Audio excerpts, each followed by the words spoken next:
Fire. A single spark, all that is required to ignite a raging blaze. There's no time for nuance or discussion. Unless halted, it will devour all in its path. Rightly feared yet admired, and utterly bewitching. Just don't stand still, or the inferno will consume you too. But Natter is on a killing spree. Bill gets thrown back into blue-white. It is already, and there's the quadra kill for Natter. The triple kill for Kachurigan. And the response from Ruddy is immediate and deadly. Oh, he's kidnapped away by Bill. He is melted by Ruddy. They get the damage. In comes the fate sealed.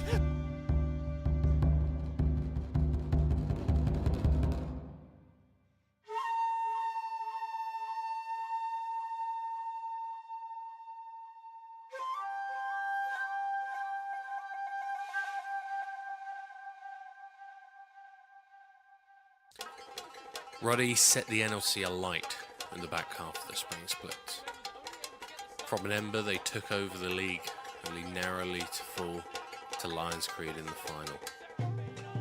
A roster change for summer planted seeds of doubt in the minds of a few, but expectation would weigh heavy on their shoulders regardless. Anything less than victory is failure. So when Ruddy fell in the second game of the split to an unfavoured Lundqvist light side, some alarm bells started to ring. Gone was the controlled and measured aggression of Ruddy roster's past, replaced by a frenetic, chaotic, fundamentally messy style of play that relied on the raw skill of the team to make good on the promises made by previous success. Another loss in week 3 to DMG added fuel to the fire of the pyre that Ruddy had constructed for themselves. Constant, unrelenting aggression burning the London-based org. They would end the week tied for first, but considering 4 other teams could claim that accolade, for the first time in a long time, Ruddy were the thing they feared the most. Unexceptional. However, as the midway point of summer arrived, Ruddy would ignite the afterburners. The first game of week 4 signalled the start of a hot streak which would engulf the entire league. Nord, Blue Whites, Lightside, Venom Crest, Verdant, Natives and DMG all falling before them. An undisputed display of dominance. He can fire out onto Lingard, but Alaric is going low. He's going to be able to get the lockdown, but Kit Rukin secures the kill. There's the knock-up by 2. On to Lenny, on to Lingard. Lingard's able to put some space between him and everyone else, but Natter is on a killing spree. As the trample comes on through Theoloris, though, likely to survive. Alex is here, though. Damage onto the Nocturne. The rapid fire damage is huge. Gets on the wrong side of the Nocturne, who gets slowed down, finally falls, and it will be 2 back. They went too far. Trying to kill Bill, and the response from Ruddy is immediate and deadly. Still employing the same fast-paced approach to the game, but rigging the coin flip so it always landed heads. Alex with the aggressive moves that made him so exciting to watch in spring, built, maturing into a more stable top lane threat. Kitarukin, a demon on the AP junglers that came to define the meta, and Alaric, unabashed in his willingness to engage. Then of course there's Natter, quietly and consistently putting up performances reminiscent of his time on X7 2 years prior. A final day loss to Nord would quell the flames somewhat, but hardly put out the fire. Unless halted, it will devour all in its path. Rightly feared, yet admired and utterly bewitching. Just don't stand still, or the inferno will consume you too.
Gonna jump in to get the ultimate onto 3 there from Bill.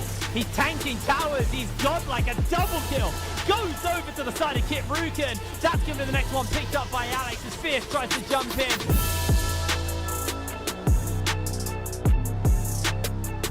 Last tower outside the base will not live long. Solar Flare comes down, does hit everyone. But Simpy, his health bar's being melted by Alex.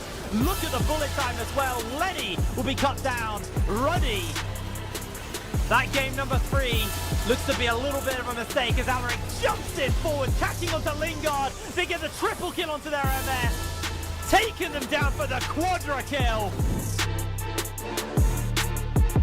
Well, Lingard still has ulti, flash, and barrier. Throws it down, goes into the pit, and steals the Baron from under the noses of Nord. Here comes Lingard, here comes Simpy. Down go the bodies. Hunt's trying to clean up, but he can't do it at all. Ecstasy now very low. As the ult comes through, Ecstasy is not going to be able to live it, and Hunt gets caught. Venom Crest, they sink their fangs into the prey once more. And this time, the dosage is going to be lethal. Not paralyzed, eyes open.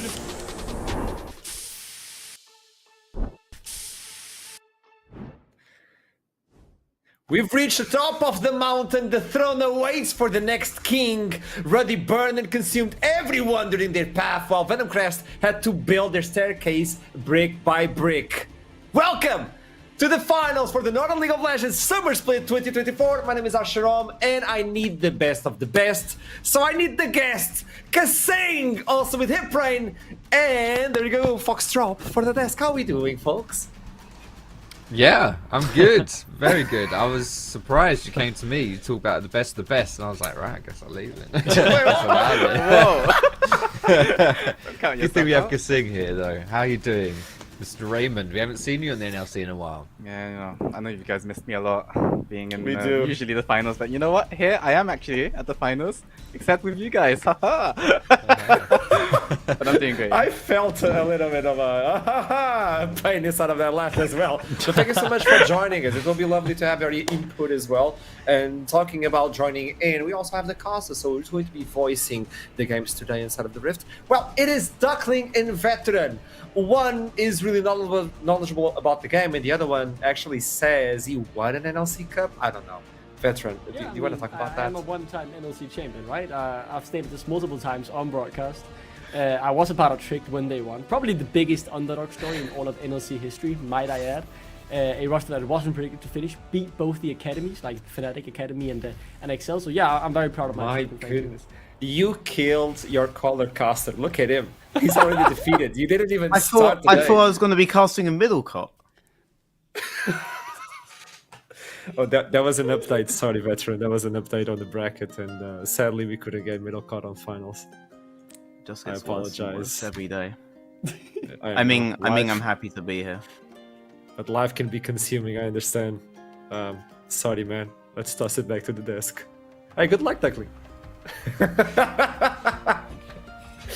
How do we feel about this? Venom Crest versus Ruddy, obviously. But for those of you back at home who are still playing Fantasy League, oh, you forgot about it? Well, let me refresh your memory. You can win these prizes. Look at them. This is your final opportunity. So if you didn't input your Fantasy League today, it's your time to do so. And if you win, well, congratulations. And if the third one, you'll get Middlecot's mouse. I still don't understand the giveaway and the rules, but apparently it is going to be Middlecot's mouse. If you want some tips and tricks about what team to build for this last day, I'll showcase to you who's at the top. You believe it's all ready, but it's not!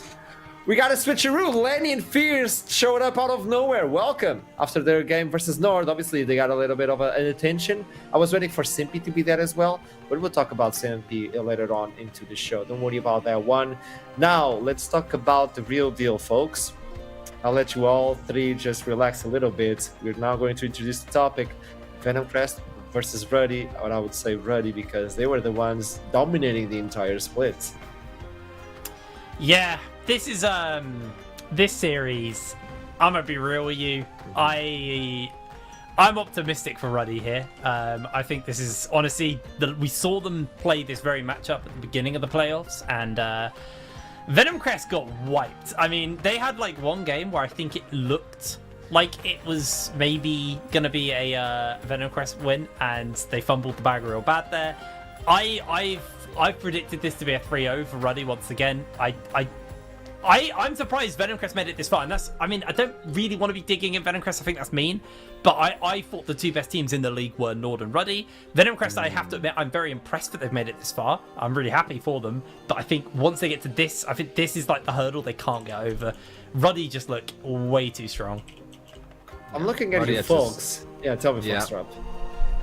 No, what were you going to say? I want to hear what you think when you look at me. Because I looked at you and Kasing, and both of you were like, makes sense. So I want to check predictions. It seems like everybody's on the same boat.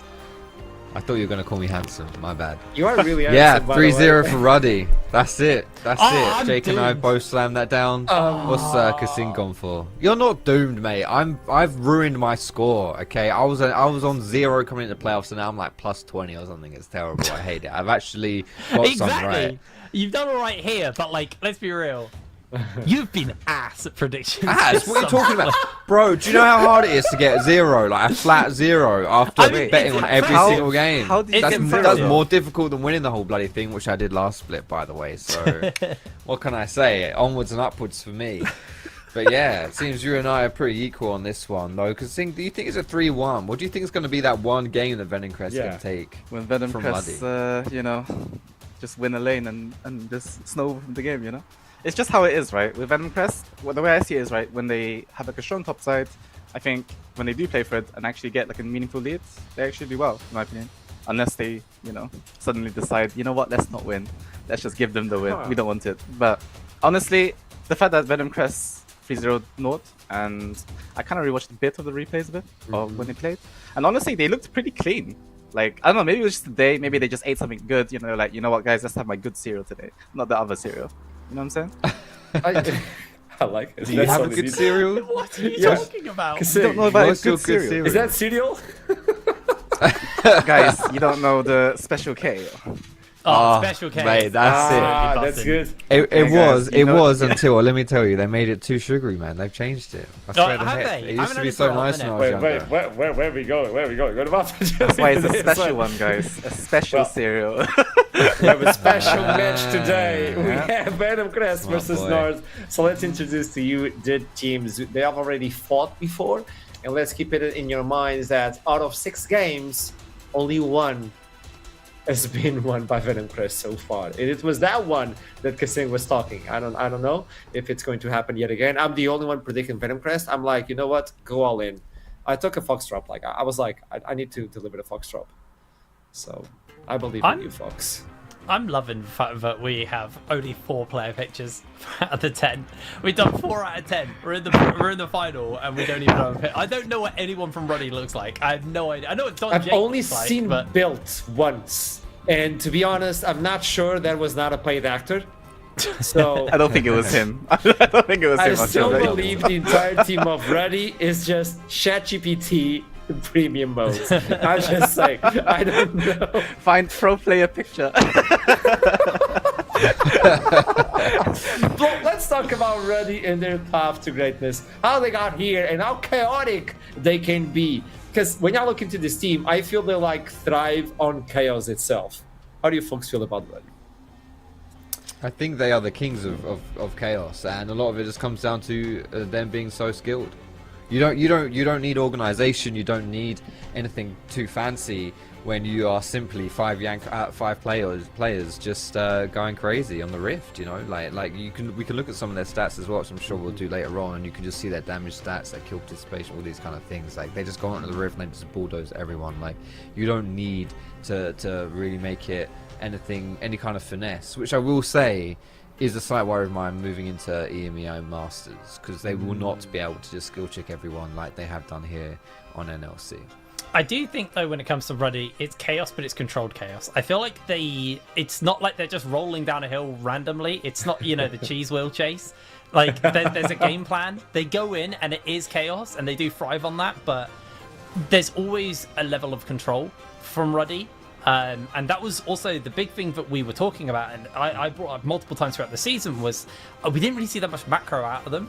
And then as we got closer towards playoffs, we actually did start to see more of a controlled play style from Ruddy. So now we know they're capable of it, but they also are still just so good at thriving in chaotic teamfight environments and skirmishes and things like that.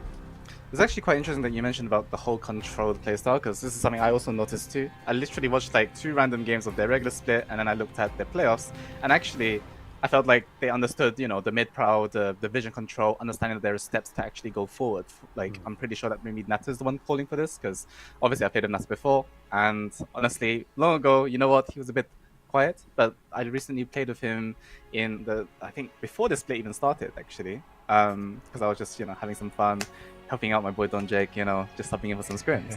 And honestly, Nata, actually, I felt like he kind of evolved as a player. He was much more, you know, decisive that, you know what, I need this is good for me, blah, blah, blah, let's do this together. And I feel like I saw that kind of, you know, development as Nata as a player, coming into like this whole, I guess, now that he's in the finals again, right? Obviously one with me before, but time for a second trophy, you know what I'm saying? I feel like Nata definitely has developed a lot. I feel that's the terrifying thing about Ready, the fact they can create chaos and there's always someone's side pushing. Like you have Alex or someone trying to bring something of matter into the team, like going for turrets and stuff like that, while the other front members are just raising their arms and screaming and bringing torches as well, burning the map.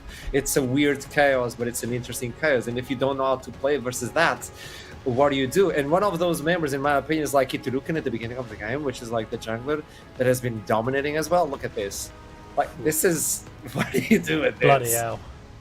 Yeah. Only AP junglers as well, which is like the big thing about Kitrukan, is Alex pretty much exclusively just plays AD. I don't think he's actually played an AP mid. It is not it is not pretty much. It is exclusive. Every single game. Yeah, is right, an AD like, laner. and it really unlocks Kitrukan, because Kitrukan's so good at these AP junglers, and the fact that Alex is playing these AD mid laners, and I know AD mid laners are kind of meta right now, I say kind of, are meta right now, but it's like, it has heavily enabled Kitrukan to play into the style that he likes to play, and it has just completely unlocked him in the jungle. I would be really curious to see how Kitrukan would fare if the meta shifts away from these kind of these powerful AP junglers and towards, you know, either the tanks or kind of earlier skirmisher junglers like a Lee or a Xin Zhao. I'd be really interested to see the development in that player just off the back of those kind of changes. Obviously, I don't think we're going to see any of that in this series, because I think the script is pretty much written. It's going to be an AD mid, it's going to be like a Yone or a Trist or something like that for Alex, and then we'll just see, you know, the Brands, the Lilias, the Karthus all come out for Kitrukan. I mean, there's one champion that I feel like is missing, and I think it's actually one of the strongest AP junglers, as you may have known, guys. It's called Zyra. But yeah, I feel like she would actually, I would say, benefit the most, you know, from playing with someone like Alex on mid. But maybe they, you know, actually pull out today. We'll never know. But I feel like once he locks in the Zyra, I think she, as a champion right now, is pretty strong. Not just like her clear is incredibly fast. I don't feel like she gets actually punished that hard, if anything, even if you do try to like invade her or whatever. The only time I would say, if you were to punish a Zyra, it's literally level 1. And if, you know, let's say Venom Crest is actually correct about that, I think that's actually a window that they can actually capitalize on if they want to win. I think this has been the weirdest thing about our league, is we haven't had all the adaptations I would expect. Like, we haven't seen things like the Zyra show up. I mean, it's shown up a couple of times, but like for the most part, it's not as high priority as maybe you would have expected. Things like the Lucian have only just started to show up, because Lucian was starting to show up as an answer to the Corki in mid lane. You were seeing other regions were playing it, but we've only just in playoffs, and it was actually Venom Crest who were pulling it out in the mid lane. Also, things like Braum as an answer to Leona. Like, I don't think I've seen that much Braum come out at all. And it's so weird, because Braum is like such a good matchup for that for the Leona specifically. It's weird. You wanna know why it's kind of weird? It's just like Braum naturally obviously is good into Leona because, you know, she wants to engage, he wants to disengage, and it's like, you know, he has a big wall obviously, right? So it's like, if you want to hit me, sure, then I can do something about it. But the difference is, like, because of AP junglers, most of them technically have range. So Brand, Zyra, Karthus, all these champions can basically just, you know what, play at max range and still be useful. Whereas Braum can't really do anything about that. So then that's how you see that adaptation of like other supports like Leona against, let's say, Rel or Rakan or Nautilus or whatever, you know? Basically, you just play engagers as engage, because that's kind of what the AP junglers want. You need something to set you up so that it makes it easier for you. Whereas a Braum doesn't really do that. So what most people do right now with AP junglers is having like three forms of CC in your, let's say, your AD carry as well. MF, Ashe, Jhin, these kind of champions that just popped up as well, I think are really, really strong with, let's say, paired of AP junglers. So that's what I think at that moment. It is interesting. A lot of people that work this show also dabble in the old LPL broadcast as well, right? So the LPL metas that we see, like you're saying, Jake, like Braum Ashe. I remember you shouting. Yeah, I remember Braum way Ashe is the back big when one. Skarner, right, was like absolutely destroying everything in the top lane. You were like, why aren't they picking Mordekaiser? Just pick Mordekaiser into Skarner. And no one did it over here at all. But apparently everyone in the LPL was doing it, and so you know that was the thing. It's like we have our own kind of like meta over here in NLC, and a lot of it comes down to comfort. We've always had And micro for Ruddy's, huh? I like a little micro meta for this. Yeah, We've always exactly. had, we had like exactly. Poppy for ages. Like people used to like whip out Poppy. No one else in the real world was playing Poppy, but like in the NLC, like a bunch of top laners were just like playing Poppy like 50% of the time. It was crazy. I do like our little micro metas we have. Sometimes I'm a little confused by what's going on, but a lot of the time I do actually really enjoy the fact that we have these weird pocket picks that can come out. Kasing, you were talking about something earlier in the show, the idea that Nata has evolved as a player as well. And since you're talking about support and all that, might as well dive into the bot lane. And if I feel like you have some personal connection with Nata and also knowledge about how he evolved from once he played with you and how he is right now with Ruddy. Can you tell me a little bit? Because this guy has been dominating.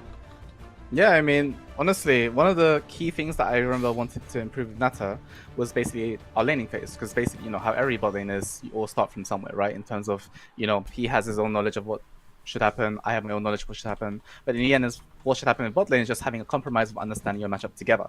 And something that I felt, what I literally noticed even in our first scrim game together, or I say scrim, but rather the fun tryout game with him, was that he actually was a lot more like how do I say it? You know when someone is confident and is determined in knowing his matchup and what he wants and what he needs? I felt like that was, you know, super clear for me. That he wanted to do this is good in this scenario. And I think he's basically shown this consistently actually throughout the playoffs especially. I think he's been dominating lane. He's even playing like 2v3 like scenarios really well too. And you know what? I'm actually just proud of him that he's actually developed a lot. So there's a lot of threats for Ruddy, and Nata is an additional one. Alex will talk later on to the show, because now I want to look into the Snake itself, because they've been adapting and they've improved a lot. So you folks were telling me like we were not expecting Venom Crest to get this far, and look at them. The 3-0 versus Nord is a showcase of what they could achieve throughout the entire split. So how were they able to upgrade so much? And probably let's show what they were able to bring versus Nord of all teams. Yeah, for me, I think the most impressive thing about Venom Crest, similarly to what we were saying with Ruddy, with, you know, Alex AD mid and then Kikuruku and always AP carry jungle, is they have the ability to bring out the APs in the bot lane, unlike other teams. They do it very well with Lingard, right? And so we're used to him picking things like the Ziggs, you know, like the Hui as well. He slams these down and teams suddenly have to, you know, they're fretting about the draft and all this kind of stuff. And then we saw in his in the series versus Nord, first pick Ez, right? And we're like, oh yeah, that's guy mid. Fierce is taking that one. He plays Ez. Lingard doesn't really play these kind of champions. That's cool. And then he takes the Ezreal himself and absolutely smashes on it. 32, 4, and 22. That is versus vile. Nord. Absolute vile. Yeah, really gross in that semi-final. That is, yeah, just hideous stuff. And honestly, he was a huge thing. Him alongside Simpy as well in the bot lane on that Rakan masterclass. It was just, it was gross stuff. And I do think, you know, you mentioned Nata and how well he's been ever since he's been unshackled from the heavyweight that is Kasing. He's going to have a matchup here into Lingard. It's going to be tough, and I think this will be one to watch for sure. I'm very excited by Venom Crest, just because if you cast your mind back to the beginning of the year, Spring Split, Venom Crest actually kicked the door down and went real hard for like the first 2 weeks. And then like they stubbed their toe and it just like went completely wrong, and they just couldn't seem to like get their grip back on that entire split. This time around, they've actually stayed consistently pretty solid throughout the entire of the group stages. And yes, I did rate for the longest time Nord above Venom Crest, but once we got to playoffs, we finally saw this growth in Venom Crest. And what interests me and what I think separates these two teams, because I actually think solo lane wise, Lenny and Fierce are actually somewhat similar to the way Alex and Built play. I think they kind of fulfill similar roles within their teams. You know, Fierce really enjoys these kind of AD mid laners, the Lucian, the Jace, things like that seem to pop out quite a lot from him. Lenny, him and Built are both just absolutely crazy at things like the Cassante, kind of very skirmishy frontliners for their teams. But I think, like Foxtrot said, the thing that I do like about Venom Crest and what separates them from Ruddy's playstyle isn't the fact that they play like a controlled chaos like Ruddy. It's actually just through Lingard himself. Like, Lingard has a different champion pool to Nata, and I think that just enables a varying playstyle. And I feel like if you're going to get a one-up over Ruddy, don't go into the mud with them. Don't go in for like the crazy chaos and fight them on their terms, because Ruddy will always beat you on that. So you have to have your own playstyle and your own way to play through, and Lingard enables that for the side of Venom Crest. You know what? We're about to jump into Champion Select, so the last topic I would like to bring up as well, with Kissing guiding that one, is just what you debated here, Brian. Forcing the enemy to play your own playstyle. When you get into this sort of finals and it gets like to 3-2, 5 games, how can you survive such a chaotic team forcing you to team fight after team fight when you know you can win on your playstyle, but if you fall prey of their own playstyle, you're done? So what mentality do you need to? What do you need to do in order to not fall to that trap? I mean, if anything, it's all about, let's say, the first game momentum. I mean, you all probably know, like, first game pretty much dictates how aggressive you can play. And when I say that, most of the time, right, from both teams right now, both coaches are probably saying, guys, go into the series with no fear, no regret. You know what? Just go in. You'll be confident. Just smash them. You know, and play aggressive. But the difference is, like, you can kind of tell maybe the first 5 minutes, 10 minutes, just based on laning phase, who will basically have the momentum. Because most of the time, it's like, even if you're in a matchup that's not meant to win, or if you're in a matchup that's meant to win or whatever, it's always about how you, I guess, click in literally the moment that the game starts. Whether people have prepared level 1s, blah, blah, blah, all of that is obviously important, right? But in the end, it's about how you actually dictate your game plan, your first game plan, or your first early path, or whatever it is. And I feel like this is, in my opinion, going to be favored more towards Ruddy, because I've just seen it more consistently. Whereas with Venom Crest, it was like, don't get me wrong, they did have a good series, and I think, don't get me wrong, like, Venom Crest for sure can even win the series, okay? Even though obviously I'm a bit more, biased towards Ruddy. But I have also seen good things for Venom Crest when I've seen how they play their mid-jungle support as well, playing through mid, going to bot after, and just doing it, rinsing and repeating it. And honestly, the way I see it at the moment is just, if Ruddy isn't able to basically get a lead in the first maybe 10 minutes and actually get like the first objective, I actually think Venom Crest actually have a good shot to win too. So it's about delaying it, especially with the first game as well. I was thinking, like, I think Ruddy should take the first game because they're that chaotic. But if Venom Crest are capable of just slowing things down, it should be enough for Venom Crest to find their ground as well. So that's why I went for the Venom Crest. I was the only one. But Fox, you've watched the teams throughout the entire split as well. And I've seen that first. You wanted to chat a little bit while Kasing was talking about that momentum, because I think you favor the Ruddy chaotic play style a little bit more than the Venom Crest. We can go for late game. Yeah, I think Ruddy obviously just have so many tools to work with. Honestly, it's just so hard for teams in the NLC to compete. But I do think, I mean, the difficulty is, right, us sitting here on desk is like, we want to build up this matchup here to be something epic. It's the NLC finals, but from what we've seen from Ruddy, they are just so bloody good, and we've already seen them beat Venom Crest earlier, right? And it probably should have been a 3-0 then.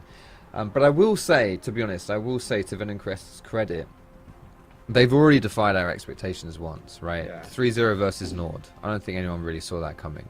So if they, I mean, I'm not saying Nord and Ruddy are the same caliber of opponent, but the fact is that this team obviously is a team that has the capacity to really go out there and to break some hearts on the Rift, and I like their matchups. I like what we see from them, and I think from a stylistic standpoint, up against Ruddy, it's pretty good. Like Fierce into Alex is probably, we've seen some really good stuff out of Fierce. Unfortunately, when we saw them last play 1-1. It was very Alex favored, and this is the reason I bring this up, is because that's the main thing that I think Venom Crest will want to fix coming into this series compared to last, right? Like we saw literally Alex getting solo kills both sides of, like, I think it was the Ez Triss matchup, right? Solo killing Ez as Triss, solo killing Triss as Ez, like it was pretty rough. But aside from that, I think the rest of Venom Crest has really leveled up to an extent where they can really challenge Ruddy, and if Ruddy think this will be an easy game coming into this, then I think they'll be surprised, and as Kasing says, this game one's really going to set the pace for the rest of the series. Yeah, I think it's interesting because I don't think Ruddy are going to have any disrespect towards Venom Crest, even if they have 3-0'd them not that long ago. Ruddy do smack talk a little bit, but I also think they also do pay respect to their opponents. They're going to have that idea, and they're going to have been watching these games, because the big thing is Ruddy haven't played. That was the last time they played was versus Venom Crest, so they've been able to sit back and watch every game for Venom Crest of Nord and whoever they thought they were going to play versus. They've had time to absorb a lot of information, which means they can come into this Champ Select with stuff up their sleeves, because they're going to have a rough idea of what's going to be getting picked. They're knowing that Fierce was picking a little bit of the Lucian. He actually had 2 games on Lucian versus Nord, so they're going to know that the Corki could get answered out by that. So what are they going to do about that? How are they going to shift it around? Now we know, to be honest, it's Alex, so Yone's probably just his answer, because that seems to be his answer for everything. It's just pull the Yone out. But they have had this time to kind of wrap their head around, the different things that Venom Crest have been doing. And this first game is, like Kasing said, it's important because it decides how much momentum and how much aggression you can have going forwards. So if you have something a little bit spicy up your sleeve, game one is not a bad place to pull it out, because the other team are not going to be prepared for it. You're going to whip that out. Let's say you have, I can't think of it off the top of my head, but you have some kind of cheesy pick in your head, and you pull it out in game one, then suddenly for the rest of the 5 games or however long the series goes, the enemy team are like, oh man, they had Zillion jungle, and that was actually kind of good. So you've got these little things. Zillion jungle, I'm not saying is good. I just said that because Kasing I know, loves I just got hit. Zillion. You could have used a Zillion support. That had to be jungle, didn't it? He's trying to appease both of us. Yeah, He's playing the crowd. Zillion, and then I've got the jungler here. And, Foxy likes his clickbait, so, Zillion jungle, oh my god, Zillion jungle busted. His face on the 100% nervous. I'm pretty sure it was. Facts. That's it. Well, to be fair, I mean, Zillion jungle maybe not, but Alaric loves Zac support, and Simpy was a Rakan one trick in the series versus Nord, right? These are 2 picks which aren't necessarily really strong supports in the meta, but as far as the draft goes, yeah, maybe we've got some funky stuff coming in here, and then you have to ask the question, okay, are we banning more standard things, things that are actually just really good in the meta that we want to get rid of, like Rel or Ez, these kind of things, or do we actually start playing into the our opponent and getting rid of things that they like to play, like Kit Karukin, for example. Yes, he plays the meta things which are really tough, but he will also whip out the non-meta things and destroy you with them as well. It's just, a lot of mind games coming into the draft already here for game one, and I'm not really sure which direction the team's going to take.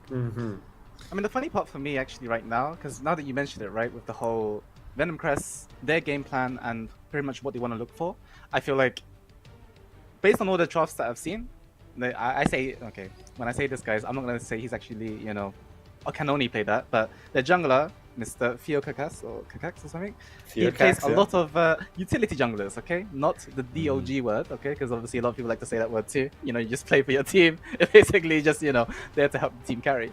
But the Sejuani, the Maokai, and I think he's even Ivan as well. Ivan. Yeah. I feel like all of these champions, what they're all good at, guys? Front to back. Everyone loves to play team fights. Everyone loves to just go, play front to back. We can't really go wrong, because that's just the identity as a team, right? Everyone loves to just, have like a standard fair comp. But the problem with Venom Crest in the games that they lost was literally understanding that when they don't have tempo, that they can't just go mid and fight. They just have to wait. They just have to wait for each other, right? And I think if Ruddy capitalizes on that, that's their win con, because Ruddy obviously, as you know, they just love to fight, and if anything, they will kind of skill check you and make you basically play it good. If you don't do that, you're probably gonna lose. So I think there's 2 clear identities in terms of what Venom Crest wants and also what Ruddy wants. Well, we're about to jump into Champion Select to find out what Venom Crest will bring versus them. In terms of Champion Select, it's going to be interesting. There's a lot of picks. We're going to see a lot of bans. We're going to see outside of the meta. There you go. Ivan is already being removed. Rumble as well. What did I say, I'm guys? waiting for that echo. Where's I really want that echo. Oh, the Zac as well. Is coming. The Zac's actually a big one, because that was something Ruddy had up their sleeve from before. But outside of that, pretty standard stuff is getting banned. We have seen that Venom Crest have been big proponents of banning the Zyra. Kit Rukin, we haven't really seen him play this Zyra, but it is something they may have to think about. I just like Theocastus, all of his utility junglers just got banned out, so everything Kasing said is I'm just too in smart. the bin right now. No, but it's smart, right? Because it's literally Yeah, what they want. Yeah. Oh, the past comes back. Interesting. Corki and Tristana are available if they want to go for that one. There you go. Fierce played Corki 8 times in a row, by the way, during the split. So I guess he's going to default back into that one. It is picked. Do you follow with the support like Rel and Leona? Those big priorities are also available. Or do you want to go with the Simpi Rakan special? I think you'd say, well, I think Bard will be high priority at this point here because Kik Ruken plays a lot of it. He loves it. And Theocax. Okay, I mean, that's kind of utility. I mean, yeah. It's I mean, fun, it is. That's literally just. It's you're down the order a little bit here, but somewhere down the list, Amumu fits the bill, right? Yeah. For Theocax. This is brand, right? This is a mean, brand cool. angle for Kit Ruken. I mean, guys, I feel like Brand Lucian is a really good rotation here for Ruddy. What about Zyra? You can block the Q from Amumu with the Zyra. Because I he get has rid been of the flex. True. I think Amumu's But not Kit gonna have a Ruken fun likes time. Brand. He's for sure not gonna have a fun time. Like, look at enemy mid. He has full prow. Enemy bot lane will probably have prow too. Like, it's gonna be very sad for Amumu. Very sad. Yeah, I said It's his the element, Lord. mate. That's what Amumu loves. Yeah. It's the Lord of That's why you pick him. You're all being Nah, picked. I think this could be the brand or something here. Some kind of. I mean, I love the combo with Rel as well, and you want to keep the flex open. So I wouldn't pick like a bot lane just here. You are right. And actually. already it's Yeah. crazy. It's crazy here for Ruddy to start already. Like you've got not only 3 power picks, but 3 picks that are powerful in the hands of the Ruddy team members. So yeah, it's pretty scary start here for Ruddy so far. I mean, at this point right now, if I was Venom Crest, right, I would just look for a team comp that can basically just, one, get through the early game, because if anything, they will scale really, really well into the mid game, especially, I think, on their 1 or 2 item spike. I think at this point, you just got to be able to have an AD carry that can either contest prow, something like MF, Kai'Sa, you know what, something that can actually just skirmish and actually help them, you know, do something. It's interesting because you're playing on the red side. You could take away the misfortune on the R4 combo with the Amumu with the Rakan, and the other one's taking it out. So probably they have a plan. I hope it's not a Sivir that I watched like for Nord yesterday. That's not a plan, by the way. Not is being removed from the other side on the top. So focus on the top, focus on the AD carry. But Kais is available, Zeddy is available. All of those are still available for the meta. Okay. I'm surprised to see the MF ban coming through from Venom Crest themselves. Yeah. I thought that would be a sick combo. Yes, I Rakan's think great. they want Curse them, is that bullet time, baby. That's like Yes. that's like 2012 LCK meta, man. Like it's simple stuff, but no, they don't want to play versus it. And yeah, instead taking it away. Let's see what Ruddy decides to go for their last ban. Just as a bit of information here, guys, Venom Crest will not get an extra ban. They sacrificed their ban because someone was on the toilet and couldn't get to the time, or something like that, at least. But he was, yeah, they were late, so they've been punished. But there it is. There's the Zeri ban as well. If you Not look a lot of AD carries up still. If you look at what's actually left out, there's still Kai'Sa, there's still Varus, you know, these champions that can technically play range, or even Jhin. But actually, with the Zyra can't. I think I don't like prefer it. the Kai'Sa. Like, you have really very don't little AP right now. Yeah. You need, and like, Rumble's Yeah, out of the game. yeah, Like, you yeah, need yeah. AP. I'm not sold on that at all. I think the Kai'Sa was a way better fill here. Now, there is a Is it top Gragas laner. top? There is a top laner who I am an avid hater of, and I really do not want to see them get picked up here. It's Renekton. I do not like Renekton at the moment. I don't know why top laners keep picking it. There's like Kasante's up and available. Bill and Lenny have kind of egoed the Renekton a couple of times. In fact, Ruddy have lost to Venom Crest on the Renekton, I believe, as well. That's Ziggs bot lane, Ezreal mid then. So that kind of concerns that. I didn't expect to see Nata pulling that one out. But now we're looking towards the top lane. I just feel like a Kasante kind of rounds out really nicely here for them. Or Built, some kind of though. frontliner. It's built. He's going for the Renekton, which allows Renekton. Eddie to go for the Kasante. Blind And race, Kasane. baby. Let's go. When you look for Kasante on the top lane, probably if it's not a Gragas, it's going to be like a Where's your Kasante. AP? I need Amumu AP. Guys, will you be know who forced it to is. go Leandris, right? It's gonna be, oh my goodness, he already did it before I was gonna say it. It was either gonna be That's Malphite. so guys. much better. That's so much better for the Renekton. They just offer. Oh, no. Winter. You know what? It's still okay. It's still okay. I like this. But still Nah, forces the it's Amumu out of the tanky build. Guys, So the how do question you use is, Amumu's passive, right? Because Amumu's really good with AP champions. That's literally part of his passive. But like, Who's doing AP damage here? You know, No Setting one. Fire is gonna be beautiful. Guys, it's not even about the So AP good. damage. At this Tell point, me, you just Kasey. gotta pray that Mundo can do his job on the side and just, you know what, just split push for eternity. Because at this point, when Mundo gets 2 items, who's gonna stop him? Renekton's not gonna try it. Brand! Percentage health damage Brand, you Yeah. kidding me, There's mate? no- guys, like, there's no if real he CC. presses one ability, he does half Mundo of will just Mundo's run health. away. Mundo goes already Yeah, playing maybe this that season. might be true, but still, like, fuck. I don't know, man. I'm not a fan of Venom Crest. I just don't. I don't think you have PowerPoints. You know, I don't think you have anything that Ruddy can't deal with. I think you've got. It's a weak team comp. It doesn't have good damage profile. It doesn't Yeah. have a lot. You know, it just lacks everything. In my opinion, this is a doomed game. Okay, one. okay. Before we I feel jump into bad. game, I'm gonna ask you, Hipbrain, Foxdrop, and Kasing. I want to get your predictions after Champions Select. Do you stay strong by the predictions of Ruddy taking the first game? Or is that I hope? agree. I agree. I agree with Team Foxy. Ruddy. The damage profile's It's too doomed. Okay. too one-sided here for Venom Crest. So yeah, Ruddy. Even if I'm a crocodile hater, yeah, it's a Ruddy win. Kasing. I mean- see it in your eyes. Tell me. The thing is, right, I really like Yeah. the Mundo into Renekton. I actually think it's a really, really good answer. I just don't like the Xayah. I think she's gonna have such a hard time being able to even walk up an AA for free. Like, come on, against Ezreal, Rel, Brand, like, you have so much threats that I feel like you just have to worry about. Whereas if they had gone Kai'Sa, I think honestly Venom Crest actually has a decent draft. But the problem is, guys, who will get through early game because they have no prow mid, and I don't think they have prow bot neither. So you know what, life is gonna be hard. But if they get through it, Venom Crest maybe can win. It's the start of playoffs. It's the start for finals for summer splits. It's going to be Ruddy versus Venom Crest. Who's going to take the throne? We don't know. Might as well talk to the casters for the first game of the day. We're hoping for the best of 5 games non-stop. But we also have Duckling and Veteran. Take it away to the Summer's Rift. Thank you very much, Ashram. Veteran, are you questioning the draft, or are there other reasons you're looking this sad? Alright, let's just do this. So what you have then, when you have like insanely long range like Ruddy do, is you have to accept the reality that you're going to be trading HP to do anything, right? Kind of obvious if you put it that way, alright? Mundo, absolute king of being able to do that, with basically no burst against him. Kasing pointed out also no real crowd control against him. So that's going to be really interesting. I have this running theory that Venom Crest will basically win against any team that has a vulnerable top lane. We're at a point now, for example, with Nord, where Nilla on his carry champions does not really have a team that emphasizes how to play around those carry champions, and that would leave them uniquely vulnerable to Venom Crest. Here, I feel like Built's pool also is something that Lenny would be able to pick decently well into, and there's nothing on that composition that can really handle the Mundo. I think going for the 5th pick top lane was a really, really good call by them, and I think it's gotten them everything they want. Let's see if it is everything Venom Crest want as we throw it in to game number 1.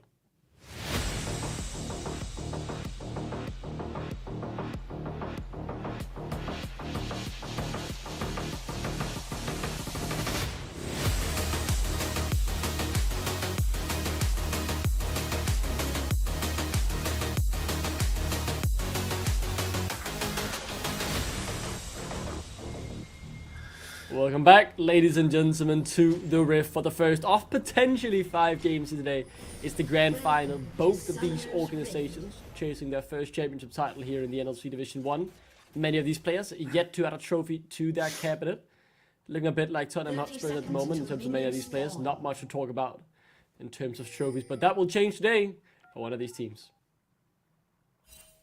Have to say here, right, the obvious issue later on is that maybe Mundo can survive everything. But if you do get a good pick on, let's be honest, it's difficult to do it on Xayah, but let's say that you get one on Xayah, on Corki, these guys do just get melted pretty much instantaneously by the Ezreal, by the Ziggs, by the Brand. So you could end up just waltzing in with no real carries. But that seems like such a rare scenario to me, despite having a really strong outrange potential as well. I feel like Venom Crest have the tools they need to win this. They need to be able and willing to turn from objectives, right? If they just try to do Baron and sit there and absorb all the poke from the Ziggs, from the Ezreal, from the Brand, they're not going to have a good time. But if they're doing that, see Brand, Ezreal, Ziggs walk up to them, and the Moon is like, hang on, I feel like I know what I'm doing here. Just go all in. I think they could easily win these fights. So just need to see a little bit of tea coming out of the V boys on the right. And yeah, So- it does look like we're opening into a swap scenario. And I think this opens up the possibility to go towards that conversation as well, right? Because the bot lane here, discussed by the desk as well on draft, Desire, an interesting pick there. Kaiser might have been the better choice in terms of the range when you're up against both the Yashriel, the Brand, and the Six. But what exactly do we want to get out of this? Not just this Rakan duo, but also this lane swap here. It's kind of strange, to be honest. I like Ziggs in swap scenarios. I think with his W, he has a really, really good time getting tempo on these towers, getting tempo on these plates. They must be worried more about the potential 1v1 matchup with Renekton v Mundo, which does mean that maybe it's not just that Venom Crest pick well for that lane. Maybe Lenny does have a degree of control to this team. They have a degree of priority on Lenny. It looks like 2 double jungle scenarios coming in. First skirmish of the game. Lenny, You're only level 1 here. Auto attacks coming through, and the briefcase is thrown out as well. That was a peculiar little trade there. Theokek still in the air. He's level 3, by the way. Here's the Venom Crest bot lane, both level 2. TP's coming in, built flash already. A bit more damage coming through. One more auto should seal it. Questions about Desire. First blood secured though. Flash already forced out, as Nata has a good W back. The Satchel Charge doing something, but in the end, I mean, that's a win for Venom Crest. But it also means a Satchel Charge that is not being used on the bot lane there. So look at the amount of damage they were already able to do on that tower, right? Imagine Ziggs was there, they just accepted the L on top side and thought they can go as hard as they want on top. They're not going to be able to do anything about our place on bot side. I think Ruddy would have been more comfortable with that, and Venom Crest would have felt a bit more pressured. As is, they've gotten everything they want. They got the initial kill, they've dragged Nata's teleport up to top side, they've denied Nata teleport for any skirmish objectives, and crucially, they've prevented Nata from being able to go straight for all of that tempo on all of those juicy plates. And now they've transitioned into this 1v1, 2v2 scenario. It looks like they're looking to transition out of it expeditiously. Yeah, let's see how this plays out, right? Because looking at the summoners build as well, you said, yeah, they got Nata's teleport, but both Build and Alex have theirs as well. So 3 teleports on the side of this rally roster. Only the 1 combat ability in the Ignite from Alaric. 2 TPs on the side of Venom Crest, as Lingard has gone for the cleanse. So there is this teleport advantage normally for the side already, and it will be interesting to see if they can make that work throughout the game as final is underway. Alaric here looking to maybe spot someone out, but haven't. Now they know what's going on. Yeah, you're saying it. They rotated Lenny back to the top lane. They wanted to. Are they now happy to just go back to traditional laning, or did they want to try and see if they could face Build for a bit in the 2v1 or? I think you would prefer to go back to traditional laning right now as Venom Crest. I don't think they want the swap, really. I think they've been reminded of the power that Ziggs has. But I do think that the play that's ended up happening here was conscious by Venom Crest. Right? They definitely did want to lean into this. They just knew that on an early Ruddy swap, they do leave that double jungle vulnerable. Burning the Brand flash is really big for them when it now comes to those 2v2s on top side, as well as obviously the death that Renekton had to endure. So Lenny is now ahead on that, and in the 2v2 jungle matchup, you have a summoner's advantage that you can play for it. It matters much more that Brand has lost that flash than it does that Amumu does. But it obviously assumes Amumu is there, and Amumu is not. Yeah, Lenny's level 4, has the flash. W hitting's available, Build was actually quite low. Maybe he's fishing for something here. The minions deal good damage as well. Lenny trying to play around them. He is quite low though. W connects, can't quite find the briefcase on Build. And that's the kill for Katurgan. 1-1 in the kill score, but that was a bit closer than expected. And Theokax seized the opportunity to get the first strike. By being in the minions as well, and Mundo was able to make sure... Oh! At's camp name At. Nice, I haven't seen that before, observers. By being in the minion wave as long as he was, he managed to ensure that the Brand did so much damage to the wave that it mitigates the potential for Renekton to be able to sustain a freeze, so Renekton doesn't just get to recall and walk topside, it's actually to recall and TP topside to then have to fix that top wave out. So you do get that second summoner, third summoner actually, with the Ezreal teleport, and Ruddy are now completely down on summoners, so... a little bit, something that Lenny was able to get for himself by playing in the wave as long as possible. Not necessarily damage on Brand, but Brand's damage onto the wave. And while that was happening, Ruddy able to get a kill down 2v2 in the bot lane, up against the Rakan duo. Katurkan now starting up the Void drops here, and doesn't seem that contest will come through from Venom Crest. As I do want to add, Alaric, the one to pick up the kills, so it doesn't change much in terms of the goal lead between the carries. But it is obviously nice to get a kill on the board. Alaric, though, One of the rookies coming into the split, right? Pretty much the only unknown factor completely on this Ruddy roster after what was a successful spring split for them with Alex and Build, the remaining 2 factors. But Alaric, you know, his sack had been stand-up, but I am going to be honest, while he has had good games on other engage supports, the consistency had been swinging, and this is certainly the start he wanted to the final, not getting to play the sack, but able to show off a good performance so far on this rail. Yeah, and listen to a word you said. The interesting thing about Mundo getting that push in towards him from Nectar is he effectively gave them a slow push top lane on Grubs. So Ruddy now ahead on the map with a Ziggs and with 3 Grubs. If they can go for 5-6, that will be mental. Oh, the level advantage is there, but Theocax gets exploded. Katurkan will fall as well as the flash forward comes through from Lingard. The fight still continuing fierce. All throwing away at Alex. Lingard turns his attention to Nata, but in the extended trade, Fierce is doing well. Flash forward, but the rocket can't quite connect, and now the range advantage is coming through from Alex. Trying to cut through these HP bars. One more auto should do it. No. As Alaric helps find both of them for the team, and it's Ruddy who strikes strongest in this exchange. Alex could still get Lingard. Is the E available as it is? The feathers fly though. Lingard still alive. One more Mystic shot. Will it connect into the wild? He has to throw it, but it goes wide. Theocax is back. He flashes in. The shutdown comes through. I don't even know who won that exchange anymore. That can be answered if the Observer would look mid lane now. I actually have no idea if the Observer can hear me. I'm pissing in the wind here. So I actually pretty sure Alex in the long run is losing that. I think Hawk is a really good way to stay on mid there, and there's no neutral to play for once the Mumu takes this scuttle, so Mumu can go back in. But obviously the bulk of the kills, they've gone on towards Ruddy. The 3 Grubs, they've gone on towards Ruddy. The Ziggs is still on Ruddy's team. I think in terms of the map later on, Ruddy feel like they're in a very, very strong place. Lenny and Built both flexing their added HP ults in each other's face. Lenny just healing up there. Built getting some onboard HP as he do with Renekton and pressing that R. It's kind of staring each other down. The whole thing's already being equalized. So Renekton though does get that plate on top side. Fierce, able to kind of play a bit, ironically, a bit more passive on mid lane on that wave, but now looking to let himself out. Alaric, the man I think you were yapping about, deciding not to join in on that. Fierce playing very central to the lane there as everyone's off map. We have a brief respite of calm. Nothing here will happen. You can yap all you like. I probably won't be listening. I do like a good yapping session. Yeah? It was indeed Alaric topic of discussion earlier. He, like many other players in this final, never won an ERL Division 1 before. I mean, there are a few titles on these players. Nata winning that in 2022, but I mean, it's on the mid lane. Alex is dead here, caught out. I mean, he's gotta get the wave. It's a 3v1. The way out wasn't clear, and it wasn't a possibility, so Fierce will claim that kill. Very nice punish there from Venom Crest. They found the window. So the question is then, what is going to happen on these second Grubs? Are we going to see Venom Crest try to set up top side to be able to go for it? Because I think that's a really big win condition from them right now. If they're capable of doing it, if they're capable of contesting that second set of Grubs, then we can say the game's in a more even state. But if Ruddy, a team that, yes, whereas they do have some quite high kill games, are pretty good at setting up the map, they could really run away with it. Lingard, he's gonna just burn the I think this time might just be gone. I mean, it's 6W, on right? 6. I don't think it's gone, but like, Much more damage. I mean, it can't be far away. No way.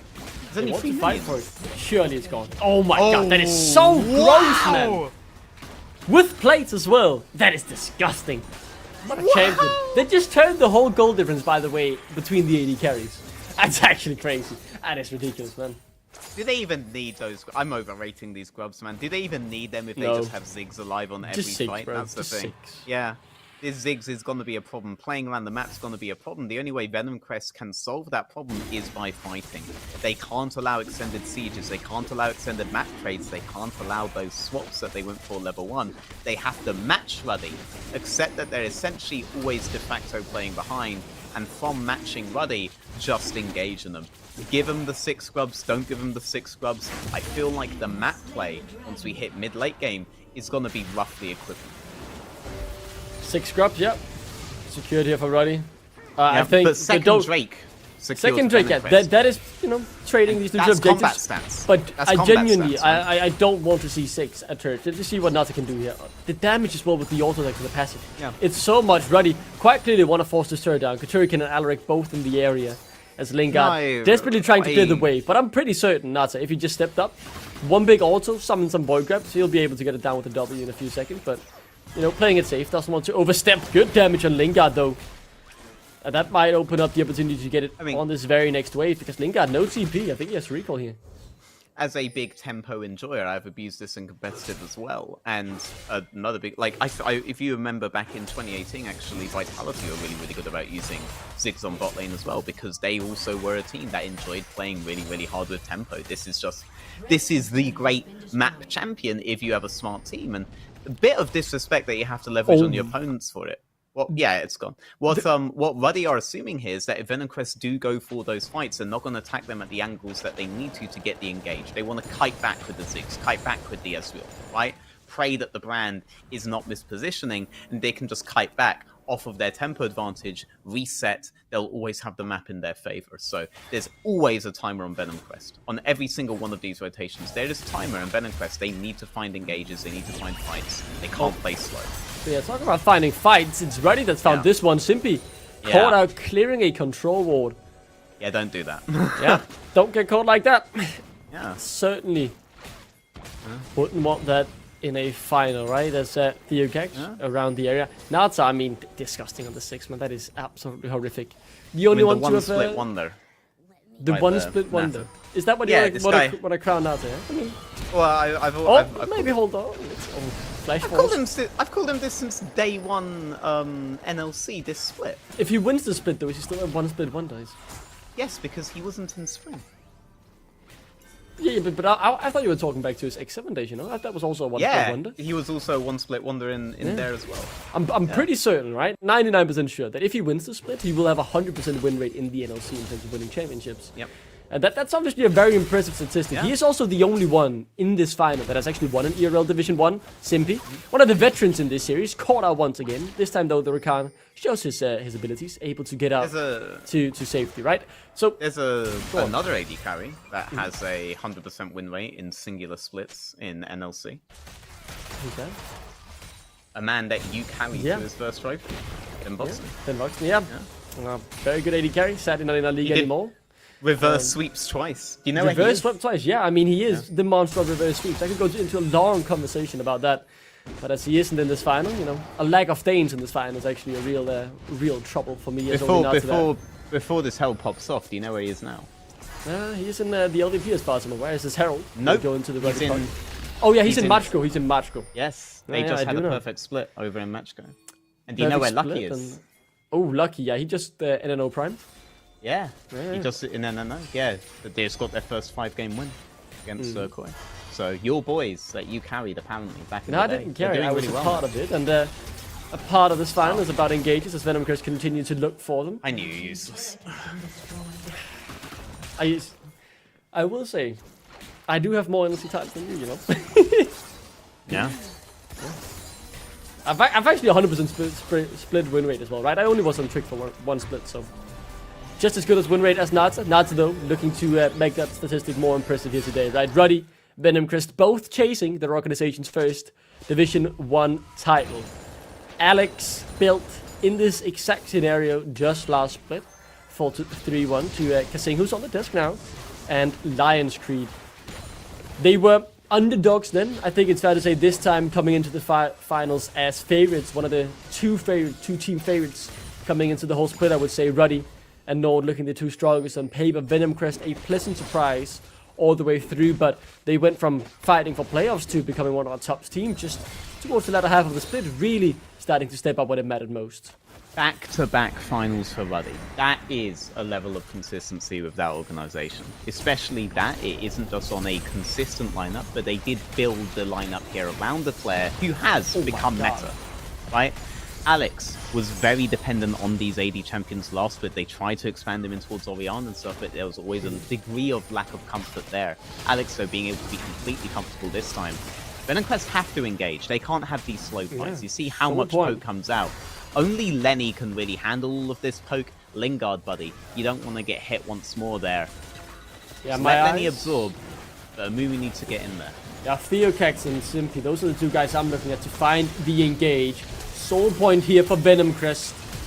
This could be huge for the game. Simpy finds 3 initially, but they're able to flash out and create the distance once more. In the pit, Alaric dies, but a re-engage from Build is absolutely phenomenal. They've cut through them all as Lingard and Fierce are running for the hills. Build, Alex closing the gap. The remaining members of the last final wants to reverse it. This time they're at the front foot, chasing them down. Flashes, someone has burned. The Drake has gone over. Ruddy got everything they wanted. This Venom Crest carry duo looking for a way out, but Alaric should be able to stop one of them as Lingard looks to suicide. There's your AD mid-main and an AD mid-meta. Looks like Fierce is going to be able to get out of there. Just barely. But Alex, he was on the hunt for the last 2. He was on the hunt in that fight. That disengage, that kite back that we were talking about, the potential that Ruddy has there, and also being in that neutral position, in the neutral objectives, where Venom Crest, they don't want to get poked out by the Ziggs, by the Ezreal, by the Brand for too long. They're able to use that pressure, they're able to win a fight there. Venom Crest not quite able to pull the trigger, not quite able to all be on board, at least not to the extent where Ruddy can't turn it. Now the game looks like there's a definitive lead economically, in objectives, on the map, on one side here, and it is those back-to-back champions, Ruddy. Back-to-back finalists, sorry, That's Ruddy. a huge swing, right? Venom Crest had invested so much in getting those 2 early Drakes, giving up 6 grubs and a Herald, and to then not be able to get on that sword point early on and have that extra leeway into being in a winning position. That's a massive blow. Baron is up in 2 minutes, and that's obviously always a potential to get back in the game. The gold lead not insurmountable, but Venom Crest suffering a massive blow after what hadn't been a bad early game by any means. They were certainly still in the game, still are, but that can change now with one more big team fight. Yep. One more huge team fight, and you have they to bear want in Fierce mind. here. He's without a flash. Alex is trying to chase him down. TP in from Nata. They're pulling the trigger. They want this as Fierce desperately fighting for Alex, but the skill shots are connecting from the young Turkish mid laner, and that's the solo kill. And that ping going out straight on towards the tier 2 top, you have to imagine that's going to go down a lot faster in Zig's hand than it will do in Lenny's hand. Demolish, B, Dan. I want to see how quickly they're it gets trying, killed if we could look top lane. I'd love to see that. Please. They're trying to match Ruddy on the map, but they can't. They really do have to just go and meet them in the field of battle and engage and go all in. Lenny needs to be prepared here. From Nata, that would have been enough. Yeah, it would have been. But enough invested here from Venom to keep it alive. But next push, it's gone. Yep. I mean, they moved Mundo off map, right? They moved Mundo into a Wards of Recall. Mundo does have teleport. Ruddy know that they haven't cleared all of the wards around this area. They know that they could just get flanked if they maintain that siege, and they don't want that. So they just disengage, they back off, they reset up the map, and on that, they'll still have this map lead. There's no need for Ruddy to risk it here. They know the only way Venom Crest win is getting that kind of an engage. Simpy, though, he's kind of done with it. He's kind of done with the game. Yeah, Simpy, one of the probably the most veteran player in this fan, right? Has been around for ages, even back in the EU Challenger Series days in 2017. So, yeah, a veteran player hasn't really added much to his cabinet. So this is still, despite such a long and illustrious career, a huge moment for him trying to get this final and just talking a bit more about Venom Crest, because Ruddy have been this huge dominant force whole split. Venom Crest as an organization over the past couple of years have taken massive steps, grown from being in NLC Division 2 to winning NLC Division 2, promoting in first big playoffs. Then, I mean, they finished 4th in the spring, but they've continually improved. And now, despite this roster that many didn't have high hopes for, to be honest, yes, they had some known factors in Lenny, but Theocax plucked out of the randomness in France and has performed pretty well.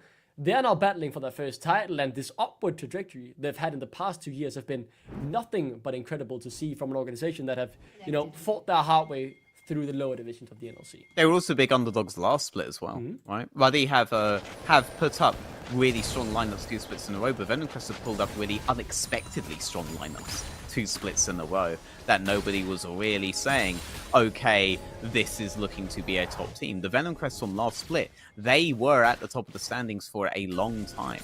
They did end up falling off. They did end up getting tested. They did end up getting figured out. They were essentially just a pick-based team over and over again. But credit where it's due, Venom Crest have also put out banger after banger in terms of roster. 2 organizations that aren't necessarily mainstays of the UK, but are looking to make their name as the big new mainstays of the NLC League of Legends. Just holding my breath here to see if either of these players on both teams will be caught out, as felt like that could have been a window where someone would have found the opportunity to engage. Interesting. Now, need to be a bit careful here, as Simply flashes now not off cooldown. I got baited by something hard there on the Haley. Venom Crest look to push in this mid wave. Battle for mid control in less than a minute. Soul point again up for Venom Crest, and then we could really see the map be stretched out, right, Veteran? Because Baron is also on the go. Yeah, I mean, Venom Crest just really don't want to let Ruddy get in towards that jungle, and Baron shots right there. Alaric almost able to make it out. Yeah, you can feel like you see that vision line that Venom Crest have going in their jungle. They don't want that touched by Ruddy whatsoever. They know that vision is the only reason why Ruddy aren't just spamming everybody on towards that top tower, and they know if Ruddy ever gets permission from that, it does not end on that tier 2 tower either. So they're playing aggressively up mid lane. They know that they have the vision with which to do so because of their defense line. They don't want Ruddy to cross that line no matter what. They don't want Ruddy to break that line no matter what. They don't want Ruddy to get vision control down, because a siege comp with vision control is a winning position every single time, and that's what Ruddy have. This is Lenny wanting to join the fight. Will be caught early on, obviously. CC immune at the beginning, so able to walk it off. Drake now on the map. 2 item spike for the carry. Still a pretty even game state at this point, to be honest, in terms of the items. The only real difference being in the jungle. So this is maybe now Venom Crest can strike and get their way back into an fully even game state, as the goal lead is 3k. Soul point for them. Drake on the Rift, who can find the right engage. The flashes are up from last time. Anything can happen here. Anything indeed could happen here. Lenny, though, he's trying to do as much as he can. Simpy, he wants to find an angle. Theocax, he wants to get more than an ult. Ulting Alaric, though, with a great engage of Theocax and Fierce. Both burnt down in an instant. Lenny in the front line soaking up some damage, but can't take it all. Yes, they got the Drake, but they're losing pretty much every member. Lingard fighting tooth and nail to hold Venom Crest in this as Ruddy. They win the fight, but they can't quite get the Drake. This feels really, really familiar. Again, Simpy getting a multi-man off in towards the backline, but nobody is paying attention to Venom Crest's own backline except the members of Ruddy. They're again able to just eliminate the eliminate the carries, trimming the fat, you could say, as Venom Crest move their frontline in. So Venom Crest, they end up splitting themselves up into these fights, whereas Ruddy, they land the damage where it matters. No damage left for Venom Crest, and all of that setup has no follow-up. While Venom Crest got the Drake, the big purple worm, the first one of the series, goes over to Ruddy. I felt like they got away with robbery there. I was sure Lingard and Simpy would be able to try and stop that from happening, but instead they wanted to get the bottom lane tier to Alex TPing down. So the Baron went over to Ruddy. The turret didn't get killed in the bot lane, so boom, that's a huge blow on the back end of the fight there. Yeah. Ruddy are doing a really, really good job here of taking advantage of that moment where every single time that the frontline for Venom Crest goes in, the carry's in another place entirely. Ruddy can just choose one of those two to go all in on and deny the other one in turn. There's a synergy that goes there. Lingard can't move up because his Amumu and his Mundo are all dead. Right? They're just all dead. Or it's the other way around, and the Amumu and Mundo are the last guys alive, along with Simpy, and Fierce and Lingard are dead. One of these two things is going to happen the way that Ruddy is collapsing on these split fights. It's very interesting to see how they happen, because it's a decision that has to be made very, very fast in the moment. But the Ruddy composition, as ult heavy as it is going to be able to make that kind of choice really fast. You do have some initial burst, right?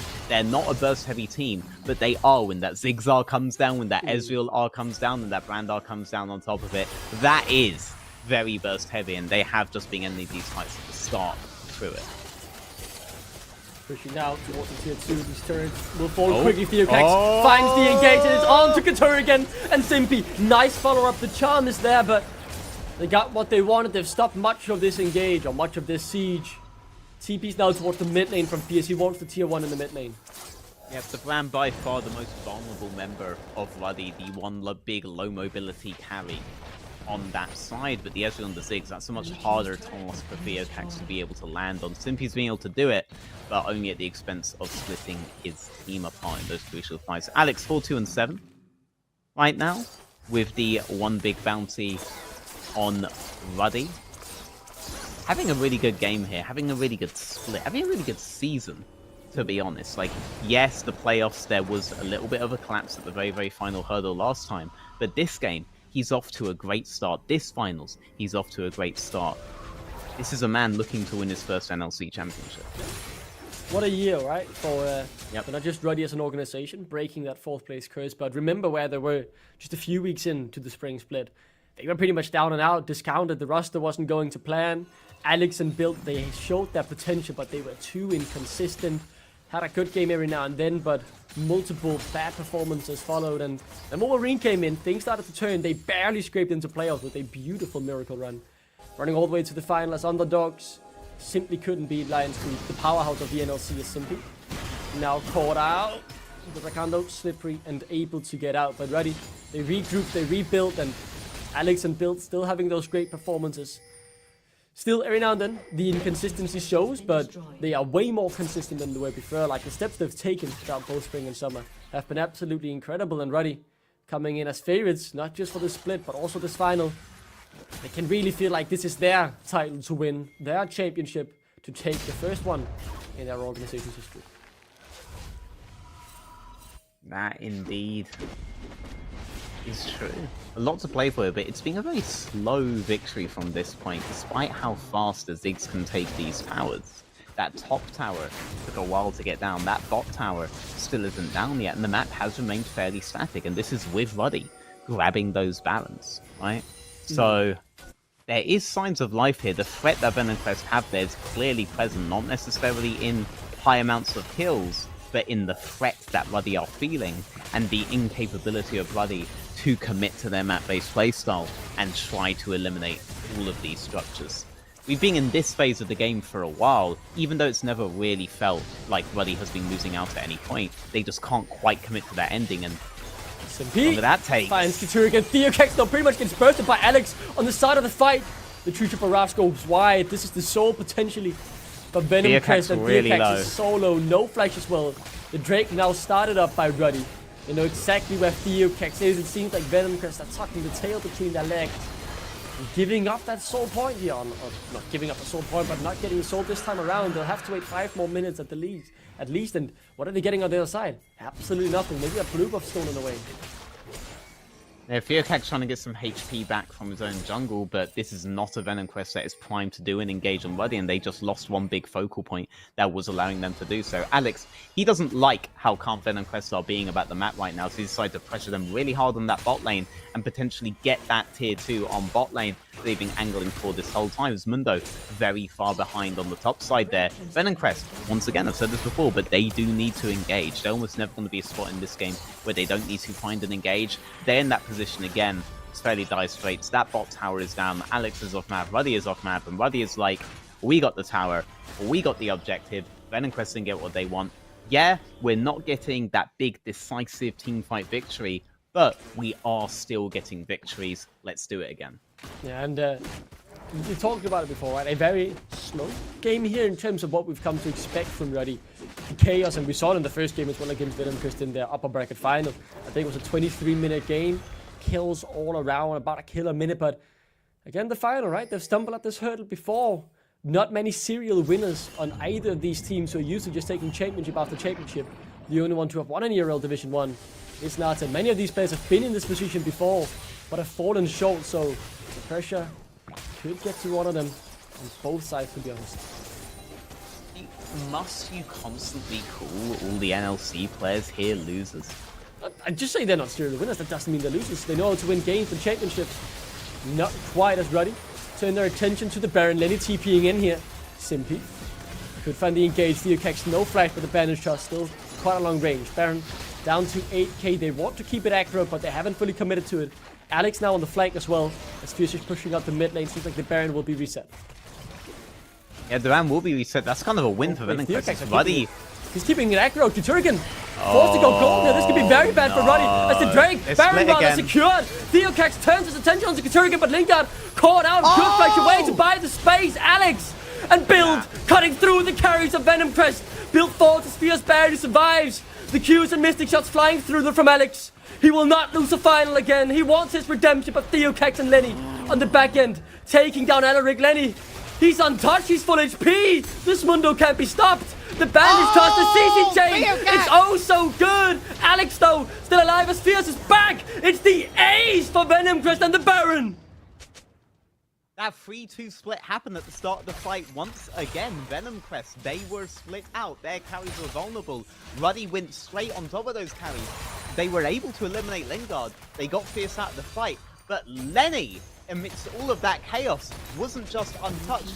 He was being touched a lot, but he was happy with it. He healed it all the way back up, and he was able to carry what became a long-form, low-burst fight, where as far as he's concerned, all that burst, it went on top of Lingard. None of it was safe for Lenny. Nothing to control Lenny, and the prophecy that Kasing made on the desk with how Lenny, he's just not really going to care. He's going to be able to walk around and do whatever he wants. It has been fulfilled on that Baron, and Venom Crest, the first decisive win of the game in terms of team fighting, it's gone over to them. It just pushes the game back to pretty much an even game state, right? Ruddy had that moment before around the third Drake. Now Venom Crest have had theirs. This game, not done yet. One big fight at this point really decided all. Maybe in a minute, when this Drake spawns, that's when we see it. But look at the gold lead in the top lane, right? Lenny is absolutely massive in this game. And Lingard, I want to say, he absorbed the pressure so well that last fight. Ooh, so many players you could praise there. I felt like even Members and Roddy played that fight really well. Theokex, I mean, you could go around the block there, giving out praise, but instead let's focus on what's next. The decisive fight it could be in this game. Number one, momentum to the winning side, of course, and just one stone in there, or one brick closer to building your first championship in the NLC for both of these souls, and for pretty much all these things. Yeah, this is a really strong map state for Venom Crest, to be honest. And it's Drake, it's gonna be a soul. What is the one thing Ruddy have been doing? They've been throwing out their one initial salvo of burst. Oh, Theokex behind the wall of just Turgan! He's caught out! I didn't know he couldn't see him. Lingard, though, taken pretty low as well. Will he go down? The Ignite is ticking, but I don't think it's enough. He's gonna be able to survive and get out with the fruit to save him. Fierce on a killing spree. No way that worked! Oh, no. Oh no, all of the 3-0 Ruddy believers sweating right now as this initial game. Very simple concept for Venom Crest. We engage or we die, and they are finding the wins by committing to it. Still a kill lead in the favor of Ruddy, but there was a big 8-minute stretch where they should have been able to play the map, where they should have been able to get the structures down, they should have been accelerating, and they just weren't able to do so. Venom Crest, they played just aggressive enough to get them to the point where Lenny, my god, look at those items, is pretty much unkillable. And Theokex, he's starting to find the picks. He's starting to find exactly what he needed. The big shout-outs this game, I think, does need to go to Fierce. This isn't a simple game for Fierce to play. This isn't an easy game for Fierce to play. This isn't a game where Fierce can even afford to play patiently. He must play decisively, and he has been doing so. He has been coming up big in these fights when needed. He has been getting the bursts down as and where needed, and he hasn't been giving Ruddy what they want from him. What a game we've got already in the first one. Maybe 5 of these to come. The game not yet decided. The goal lead 3k, but it is very much match ball to Venom Crest, it feels, right? It's in their court. Surely they should be able to close this out. The last 10 minutes, it's been all them. They just need that big blowout fight where they get 4 or 5 and then just keep running down mid lane and win the game. They've got the soul that just adds that extra bit of security. Lenny, I mean, he must be a tanky fella with those 2 Mountain Drakes on him. Oh my god, man. Yeah. This game, I thought pretty early on it was done. Ruddy seemed to have it in the bag. They had it in control. They looked cool, calm, and collected. But maybe the Night Massive Spring Split returning to some of their heads as... Yeah, I mean, I don't want to say they've been playing bad. I feel like they've had the moments as well. They just had... Venom Crest, man, they're really fighting back. It's fine. They can't hear you. You can't get in their heads. For everybody at the Ruddy meetup in London, though, this is the panic moment. This is the bit where you remember how things were going in Spring. It was going so well up to a point, and then it wasn't. Ruddy, they want to come in with momentum on this game. They had it for the first points of it, but Venom Crest have done such a good job robbing it of them. What you don't want is a repeat. If Ruddy do end up with a loss on this one, they need to remember how well this game was going for so long. They do still have it in them to be able to take the wins here. But Venom Crest, they were a big surprise in spring of how well they're doing. They've been a big surprise in summer. Alex? Oh no. What are you doing here, no. Lenny? No! Lenny, I saw He that! failed the flash! Surely could have gotten Alex. That might have been massive. But it might still be, though. Fierce is coming down as well. Alex, you've overstayed your welcome. You out once, but this time... Fierce wants revenge. Oh, the flash.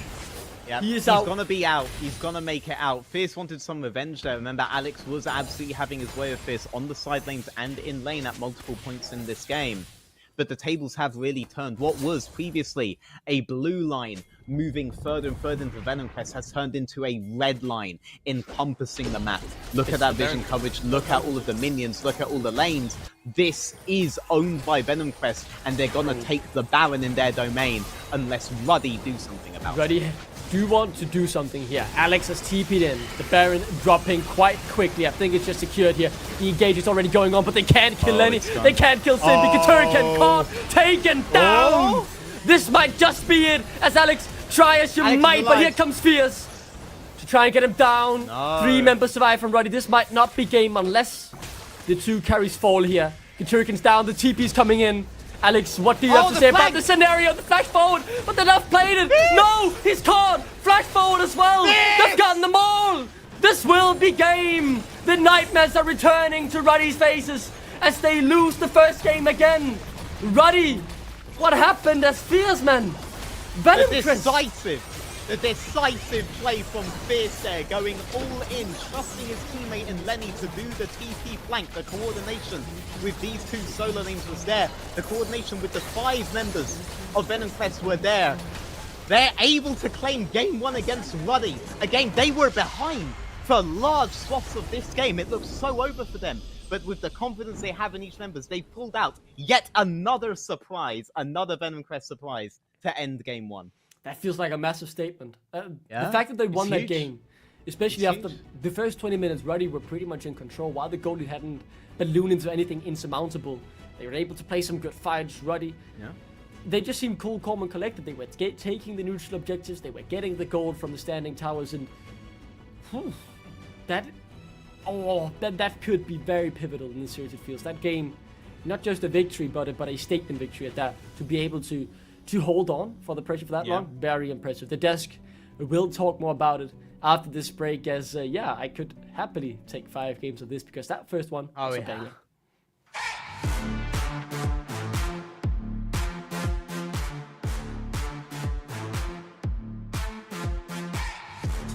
At SteelSeries, we make the headsets, mice, and keyboards that the world's best gamers win the most with. And we've been doing it since way back.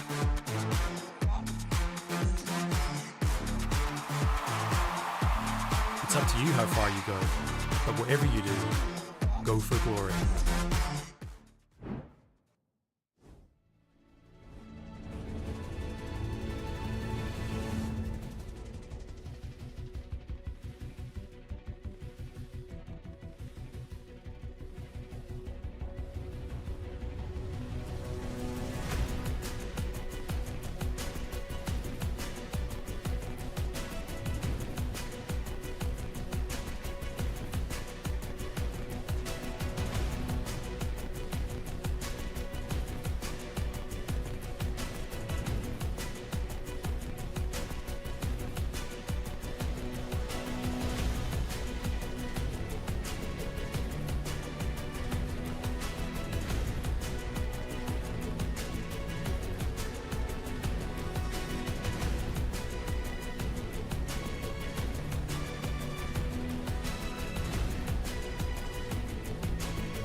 It looked like he goes where he pleases. He goes away with predictions, in my opinion. Venom Crest takes the first game away from Ruddy. Hey, Kasing, how are you feeling? I've lost all my points. I've lost all my points. He's forgotten. Wait, calm down. It's still a long day. Don't go all out. Calm down. No, but okay, on a real level though, one thing I was happy of is that, you know what, Venom Crest actually decided, you know what, our Mundo is going to carry the game, because at one point Mundo became unkillable. Don't get me wrong, with the lovely help of Ruddy, you know, throwing the game a bit, you know, it's fine. But in the end, Venom Crest still stuck to the win condition, they still played fights, you know what, front to back, as we saw. And they always found like the perfect kind of engage that, you know what, fit well with them. I think they caught Kitruken a lot, and this is honestly really, really big on how they won. So let's start on the beginning, like before we finish the entire cast of it. What happened at the beginning? Because that was a big lane swap and it was kind of relevant. And I thought, hey, they have a plan. They got to kill Venom Crest. They got to kill as well. But did that translate into any sort of lead to begin with? So it's weird because I actually think the lane swap was for the laners, but it ended up actually helping Theo, I think, more than anyone. It really slowed Kit Ruken's clear down. Like, Brand is an incredibly efficient clearer, but he saw the lane swap happen and realized, I'm losing my blue side if I don't move from red side now. So he then had to go up and then back down, and he was just walking around, and basically he just got out. Theo didn't get outpaced because Kit Ruken had to kind of play a weird kind of clear, and then the game kind of like went in weird ways. The Kasing also talked about backstage, like, it was quite funny seeing Alaric getting 2 plates bot side because of Nata having to teleport top lane, because for some reason Built decided that he was going to go up at level 1 with 0 CS and try and defend versus 3 under tower when a big wave was crashing. I don't know, there was Ruddy did well in the mid game to pull that game back, and then they really threw. And one of the things that we talked about on Champ Select was we really thought Lingard should have pulled out the Kai'Sa. Turns out, I think it was Nata who should have been on the Kai'Sa. I don't think the Ziggs really offered anything, especially once that Mundo started to take off. Yeah, that's it. You have no answers for Mundo once he hits his items, right? 2-3 items. That was it. It was donezo. Like, Ezreal is not a tank killer, and nor is Ziggs. Obviously, he's an AP caster. And so the answer is you just don't really let the game get to that point. You perhaps mind control Venom Crest to perma-grouping, perma-skirmishing, perma-fighting, which is exactly what happened that game. And so Ruddy had a great lead. They were doing really well. Everything was feeling great. And then they just pissed it away. Like, what on earth was that? Like, it was poor. It was a poor show. It's the finals, boys. You can't be putting out something like that. It was weak, honestly. Like, I think even coming out of Champ Select, like, we were a little bit flabbergasted. Veteran looked a little bit flabbergasted as well. Weren't huge fans of certain ways that draft went down. And to be honest, it went the way that we were expecting it to. And Ruddy had the game that we expected them to have. But then, especially around that Baron fight where it just didn't go their way, and Mundo was able to stack up his items. It's like, okay, now we just don't have an answer for this guy. And once that happened, and once Mundo reached unkillable status, he never stopped. He then went into the side lane, which he probably should have been doing a little bit earlier, but still went into the side lane and were like 1v1'd Alex on the Ezreal. Like, no answers, 0 answers for it. And from that point, Venom Crest put out the easy win. But that's exactly what I want to go into. The idea that Ruddy, even with, you have the Mundo, you have the line, the side lane push, you have the capability to delay the game and just wait for Mundo to go in, but it looked like Venom Crest were forcing the fights at the Dragon. I remember listening to Kasing's voice and I could feel his pain. So I want to understand how Ruddy had it all and they just threw it away. Was it the Baron? Was the constant fighting and chaos that they couldn't control? Like, they couldn't control their own fire? Or is Mundo too strong and they have to ban on the game too? I mean, to be honest, I think it's just more like, one, I don't think Venom Crest should have actually gotten to the point where they had 3 dragons. Like, I actually think, if anything, Ruddy should have been much more, decisive on understanding that, you know what, we're going to force them to come to us. And once they have, crossed the line or whatever, it's their turn their time to engage. And I think them losing, 3 dragons is also, that shouldn't happen. Because if anything, Mundo's the one that shouldn't be strong in fights, right? So on paper, you have the stronger top lane, aka Renekton. He's your bridge for your early game to get like the first 2 dragons or whatever you want. Obviously, lane swap aside, right? I think they did have a lead. Like, Ruddy did do good things. They didn't do bad just because they lost. It's just more like I think they chose the wrong fights that they should have taken. Or sorry, they should have chosen the right fights that was good in their favor rather than the fights that was kind of like reacting towards what Venom Crest are doing. Yeah, it's one of those things where I feel like Ruddy's mistakes were punished harder than the ones that Venom Crest made. Kind of just going back to why the dragons were picked up and how many dragons were given over to Venom Crest. I mean, Ruddy, they put a lot of emphasis on the grubs. They got 6 grubs this game, and I mean, you have Brand, so you always are going to assume if there's a Brand or a Zyra, they're going to rush grubs because they're very, very fast at taking them. And what we saw off the back of that was Venom Crest very rightfully recognizing, okay, they're going to go and prioritize the grubs. Let's just stack dragons now and hope for the Dragon Soul works in our favor. It was a Mountain Soul for a Mundo, which is a real stinger as well. And yeah, I mean, the game just slipped away from Ruddy because it just got too late. And it's funny because Kasing was the only real believer of the Mundo, and I feel like everyone in this room, well, we're not in the same room, but everyone in this desk, we've all been, at some level on the LEC in the sense of like either being players or, well, Kasing's the only player. We've all just been on the casters. We should have listened to the player who's like, actually, the Mundo is just going to 1v9 later. And everyone was like, you're an idiot, Kasing. You don't know what you're talking about. Turns out the guy who's actually got a pro career might know a little bit more about the Mundo than us, because he was absolutely right. That Mundo, as soon as the Mundo stopped doing what you were complaining about and like constantly grouping with the team, he just started being a menace in the side lanes, and then it was just like level 18 Mundo. How the hell do you deal with a 5-item Mundo when you have a Ziggs as your like ADC or that, your marksman role player? For those of you who are not listening to the green room because you're not allowed to, Kasing was in pain the entire game because Mundo was fighting and not split pushing. And as soon as he stopped doing that and going for the split push, the pain dissipated, but that was the sentence I memorized. Oh no, my predictions. That's actually everything I remember. Kasing, tell me before we jump into Game 2 rematch. I mean, if anything, right? Predictions aside, it happens, okay? You know what? I'm new here. You guys are the ones that should be, 100% winning your predictions. You're part of the furniture at NLC. What do you mean? I'm just saying, right? I think what I mentioned earlier about Venom Crest understanding the win con, ultimately that's what will make them win. And I think the faster that they've recognized that, if Mundo had gone to the side earlier, he'd have gone to his 2-item spike earlier, he would have gone to the 3-item spike earlier, And then it's on Ruddy to recognize, what, we need to play not just aggressive, but actually understand what are we getting from this aggression. And I feel if they do that, they can win the series. If they're not, probably not. It could even be a 3-0 for Venom Crest. I mean, honestly, it's a tall ask, but Venom Crest had a really, really good read on their comp there. I do think, again, I'm going to be a crocodile hater. I didn't like the Renekton. Imagine if you had like a Malphite or something, someone who was the hard engage and would start the fights, because the problem is Kit Rukin was getting caught out consistently.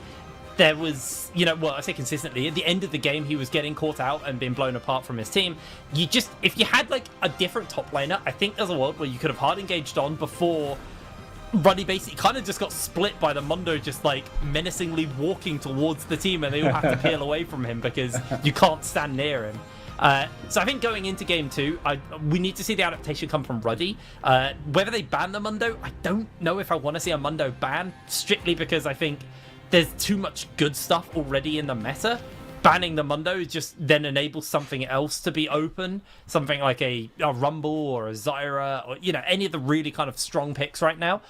But I don't think Renekton's going to be your answer to this Mundo, especially when you now know that Venom Crest have the ability to do these lane swaps to kind of handle the early pressure of that Renekton lane. So I want to see, some adaptation coming in. I don't think Nasa on a mage was that impressive for me. Yes, the draft kind of lent away from a mage bot lane, but I do think Natter is an exceptional ADC player and should be on marksman champions and not on these mages. You had your AP fulfilled by Kit Rukin, and he will always fulfill that. And that's the major thing. Right now, what we do see, especially over in like places like the LPL, kind of just going off my knowledge for that one, you do see one source of solid AP for the team. So, your Carfuses, your Rumble, something like that. And then the rest of the team kind of just flexes into AD outside of that. Kit Rukin is going to take that AP role for you. So you can afford to put Nata on a Varus, on an Ezreal, on whatever ADC you want to give him. So let me help you on that one. It's going to be a side swap. Ruddy will take on the red side. They lost. They decided to go on the red. Venom Crest will take on the blue side. So banning the Mundo doesn't quite seem fit. Like, might as well give the counter pick to build. So as soon as we look into the way this champion select will develop, what other champions should be on the lookout for? Because will bans adapt as soon as we jump into best of 5? Because you are aware of that. You have your own meta within the series itself. So how can we start developing this one, Kasim? I mean, my prediction right now is actually No, whichever. your predictions are gone. Forget it. Like, sorry, I'm saying for the picks right now. My picks, obviously, guys, you have to rub the salt into the wound, okay? I've already accepted I've lost. Like, when it comes to champions, right? Something that I noticed what would be crucial between both teams is actually champions that can actually just, how do I say it, actually do damage. And when I say do damage, I'm not talking about Ziggs or, you know, these kind of cast damages as Foxtrot pointed out. It's just, when I look at these two teams, I think it's better to just go for any hyper carries, something like Koki or Tristana, or, you know, that's for mid lane, for example. But then also for AD carries, it's like what, Kai'Sa, there's also champs that, I guess, maybe MF, obviously she was banned, but Zeri can even work really well. But I feel like these teams have to prioritize those AD carries in 1, 2, 3. The fact that they even let it drop down, in my opinion, is maybe not the best, but you know what, they didn't really get punished, like the Xayah, for example. She kind of just got away with just picking Xayah and being, you know, free to hit. So I think champions like Kai'Sa and stuff is what I would say is going to be OP. Maybe you could also shift your bans not so heavily onto Theocastis and maybe kind of almost direct them towards one of the three. You know, the Maokai, the Ivern, and the Sedge are kind of the highest priorities for Theo. So what have you got for answers, at least for all of those individual champions? And then maybe you can try and almost direct the champ select from there, and how Verdant draft. Not Venom Crest draft. Verdant washed out ages ago. That went down real bad.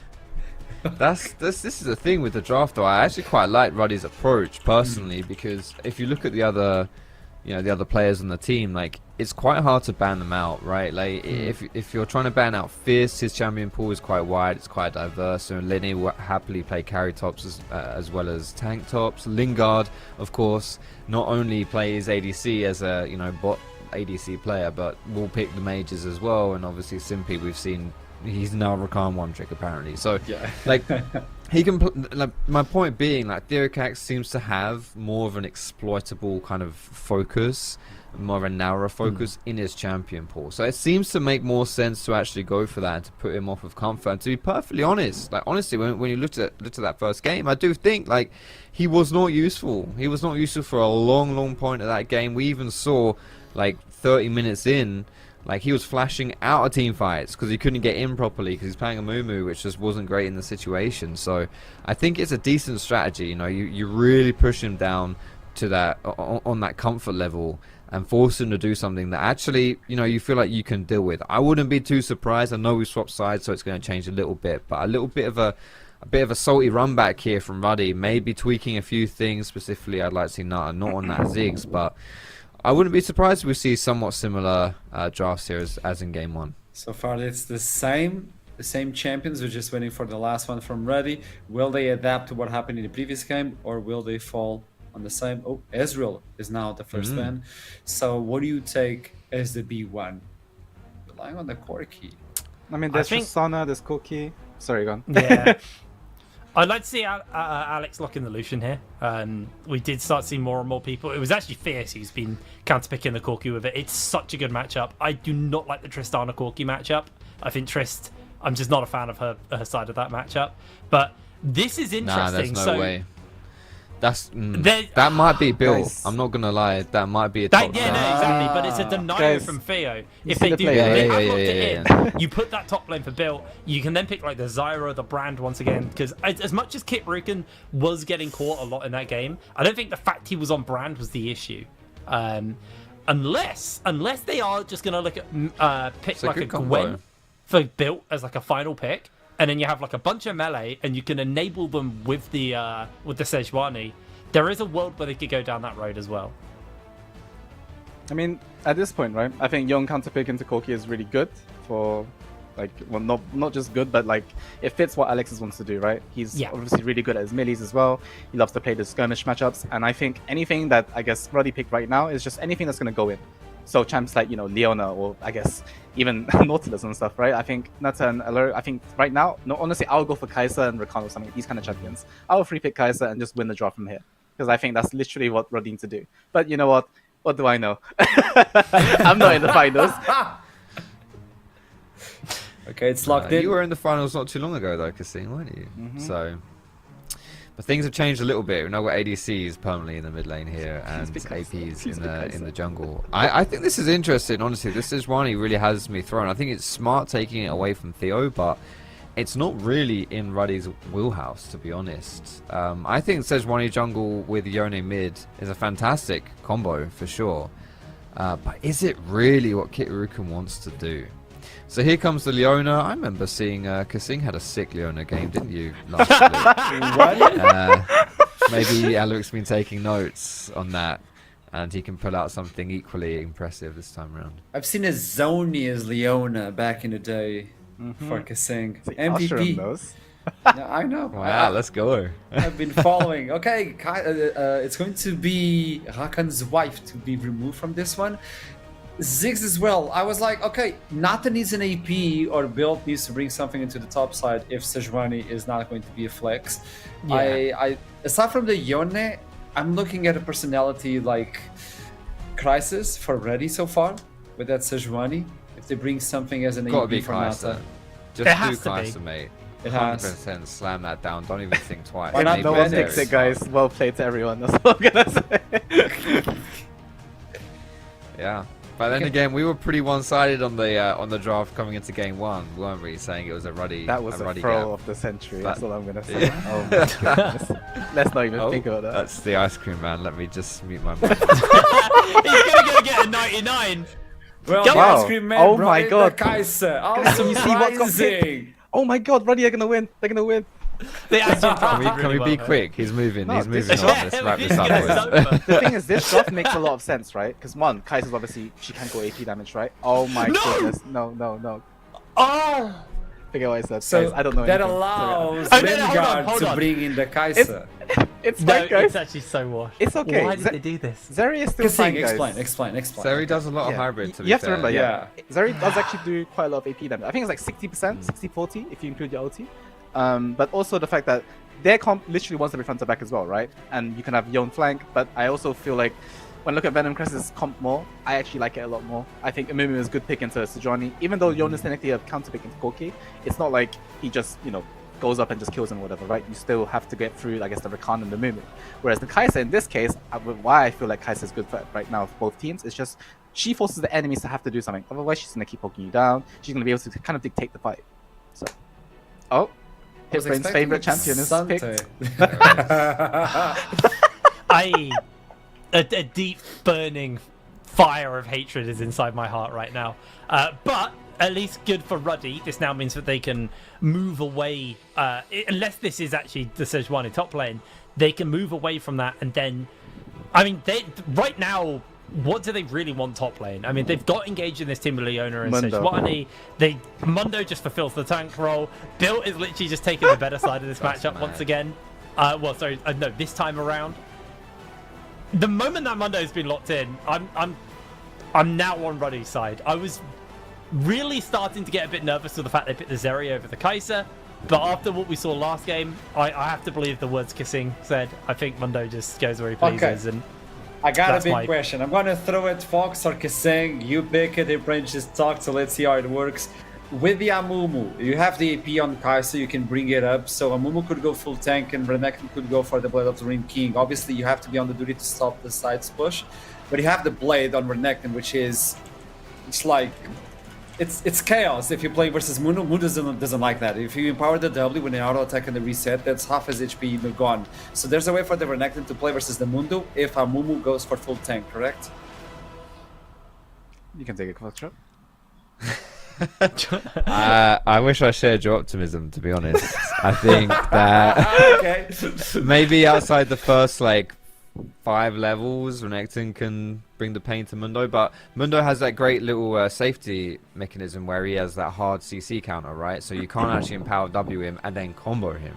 Mundo will walk away. So That's what about the percentage HP you take away with the blade? You know, auto reset. That's if you go Bork on Renekton, yeah, then I think you're in trouble for as the game progresses. But the thing, so that's the thing is like you could Bork to try and boink Mundo, and that's great potentially in the 1v1. Firstly, I don't really think it sways 1v1 into your favor, but secondly, then you're very much tunneled into fighting Mundo. That's your role that game, you know, and I don't think that's what you know what Lenny wants to do. So is this a ready game? I'm gonna ask this. I'm asking, is this ready game again? I mean, I would have 100% there's said Roddy. silence. I would I have wanna be 100% said right. sorry if they had gone Kai'Sa instead of Zeri. But you know what? It's fine because I still think Zeri is still a good addition regardless. Because one, she's still a hyper carry, right? She can still do the job of, you know, still playing front to back. And I just think right now, as long as Roddy don't, you know, get too overconfident and try to overchase on kills and just stay disciplined, I think they can take this game. So surely Reddy will win, Kasing. Yeah, surely. Sure. Based on that last game, surely. they should win, Foxdrop, yes. what do you think? I like both these team comps, but I think I would in a vacuum. I would favour Ruddy's a bit more, but to be honest, this is one of those rare cases I think recently where I'm like, yeah, both these comps are kind of, you know, I'm kind of vibing with both of these, but I am forced an answer. I'm going to say Ruddy. Ruddy, what about you here, Brain? I know there's a Ah, boy. Renekton, Pain. He doesn't want to vote for Renekton. That's You know, what I I think. don't want to vote for Renekton, but I actually kind of really like what Venom Crest are doing. But if I think if it's anything but Renekton, I'd be so much more confident in this. My predictions might just be cooked here. I'm gonna go Venom Crest. Venom Crest, he changed. Okay, let's see as we toss it into the game. It's about you, Veteran and Duckling. Who do you think is gonna take the second game? I'm gonna leave that to be answered by you, Veteran. What are you thinking? I'm thinking that I actually really like Kai'Sa here for Venom Crest, but it's like Kai'Sa itself that can. Producer just telling me about 50 different things, so with the Kai'Sa on Lingard, I think that helps with some of Lingard's typical difficulties coming into these games, but a big thing is that I like it as a control factor for Zeri. I like it against champions like the Yone. I like it as a counter, really, into what Ruddy have, and I think if Ruddy had picked it up, like I agree with Kasing, I'd be all in on Ruddy there, but given that they didn't just not go for it, but they went with a composition that honestly doesn't want to play into a Kai'Sa as well, and then they gave Kai'Sa over to a player that definitely has his best games on that stamp. I think this becomes a lot more even now, and not to sound like your typical pundit, but the momentum is definitely in Venom Crest's favor right now, and you can't skirk at that. That being said, it is Mr. One Split Wonder Natter there at the peak of his powers. He did have a phenomenal game on the Ziggs last time. Ziggs doesn't give that much agency. Zeri, on the other hand, gives a phenomenal level of agency over towards Natter. Natter believes in himself, and Ruddy will get the momentum back through Natter, who always has that momentum in his first split of any season. Can Ruddy bounce back, or will Venom Crest put themselves at match point and just that one step away from the NLC title? We'll find out as we head into the Rift for game number 2.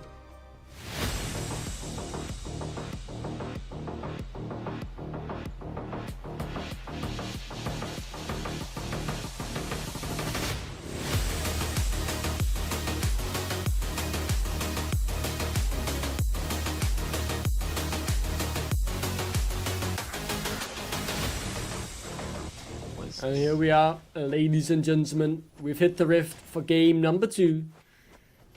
We could be more than halfway after this game, depending on who will take it.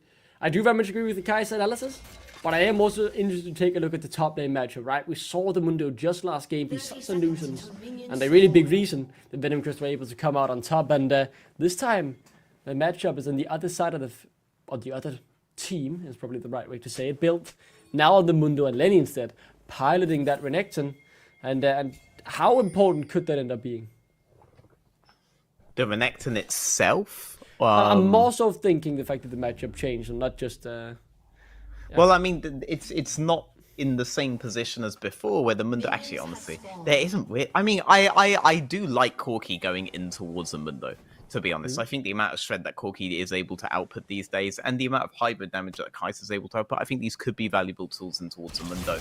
Mundo's not in the same position that he was last time round, where it's just guaranteed that at some point he's going to be essentially unkillable, and you're basically sat there having to deal with all of his teammates and hoping he can't just completely 1v9, which, as we know from watching the previous game, eventually he was able to do.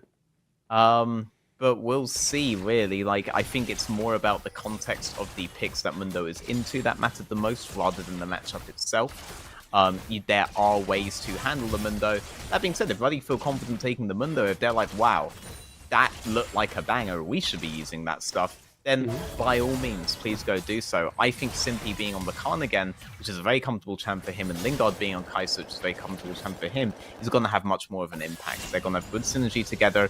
Kai'Sa has a lot of tools in this game, and Simpy is the guy that can stay on towards that Zeri, right? So let's see how they're able to do. If we get around step 1 there, then we can start worrying about step 2, which is, can this Mundo really do stuff later on? Do we actually have the tools to be able to kill him? I think if that 2v2 goes really well for them, the answer is going to be yes regardless. Yeah, I think that's some pretty decent analysis. And one thing we talked about a lot in Game 1, right, Veteran, it was the fact that Ruddy, they were here last year.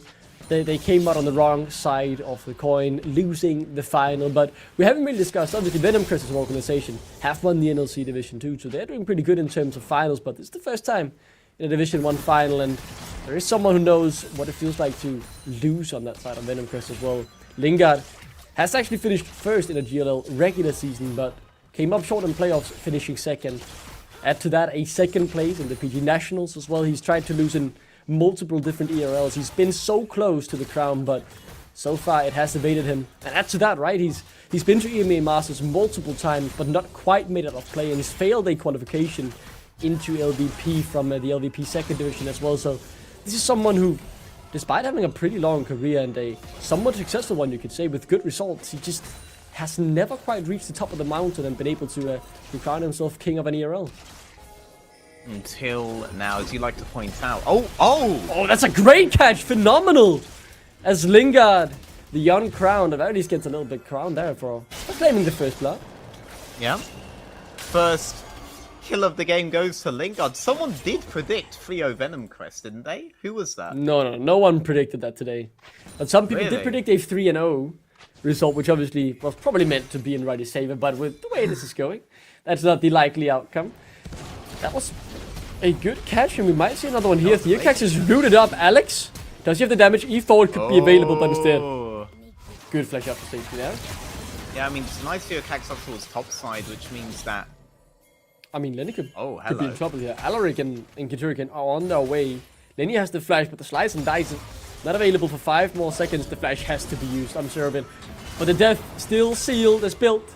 Will claim that kill. Good return response here from Ruddy. I was doing a double take there, because Theocax being forced off on midsection meant that Ruddy's top laner could go aggressive on top, but we go up there and we see Renekton moving in, and I was like, wait, hang on. Which team was the Mumu on? And I was trying to double check this, but no, Lenny just messed up there. He went completely aggro in the absolute worst situation to do so. Built was the guy that had the permission to do that, because he knew that he had his jungle support leaning in towards top side. He knew he had control of midsection. He knew the opposite was known to be untrue by Ruddy the entire time. So not quite sure what Lenny was trying to do there. He's not playing the Mundo this time, and he did not have the map advantage there. So that advantage Venom Crest just got on bot side, traded top side by some sloppy play. And Lenny had obviously a great spring split. Really took the lead by storm, being plucked out from the low divisions in France by Venom Crest. He really did hit the ground running in spring, having a monstrous split there on Venom Crest. This summer, it's been a bit more up and down, but there are still these great performances in him that shows he is one of the top laners here in the NLC. A year and a split in which quite a lot of players have come from out of nowhere, building a name for themselves. Same could be said for Built and Alex. On the side of Ruddy, as Theocax, someone who's trying to do just that now, being plucked out of the low divisions of France, just like Lenny was last split, having had pretty solid performances throughout here for Venom Crest this year. I want to say something, but I'm pretty sure Ruddy, they want this fight. Yeah, they really do want this, actually. The smite available. Whoa! Fate sealed on 2. Theocax will get the Drake, but the kill comes through regardless. Now Lingard the one who's the target. Can he get one back in return? Yes, the last auto, just barely claiming that kill. Ruddy failed to get the Drake. They didn't quite win the fight, but their response was to get 2 kills. Yeah, 2 for 2 kills there, actually. Fearcax just barely able to get the Drake with his dying breath, and Lingard just barely able to trade the kill with his dying breath. Just barely able to get that into an even or winning state for Venom Crest, but still, they were able to do so nonetheless. I think they'll be happy taking that initial Drake. They'll be happy going even on that initial fight. And Lingard, he's going to be able to catch the wave coming back towards bot side, and Fearcax is going to be able to contest the next huge objective of the game, which is those grubs on top side. They know this is happening. He's able to get one, as now Alaric shows his face. Alex rotating up as well with the prio in mid lane. This means that he was forced to back off. Fierce is half HP. Yeah, I don't think he's recalled after the fight before. This could be bad for Venom because it's inside their own jungle. Ruddy looking for the kills here. Can't quite connect. Close down the gap, you should say, as Fierce still in the mid lane trying to survive. I think these fight clubs could definitely go with inside of Ruddy. This blue buff as well seems to be a likely target, but the skirmishing far from over. It seems that Venom Crest don't want to give this up quietly. But Alex has the priority. What can they really get here? What? Huh? I mean, Ruddy, they're going to get the blue buff here. Simpy and Fearcax, by just matching them and maintaining vision there, give Kai'Sa permission to extend on that bot side, and that bot side matchup has hit level 6. So, Kai'Sa actually in a pretty good position against Nata here. It's much easier to execute the Kai'Sa side of this matchup than it is to execute the Zeri side of it. So long as you maintain the knowledge of where support jungle is, you enable CC chain so far is good. That is a very good CC chain. Simpy able to get one ability off before he dies to Alex. Alaric though, come on. A light the next target. The last auto will seal it now. 2. It is Fearcax who's so low. Able to get down one before. Alex flash available. Will try and get out. Has claimed himself a double kill. Won't make it more. Another 2 for 2 as this game is neck and neck so far. 2 for 2, but winning mid, and bot lane is able to get some kind of an advantage off that. Look at the way that Nat is playing. He's playing very, very patiently. I wish we could see that wave, because I really do want to know if this is turning into anything on bot side. I don't know yet. But it's entirely possible that it is, as Lenny picks his top side in his favor. Fierce picks his mid in his favor, and bot, it looks like Nata is in a fairly comfortable position. He won't be on the next set of rotations, but Leona is leaning down right now, so Leona will be able to escort this wave out for Nata. Looks like Nata was able to get into a comfortable pocket in that bot lane, so they weren't able to get something huge for Lingard on bot there, but being able to fix double lanes there and go more even in these fights and be able to claim, again, more neutral objectives for Venom Crest. None of the grubs have gone over towards Ruddy as of yet. I think Venom Crest is still gonna take these incremental wins. Ruddy are the ones that want some kind of big swinging win right now to get their heads back into the game. Venom Crest, they want to maintain the momentum that they got in the last part of last game. The fact that they won last game while things were going so bad, they can surely tell themselves that them being in a good position early game on this one puts them in a better position overall to potentially take game 2. One thing though that's for sure that from within so far this series is that it is not gonna be a stop for Ruddy. That's for sure, as Venom Crest are fighting tooth and nail this series, certainly delivering as you would want in your final. The biggest stage the North has to offer in terms of League of Legends. Both of these teams, worth mentioning, qualified for the main stage of EMEA Masters seeding. The only real difference as EMEA Masters no longer consisting of group stages, but instead of a long Swiss stage, which both of these teams have qualified to, and their opponents have already been drawn. It is simply depending on seeding that will decide who they'll play against. I think the less we talk about the Swiss stage seeding, the better for all involved. But is it bad? But wow. Okay. It's fine. It's fine. Sorry. Duckling, guys, I also apologize on behalf. Is unaware of the discourse. It's all good, guys. It's all good. But Lenny, getting a good wave on top side again. Not going aggressive when it would be done to. Yeah, no more overstaying. No more over aggression. I think you'll take the win to can. Looking at the matchup here, right? Obviously, both of these top laners, as we discussed earlier, have built up a huge name for them throughout this year in the NLC, coming in unknown in strength, both now being, I would say, 2 of our top laners here. And normally the one to have been more aggressive and make these mistakes of being maybe a bit too aggressive has been built. But this time, you know, as you said, it was Lenny who was too overeager. Someone who I've always seen as more reliable and consistent. It hasn't quite been the case this game, as he seems to have learned from his mistakes. Though, that was a very accurate TP.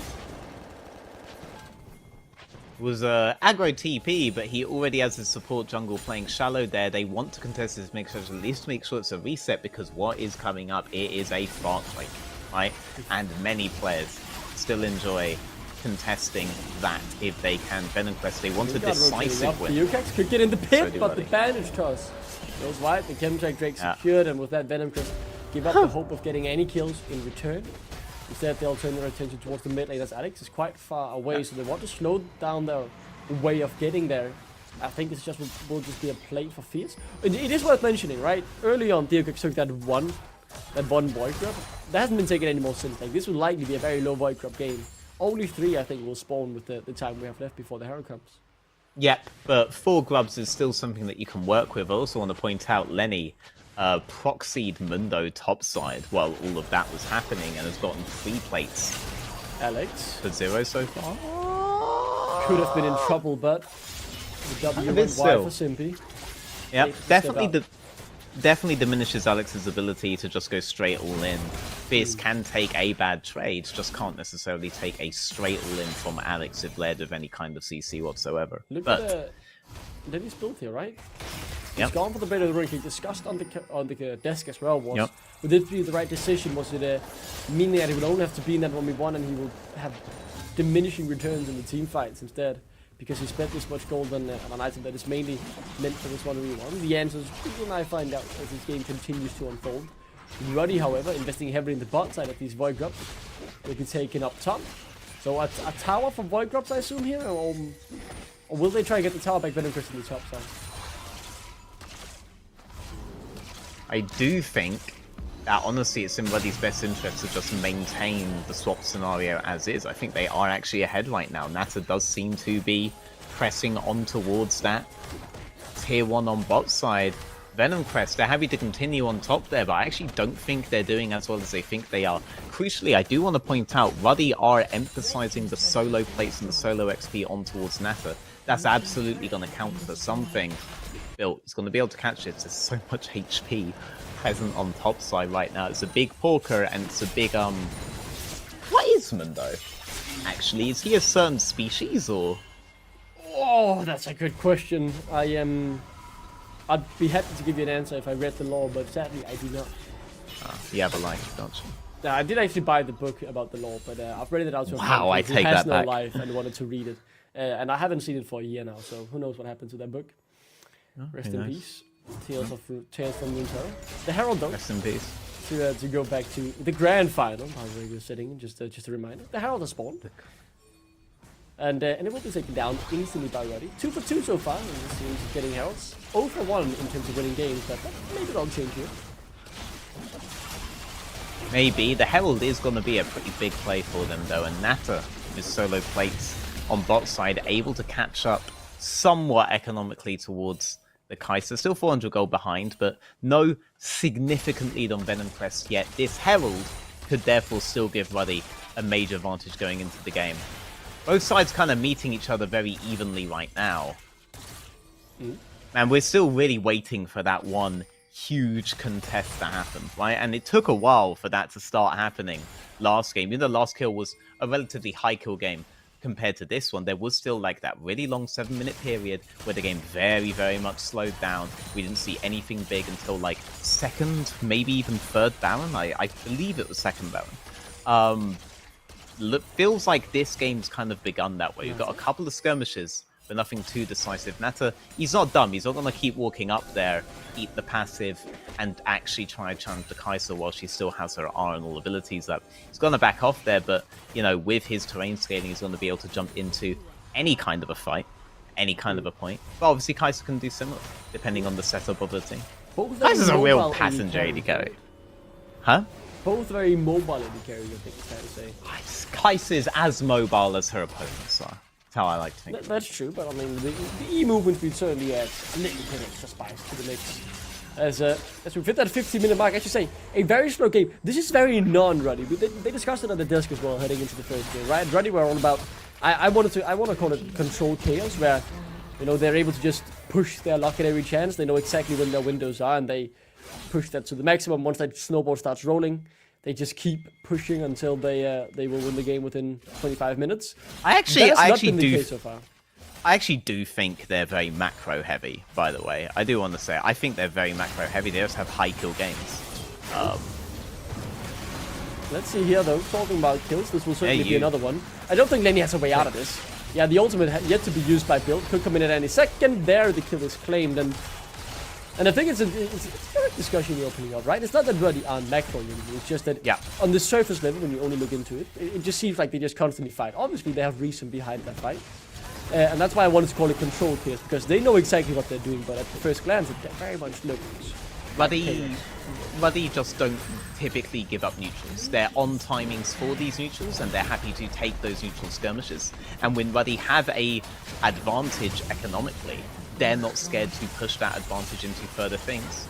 They will. Let's see what happens in mid lane. Simply should be able to get out with the help of the flash as well, but I certainly undervalued how much that solo kill, or that kill, but they can't get with the top men. That Herald, got another turn, another charge there. The goal lead now back to even. What had slowly built up to a 2.5k goal lead for the side of Venom Crest. And that plays really within just that one play. This Renekton, I think Hipbrain is very happy right now seeing Renekton's fail as Lingard. Taking quite low already. Good burst from Nata. Lingard though dancing around the damage from Alex. Able to survive thanks to the killer instinct. Ooh, this game is able to survive. Spicier. Able to survive thanks to his ultimate, but he's not able to thrive in that fight. Began as a 2v1, he had to back off. He couldn't really do that much straight into Nata and Alex, and now he's going to be off the map, so the game will slow down again in favor of Ruddy here. Decisive play by Ruddy. They weren't able to kill Kai'Sa, but they have stifled Venom Crest's ability to play map here, particularly off of that Herald that Ruddy were able to pull on top side. I think Ruddy are going to feel much more comfortable about their position now than they have been at any other point in the game. But this is, again, they will just contest when they see their opponents willing to contest in a situation where they can't really fight. Lingard shouldn't really be stepping up on that mid wave there. There is no follow-up available for him. Ruddy know that, so they go and contest him on that mid wave immediately. That, for me, is still a good macro play, even if it does lead to more contests, more fights. I don't necessarily think these two things are opposed to each other. Simpy, CC coming through, but no real damage as the damage dealers just a bit too far away. Now Fierce, though, could be in for a whole lot of a worse situation. This time, the damages. There are 5 members of Ruddy. Take down Fierce. A good pick, but no neutral objectives on the map to make that into a bigger play. Yeah, I mean, it's still really good to keep removing Venom Crest players from the map there. They removed Kai'Sa before. They've definitively removed Fierce here despite the TP, which gives Venom Crest less freedom. Lenny going very aggressive despite that midsection contest again, and going to get punished very similarly to how he got punished in the opening phases. I think he might be dead here. He should be dead. It's very illegal that he did that. I mean, Slice and Dice is now back up and available, but I'm not sure it will lead to an escape as it's a 3v1 scenario. Lenny is not having the best of times here in game number 2. He has had his fun in the Mundo. Now he's in the Renekton. The other side of the coin, and it's turning out exactly like we saw in game 1. Yeah, and I mean, this was just another extension that he made, even though he knew his team had been contested really heavily on the midsection. You can't really extend on sides there. You're looking to just reset the map and try to get out ahead of your opponents on resets. That's really what you have to do there.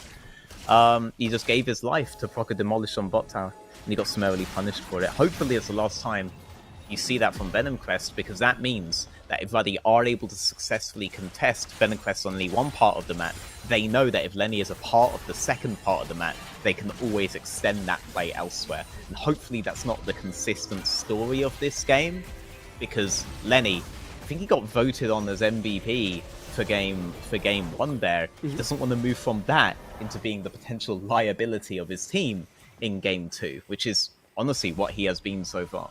Yeah, it hasn't been a good game, to say the slightest. And it feels like it's not just they've put attention towards it. It feels like he has had some crucial missteps here, right?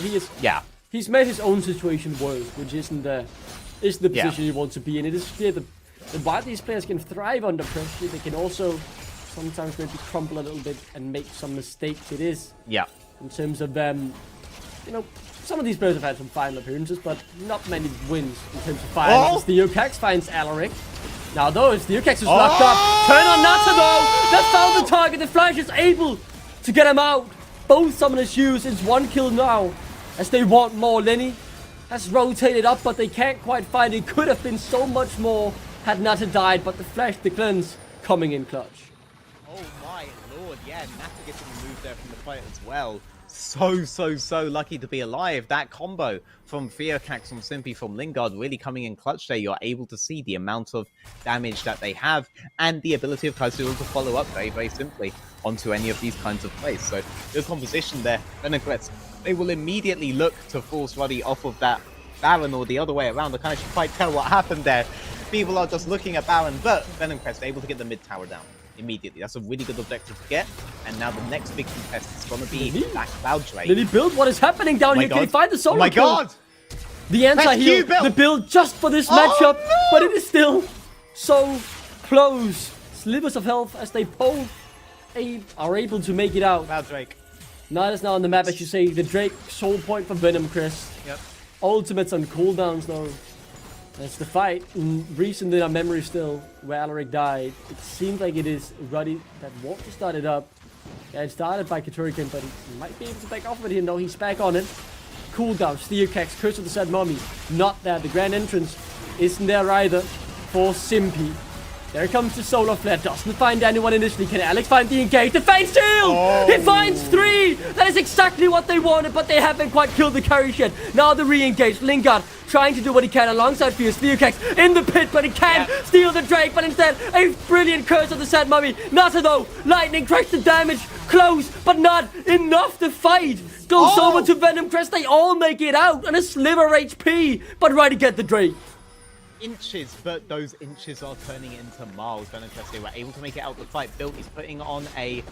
Is it a Lenny cosplay, or is it just a Mundo, right? He's doing his best Mundo here, running up in full HP and towards his sliver of HP opponents, really flexing in that regard. And Theocax Fierce, they're not quite able to get the resets that they want. They're going to have to settle for recalling a bit later. Built doing his job, and now the next rotations, as Venom Crest come out on the map, Ruddy, they're only going to be a couple of seconds behind, despite Nerly being aced. So, Built, he's actually done a really good job there, getting the map state in a much better position for Ruddy than it otherwise would have been had he not gone forward on that really powerful Mundo. And it does raise that question, right? Yes, you can deal with the rest of the team as Venom Crest, but can you deal with that Mundo? Will Mundo turn out to be the defining pick of the series? Because we've been here before. You've been here before, Duckling. I feel like I've seen this kind of an effect already, and I wonder if this game extends to 30 minutes like it did last game, if we're going to see a repeat performance from another Mundo. And the Mundo so far really turning out to be defining, just as you said, could become defining of the whole series. Might just be put on the ban poll in game number 3 for either of these teams, to be honest. After this game, I think they both know exactly what they can do, both for and against your team. And what really interests me here is, right, this time Lenny, or before we saw build for the team fight, right, on the Renaissance. Lenny's building full on for the 1v1 against build, and he still hasn't been able to find a solo kill. Hasn't been able to shut down this Mundo, who, shockingly, despite being 4-0, only has a 200 gold bounty on him. Or maybe that's fair enough, to be honest. Regardless, though, like, Build is offering so much both in the side lane and in the team fights, and the Renekton nowhere near that same amount of power. Nowhere near, actually. Hitbrain will love to hear you say that. He's been a very anti-Renekton player all game. Maybe that's why Lenny is sabotaging the overall stats of the champion right now. Maybe he's just mates with Hitbrain. Who knows? But Build, he's certainly feeling himself right. Okay, wow! Okay, yeah, okay, that is not okay. Build, man! What am I watching? On in the top lane around the Baron. Alaric has been caught instead. The TP's in from Build. Alaric goes back in. He wants to fight. As Fierce is dead, it is all on Lingard. Keep your eyes on him. He's been in this situation before, and he has to carry as Lenny cut to a million pieces within seconds. As Ruddy turned their attention to the Baron, Build was the one to find the moment as Mundo continues to shine. It looks like we are in a Mundo Fiesta again. Lingard, he still has the... Oh, they found Lingard! They found Lingard! He sees it, Chain! He's down! He's dead! This is all Ruddy! This is their Baron! This is their game to lose now! As momentum swings, the Mundo decides the outcome. Ruddy, they're back in it. Yeah, Ruddy are back in it as well, and Mundo may actually be him, may actually be that big defining pick. Still able to translate a play on bot side into an immediate play around Baron, and Venom Crest had absolutely no response whatsoever. And that Alex has honestly had some really good engages this game overall. That match, that time right there, he was able to make it count for an absolute ton. And Ruddy, they now have a very solid lead on the map, in objectives, in gold, in everything. And with 1 minute and 10 seconds to go until the Drake is up, they're in a really good position to turn this into a Drake point, soul point for them. You know, they say history often repeats itself, but Ruddy are determined to not make it happen this time around. Members of Venom Crest not wanting to repeat histories or failures of their own doing in the past. Final losses on both of these sides individually. And for Ruddy as a team, just last year, Alex and Bill remember it all too well, but they are stepping up here. After a disappointing game 1 where they thought they would have had it, they now sit with the game in their hand, and as you say, Soul Point maybe just 30 seconds away. What does it take for Venom Crest to bounce back here? If they kill Ruddy's Nexus, I think they're on the That's right a good track. point. Maybe a kill on Alex would help as well. Lenny might be caught out, but does have good damage in the 1v1s. Katurkan is here as well, though, and now there is no chance for this Crocodile to find a kill. 0-6, man. Why are we playing it?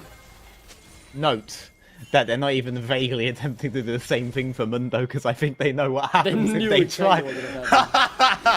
Ruddy, though, they're basically playing two sides of the map at the same time. Very aggressive on top. No. Maybe Venom Crest go even on top. If they're doing that, they're not dealing with bot. Like, let's see what Bill does when he reaches his turn. Maybe they're ready to fight around the top side. But look at Just the gonna damage. press E now. Oh, that's a tank! As the fight goes on in the jungle, Venom Crest are losing their base. They will have to win this if they want any hope of winning game number 2. But they aren't ready. Dashing forward, the damage is there. They're scaling as well. The inhibitor goes down. Ban Mundo, man. What are we witnessing? Ruddy. They say pressure make diamonds, and so far they're shining in game number 2. Bill having a monstrous game here. As now Simpy tries to stop this beast of a build, but oh my god, it is absolutely disgusting. And how is he only on a 450 gold bounty? No way. You're kidding, right? He should be dead here. No, okay. Nah, yeah, okay. He's alive. He's actually dealing more damage than he's taking. Fierce now forward. It is a shutdown. They really want this, and they get it. That is 750 gold. Very important gold as well. As Alex is dead, this is the window maybe Venom Crest have to get the soul point off their own. Alaric is here, Katurkan is here, Nada's on his way down. The Venom Crest health bars aren't full. Danny and Link are down to half. They don't have that many cooldowns to play around, so it's a fight that they could still win. They might be 3v4, but they fancy their chances. Alex can TP in despite spawning in 2 seconds. TP in now from Lenny. The fight goes on as well. The double knockout. They found Nata. They found Alaric. The Baron is wiped out. The Drake is secured, and Venom Crest have found a footing in this game once again. No ultimate for Lingard, but his team is able to kill well enough that Lingard could just walk in and delete Nata regardless. That Kaiser pick that could have been Ruddy's, paying absolute dividends for Venom Crest, but it all began because Built could not be there in that fight. It took 5 of them about 50 years to kill him, but kill him they did. Instant translation in towards a neutral objective.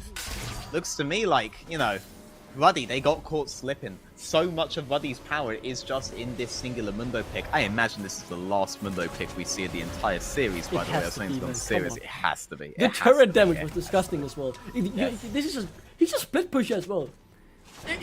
You know, the Cassante spam or Cassante copper pasta, it pretty much can be applied to Mundo right now. Except for the fact that he also kills towers within 1.5 seconds and heals up the entire damage he takes from 5 members in 2 seconds. Like, it's absolutely disgusting. I don't want to see any of these top lane champs anymore in this series. There's a pattern here, right? Like, imagine if the next game, Ruddy lock in both Mundo and Ziggs. Yeah, the turrets are not going to stand half a second. It's going to be a new Olympic record, I'll be pretty honest. That will be crazy. As the you know what's pressure is really on. good in this meta, and is on. completely underrated, and would go really well with this ridiculous turret-taking composition we're thinking. Where's the dash there? He sees it again, cancelled twice, thrice, and he's down. 45 now for 40 seconds. Game number 2 might just be over here, let's be honest. Ready. Can they pull it off? They've been in the lead before. The goal is only 2,000. None of it sitting on Build. So if he dies, Venom Crest very much still able to win a team fight. But their base is broken open. Ruddy just 1 step away from evening out the series. And making sure we have a series on our hand. Fierce, good dodge. Oh, it's a 4-man curse on the Sad Mummy. But they can't get to the carriage in time. Lenny is exploded. As Nata dashes forward, Theokex goes back in. But to no avail. Bill running down the remaining carries. As even Lingard deals 0 damage to this Mundo. It is absolutely disgusting. As Righty step up, they make sure they show why they're favorites as they take game 2. So, look, Phil has 5,000 gold lead. I absolutely refuse to give any Mundo picker MVP. It's not your gameplay, alright? Nata, I am impressed that he only died twice against God Boost that he was in. Especially, there were loads of scenarios where Mundo couldn't even be a big deal there whatsoever. But this pick, we gotta do something about it, right? So each series ends up having its own internal meta. I'm being flashback right now to Season 5 TSM, where Mundo Tristana was the defining matchup of that series. One side picked Mundo, one side picked Tristana, and the Game 5 versus LMQ was won by TSM being like, hang on, will we just pick both Mundo and Tristana first rotation? Bam! They go on to win the series. Recognizing these individual series metas is a big thing. I want to see this Mundo removed from the board by red, or just early picked by blue. Because yes, maybe you can think of some hypothetical counters to it, but I highly doubt you can scrim into Mundo every single time. Alright, just slam this in or ban it. This has to be the case next game. It is absolutely crazy. Hopefully no more Mundo or Renekton in the series, but we'll find out as we have at the very least 2 more games coming up right after this break. Break it down, break it down. Step on the gas, let's get out of town. We're gonna break out and have some fun. We're gonna do what you never done. Oh yeah, yeah. Come on, take your body with you. It's a money weekend. Everything we wanna, we go do. We go do. It's leisure, we go do.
I've seen this before.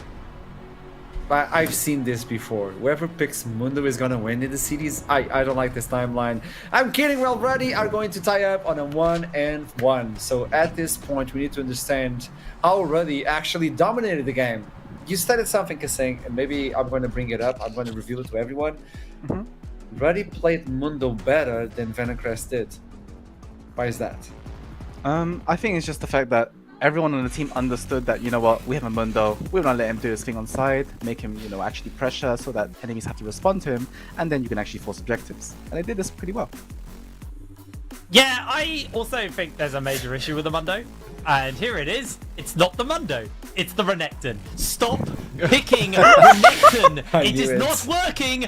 Ban the champion. It's gone. It's done. No one can win this side of the matchup. Maybe pick something that can handle the Mundo. Maybe, I mean, you can ban it. Just take the goddamn crocodile out of the picture because none of these top laners is doing Renekton any justice.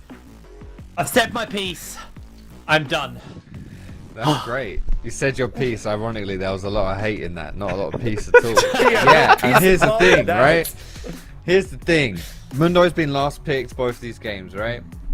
So we're not having teams pick Renekton into Mundo, but I agree. Like, if you're picking Renekton as a blind pick, which does sound kind of like sus, but I actually think it's okay to pick Renekton blind because he is quite malleable and he still gives you a potential like pressure point in that top line, potentially depending on the matchup, and I think that's why teams pick him.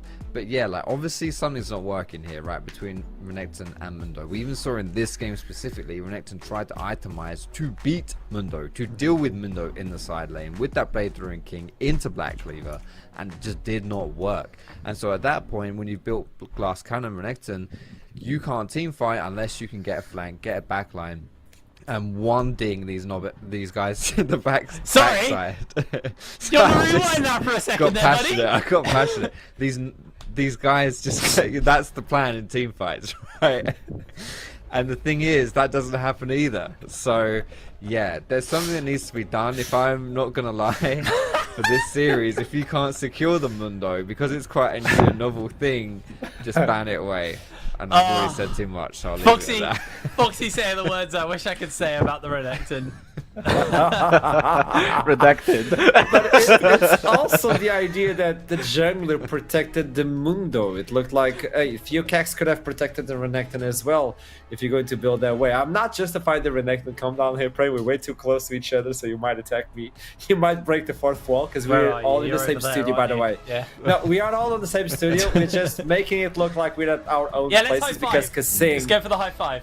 Yeah, it's on the side. Yeah. Oh, there you go. Bam. You felt it? There we go. Lovely. Yeah, there you go. Yeah, felt that was real. That was. Come on. It's weird. I've got a backdrop. Everyone else is. I'll do it from this side, yeah? I got Foxdrop's head. We're doing Wi-Fi. Oh no, this side. What we need to practice is we need to practice like if I can reach over Foxdrop's camera and then high five Kasing. Wait, how would that be pretty impressive? He basically puts his arm up like that or something, and then. Can you do it again? But from my side, like you would. There you go. Yeah, like that. No, I'm like. Oh my God. So they're going to change side yet again. No, Ruddy are going to take the red side, and Venom Crest will take the blue side. So yet again, we're gonna get the B1 in favor of Venom Crest, which means Ruddy can take the counter pick to the top sides. It's gonna be Mundo. The meta that is building up. Is anything else available or valuable? Because I think Yone, like, even though we're talking about Mundo and the Mundo era and all that, I think Yone was the undercover boss. We got to see an episode of this show, the undercover boss, because he was doing a lot of work, but Mundo was the spotlight. But Yone is Yone, and Alex is Alex. Alex is very good at the Mundo, not the Mundo, the Yone. My brain is might be. Now, apparently. We don't know. Yeah, Alex is just very, very good at the Yone. There was some really good setup from the rest of the team as well, which enabled that. My interest point is if they are going to ban something like a Mundo, and I don't want to talk about it too much more, but if they are going to ban it, what goes out and what then gets left open through that? Because you do not want to be leaving something like, let's take a Rumble up and then giving that as the counter pick over to it. You know, there's a bunch of very strong things. I was also Kasing talked about it in the game in the green room while we were watching, but like Simpy on this Rakan also needs to be addressed. Like, sure, they lost this game, but like that guy is playing very, very well on Rakan. Yeah. it's comfort in it, and that's the thing. So there's so much strength in comfort here in this series, especially. Theocax is drafting solely for comfort. Simpy is doing work on his comfort pick. Yeah, just throw him off a little bit. Just do it. And I think Ruddy have already started to do it, like I say, with the Theo situation. But why not? You know, Simpy. The thing is, and this is where I put my asterisk, and I'd like to hear Kasing's input on this as well. If he doesn't pick Rakan and that gets banned away, he's gonna pick Nautilus, Rel, or Leona, right? Yeah. And anyone can play Nautilus, Rel, and Leona. Like, how much does that really impact Simpy's impact in the game? I mean, to be honest, it's like on paper, yes, Nautilus, Leona, and Rel are like technically the next three, I guess, strong tanks that people play right now. But I actually think in terms of Simpy's champion pool and just overall playstyle, I feel like he will be better suited for more disengaged champions. When I say that, it's champions like Rakan, Braum, Rel. When I say Rel, it's because the fact that you can still play, you know, to re-engage back in, you know, after, let's say, they've engaged or whatever. I think it will fit his style more. I think if he was to go for more, I guess, Nautilus and stuff, I don't feel like he'll have a great time just because of the fact that their comps generally are much more like, okay, we want a team fight, but it's not like you just go in and done. Most of the fights, it's just they go in and they kite back. And every single time, if let's say he's a Nautilus, once he's in, he's in. You know, he's not getting out. And you saw that probably from Alaric's Leona. You know, once he went in, he's either gonna die or you're gonna win the fight. And as you saw, he did win a lot of the fights. And you know what, his pick was good. But I think in terms of Venom Crest's overall playstyle and you know what they want, they just want to go in, play fight slow, and just win the game with their Kai'Sa. But obviously, Kai'Sa didn't get to that point, sadly. So they could have adaptation. We could have an adaptation towards Simpy support pool. But on the side of Ready, is everything going smoothly on this second game, at least in terms of picks, or any adaptation that we should be on the lookout for as well? I'm just trying to set up some stakes as we're going to go into Champion Select in a minute, by the way, just to set up everything. So April was talking about, hey, we might need to remove one of the bands and adapt towards the Mundo. There should be a Venom Crest band because they are the blue team. So what can you remove from the bands in order to take out the Mundo? They've got the Zac ban, which is they're throwing that out. That's actually targeted at Alaric. Yeah. So you could potentially free that up, but you do have to keep in mind this Zac was a major factor in what made the last time they played versus each other such a close series. Like, that Zac absolutely ruined the day of Venom Crest, and it was Alaric who was picking it up in the bot lane. So do you ban that? This is what I'm saying. I don't think there is a right answer. It's just make sure you look at like what you've been banning and saying what do you want to play into over something else. And maybe it's that Karthus. Karthus still very strong, but not as strong as before. So there's a world where you could just look to ban that and, free that up. And, I think I'd, at this point, rather play into a Karthus than like a Brand or a Lilia or something in the current state of the game. So maybe, but it's a very tough order. And, I can't give you the answers to that. These are just ideas. But I think Zac is potentially the flex. Leave the Ziggs open? Was Ziggs that powerful in the first game that you had to ban it on the B side? It was trash. That's the way to put it. It was too OP, guys. You just don't know. The Ziggs the tank killer. Straight face. That lasted like half a second. Because the misfortune is a priority to remove as well. I'm also curious why teams are not picking it on the B side. I don't think it was banned straight up from Venom Crest or even Ready. It was on the second rotation, if I'm not mistaken. And the misfortune Venom is Crest at was least the first game. Venom Crest in the first game banned away the misfortune, but on the second game, I think it was in the second rotation now. Yeah, I don't remember actually, but yeah, it has seen some priority as well. To be honest, I think the whole bot lane draft situation has been kind of interesting actually for all of us. I think all of us have had certain ideas of what we expect for bot lane that just hasn't really manifested yet, right? Like, I think the priority on the Ziggs has been a bit surprising. I think the lack of priority on the Kai'Sa has also been a bit surprising as well. So definitely these two teams have different outlooks compared to us on how they see their bot lane drafts rounding out and moving forward. Will they start to conform more to what we expect of them, or are they going to keep throwing these curveballs out? I mean, the biggest surprise that I'm kind of like unsure about is where is the priority on Ashe? Like, did both of these teams just not like Ashe at all? because I feel like know. it will fit everything that That's they're his trying to league, do. mate. Because at the That's moment his it's like, league. if you want to play Brand, Zyra, Lilia, these champions, Ashe is amazing for that. You know, you literally have a champion that can literally give you Prowl, can give you the CC that you need. It will even help your support, whether you want to even go Braum, because Ashe Braum is still a strong lane. You know, it just fits a lot of comps at the moment, which they also like to play, you know, skirmishing mids. Let's say they go Yon or whatever, right? Like, all of this fits well with a utility AD carry. But I just don't see it. Even Jhin could be a priority. But I just feel like all these other picks, you know, Kai'Sa is obviously good if you have a comp that actually works with it. But they haven't really been doing that, you know? So. It's this league. It's crazy. This league is like, I don't know why people are so averse to the Ashe down here. But it is weird because you look elsewhere in the league, elsewhere in the world on like metas, and like Braum Ashe is a very solid go-to lane as an answer to Leona. Like you said, it enables so much, but for some reason, a lot of the players in the NLC are particularly fussed by this Ashe. I would like to see some of them start to pick it up because I feel like it suits both Lingard and Nata's champion pools in their kind of wheelhouses. It allows them to be carries, but also brings that utility you need to the team. Because I remember in the last champs that we were talking about like the 3 types of CC. Ashe is one of those 3, and it's a really, really potent amount of CC as well because you've got the slows, and then you've also just got the power of the non-committal ult in the Enchanted Crystal Arrow because that hits or lands and that misses or hits, and it's basically you say okay, we're going to go or not off the back of this. But we're into picks and bans. So far, nothing has changed. Yeah, pretty much the standard stuff. So do Venom Crest look to flex out the Mundo, or are they just going to pick it themselves? Misfortune should be the priority right now, I think. I mean, they'll leave open a Sejuani and then give them Sejuani, and then they could pick something like, you know, the whole AP jungler plus AD mid combo, which what Ruddy want to do. But then the question is, what will Fierce play? Is it going to be the Corgi again? Probably. He's been having a good performance so far, from what I've seen. Theocax could go default, and there you go. Sejuani is locked in, but you have the possibility to give Nata the Misfortune, and apparently just a fast rotation. Everybody ignoring that one. Okay. All right, now mid AP jungle. It's Corki. It's Corki Kai'Sa, isn't it?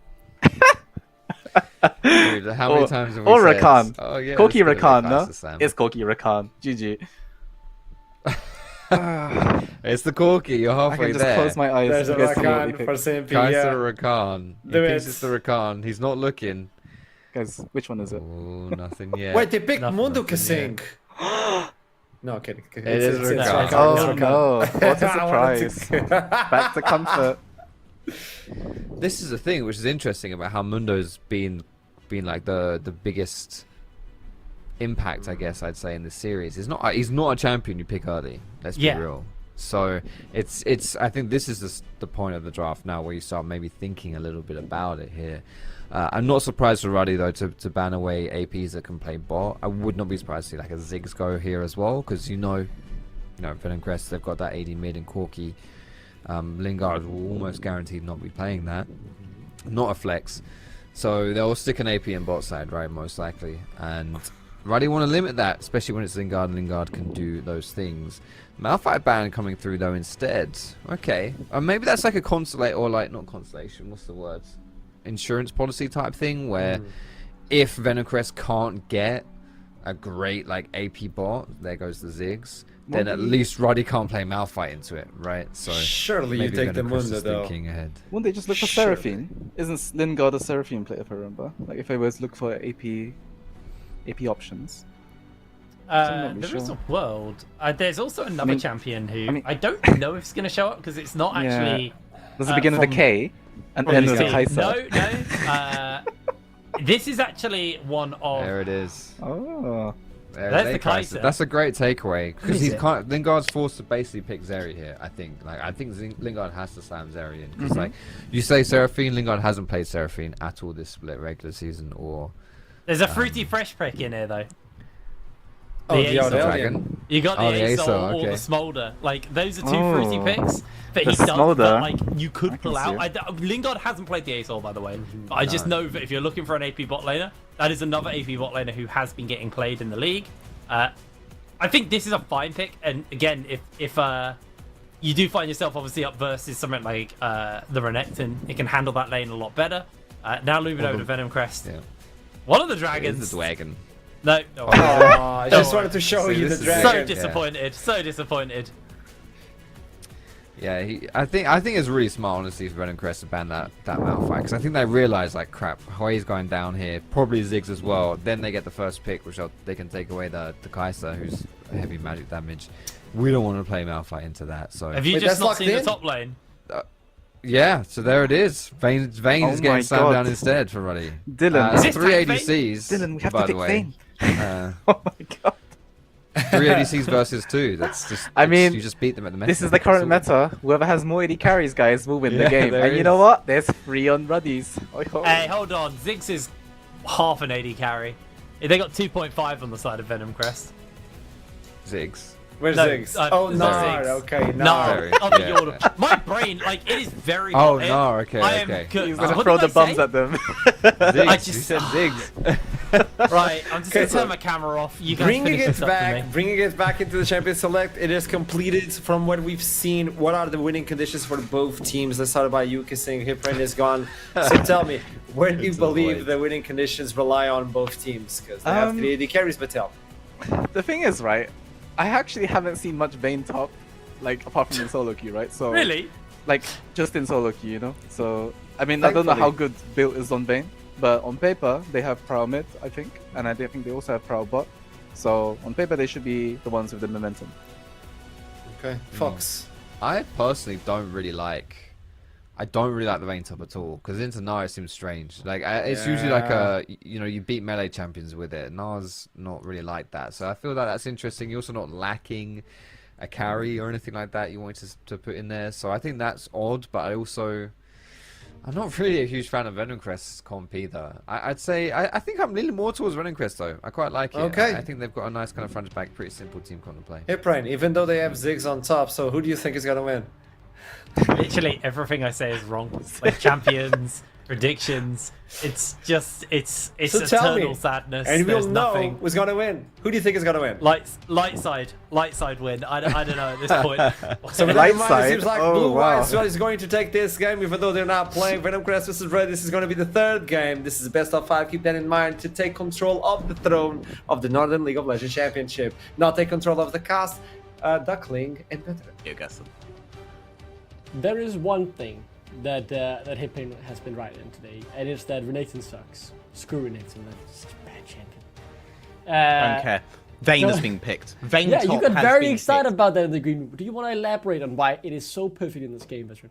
Vayne in the meta for 2 years has been extremely strong as a top lane and as a bot lane pick. But if you're into melee support, melee top, you're generally a good Vayne situation. No, this is not melee top, but this is Vayne into a low mid-range composition and a Zeri. Zeris have to position themselves in a lot of fights relative to walls or come in relative to walls. Vayne has her condemn really, really easy. Vayne also really good into skill shot based champs, really easy. Everything I just described, everything. Skill shots, wall positioning, range, all of that stuff is present on the team that Vayne just got picked into. This is a brilliant Vayne situation. If Built pulls this off, this could be an incredible Built game, and I'd actually be willing to give MVP to a top laner for that. Let's see what happens. Let's see as we head into game number 3.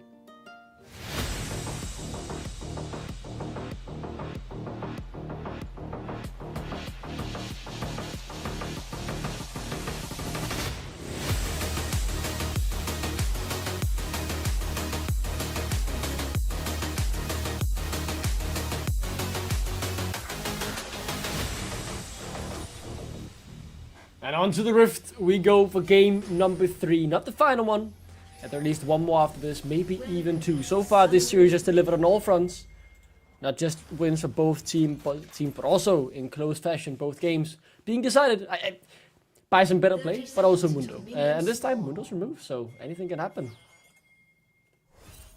Yeah, anything can indeed happen. Almost anything. All that we know is that one of these nexuses will be taken down, and whoever's nexus goes down, they will find themselves 1-2 down to a team that has taken the lead in this series. One of these two guys. This has been a really back and forth game for both of these games so far. Those leads have taken a while to actually accumulate, to actually coalesce. Mm-hmm. And the series itself is telling the same story. what is Venom Crest doing here, by the way? Just if we look up to the top lane, we see both Lingard and Simbi waiting for something. Are they going to try and make a play level 1 on build, or now they're going in as well? So they haven't been spotted yet. Katurkan now sees them, of course. Build is rotating down. Alex and Alaric and Nata all here as well. Theogex. This isn't as good as they think it's gonna be, by the way. For So even if they do make make an immediate play on towards built, if you have AD carry top and you have your typical bot lane, I mean they'll burn this flash here, but hello, that's a bit far. So That's a bit far, mate. That's Okay, a bit so far. yeah, very heavy commitment there. Anyway, so the wave is moving in towards built, so built does feel fine recalling and walking back in towards the lane itself, but crucially, there you go. If Alaric recalls on first wave there, he's going to be able to make it on top side on the next wave, and all you then have is support ADC v support ADC. So it's actually very easy to match this and then give Nata solo gold solo XP on the other side of the lane if you're running these double ADC setups. This is something I've been advocating for ever since lane swaps came back in towards the meta, because I just think Vayne is a really strong champ and I want to see people play it. I think the idea that you can just swap on these range matchups and put them behind is so outdated. Once you recognize that you just move your support the way that Ruddy have very intelligently done so themselves. So once you have this match here, you can then maintain Alaric up here and you just have a standard bot lane to standard bot lane, but just on top side. So Nata's really appreciating all of this, getting the solo gold solo XP on bot lane here. And you know how to play this now as Alaric. This is a standard matchup, except it's Vayne into a melee support, Vayne in towards the Zeri. This is actually a really good 2v2 matchup that Ruddy have got in the top side, even though it's top lane plus support. They actually have the better 2v2 here, so I think they're going to be really comfortable with it. And which side has advantage top lane? It's going to be red side now with the way the terrain is done, so it's really easy for Alaric to get them into this position where Built is happy again. Not that much happening from the really early Venom Crest commitment, because Ruddy understand these dynamics of a lane swap. Fierce, not going to go too fierce here, he's going to be fine. A lot of defensive players this. Exchange happens back towards bot side. Cover the Lilia. Looks like we're going to just get matched up into the 1v1 2v2s that we were intending at the start of the game. Venom Crest already halfway down the sum and the timings to build. If they want to make something happen off of their initial play, they're on a really strict time. They have to do it on the next rotation, or they may as well not have done anything at all. So, what I was wondering most was Lenny came top to at the third member TP, but was that just a misjudgment of what was going to happen, or? Yeah, it was. They didn't expect the one wave move from Alaric. Built now, no flash, no cleanse. This can't lead to anything. Theogex wasn't in range to get a few Yep, and honestly, like, more aggro being taken from the red minions by Lenny means the wave is in a bit of a better position for Built than it was before, and Built's definitely going to be able to hold here until Katurkan is on the top side of the map, at which point he'll escort Vayne out.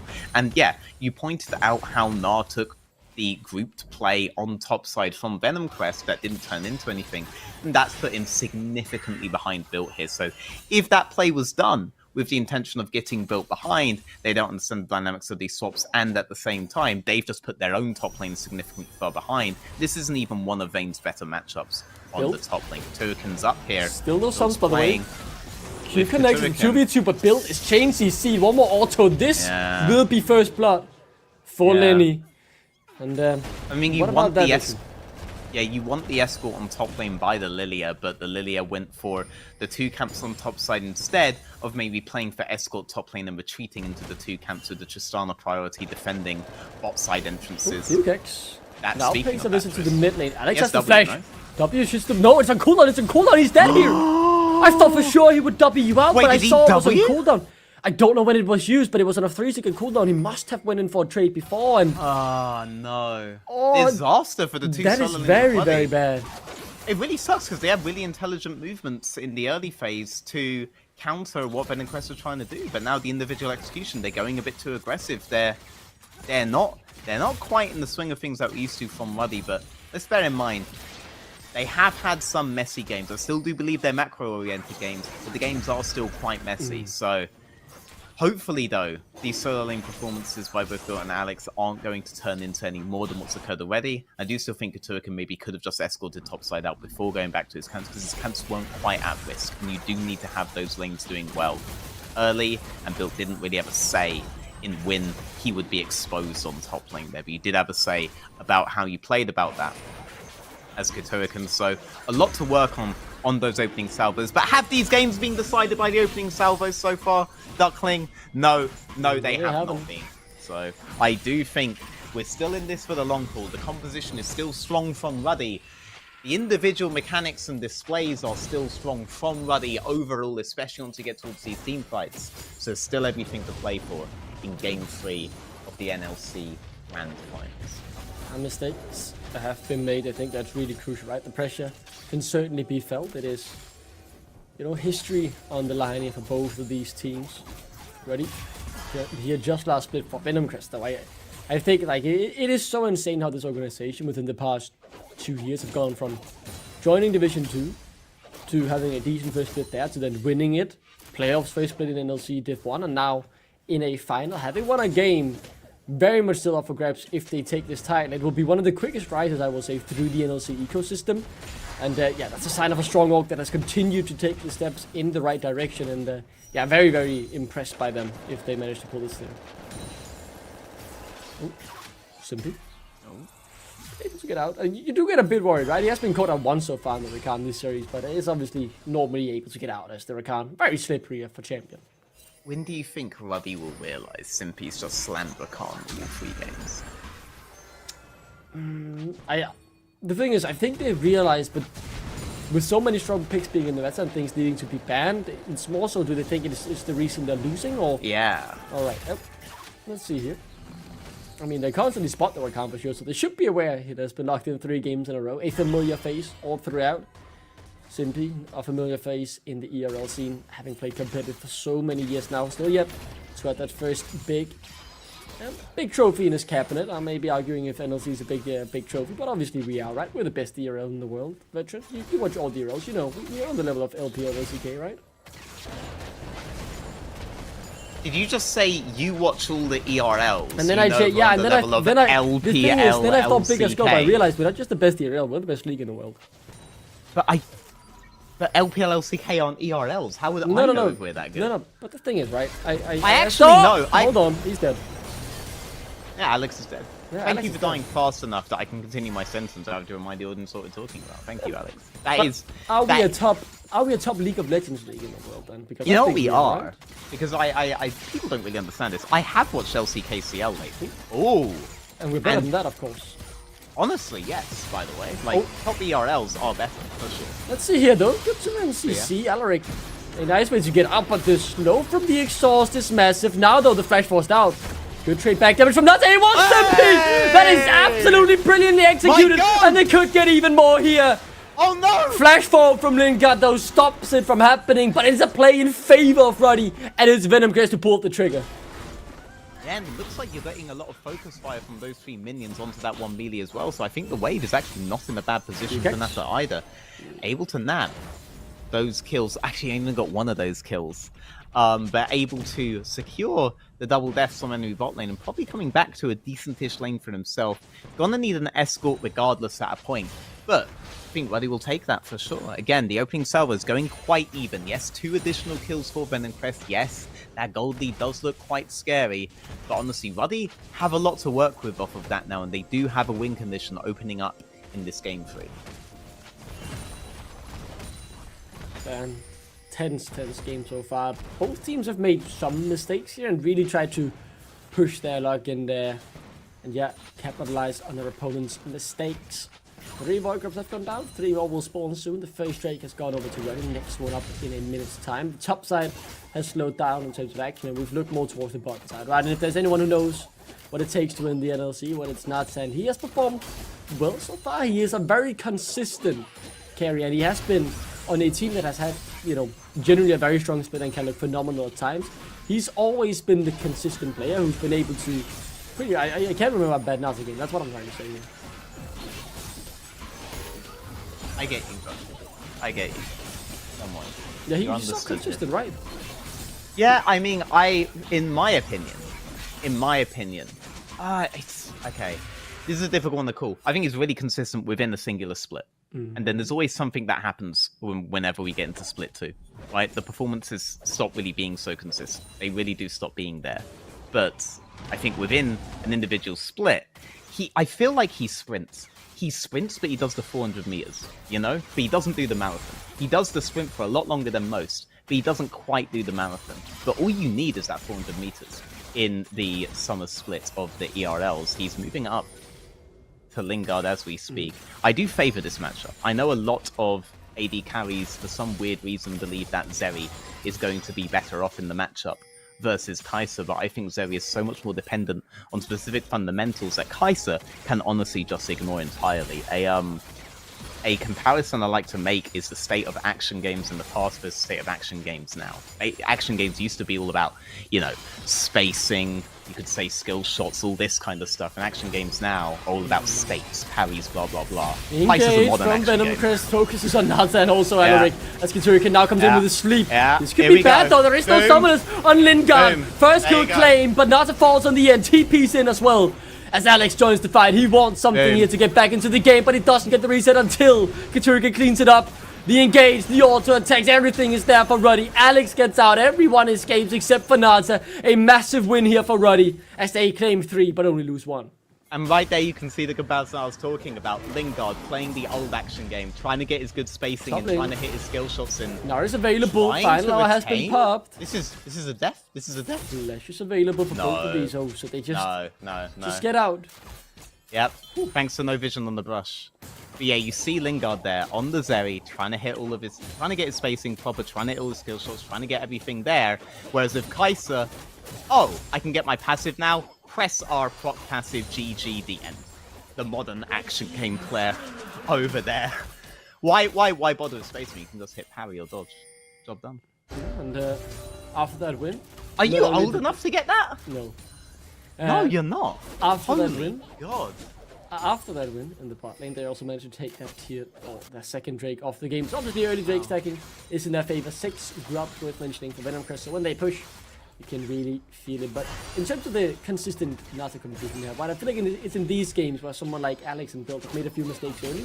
You, at the very least, think, we're very much still in the game because we've had Nata make a few outplays. I know his score isn't looking the best anymore because he just died again down on the bot lane, but he has had a very, very solid game. And now, you know, Alex, after on the back of that play, is back into the game and Build is you know, still scaling up. It is a Vayne, so he will be relevant later on, pretty much regardless of how badly he plays it. Yeah, that Vayne will be the bane of Venom Crest's entire existence. She has a lot of side lanes she can play for later on, and she can even play the mid section.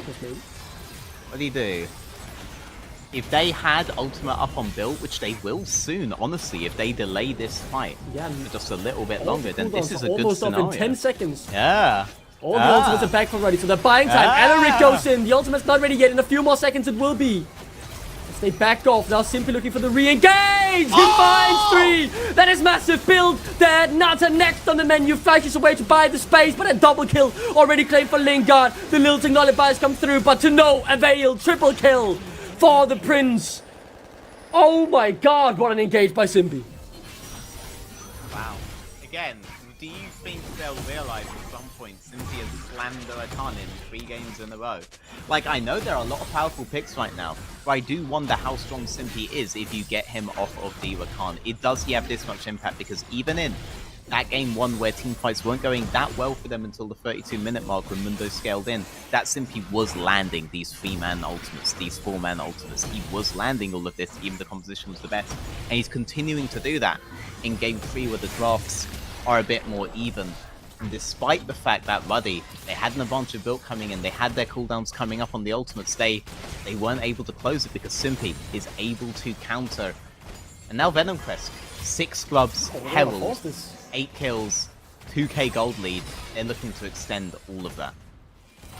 Yeah, momentum swingers back and forth, something we've gotten very used to, I will say, in this series, Veteran. As the games, a small lead is not enough. That's probably the way to put it, because just before, but like, Reddy got a pretty important fight, right? They got 3 kills in the bot lane, got a second Drake. Things were going their way, now got overstepped. And good punch from Venom Crest. Now the gold is back in their favor. They have 6 Void Drops, 3 kills on their carry in Lingard, and and things are looking good. So these teams are able to capitalize on each other's mistakes, but so far not really a flawless game like we saw in game 1 when these teams first met. We already just cleaned house with Venom Crest, and maybe it's the pressure of the final. The tension is high, and pretty much every one of these players knows the pain and misery it is to lose a final like this. So maybe the nerves are coming into play. Maybe it's a hard one.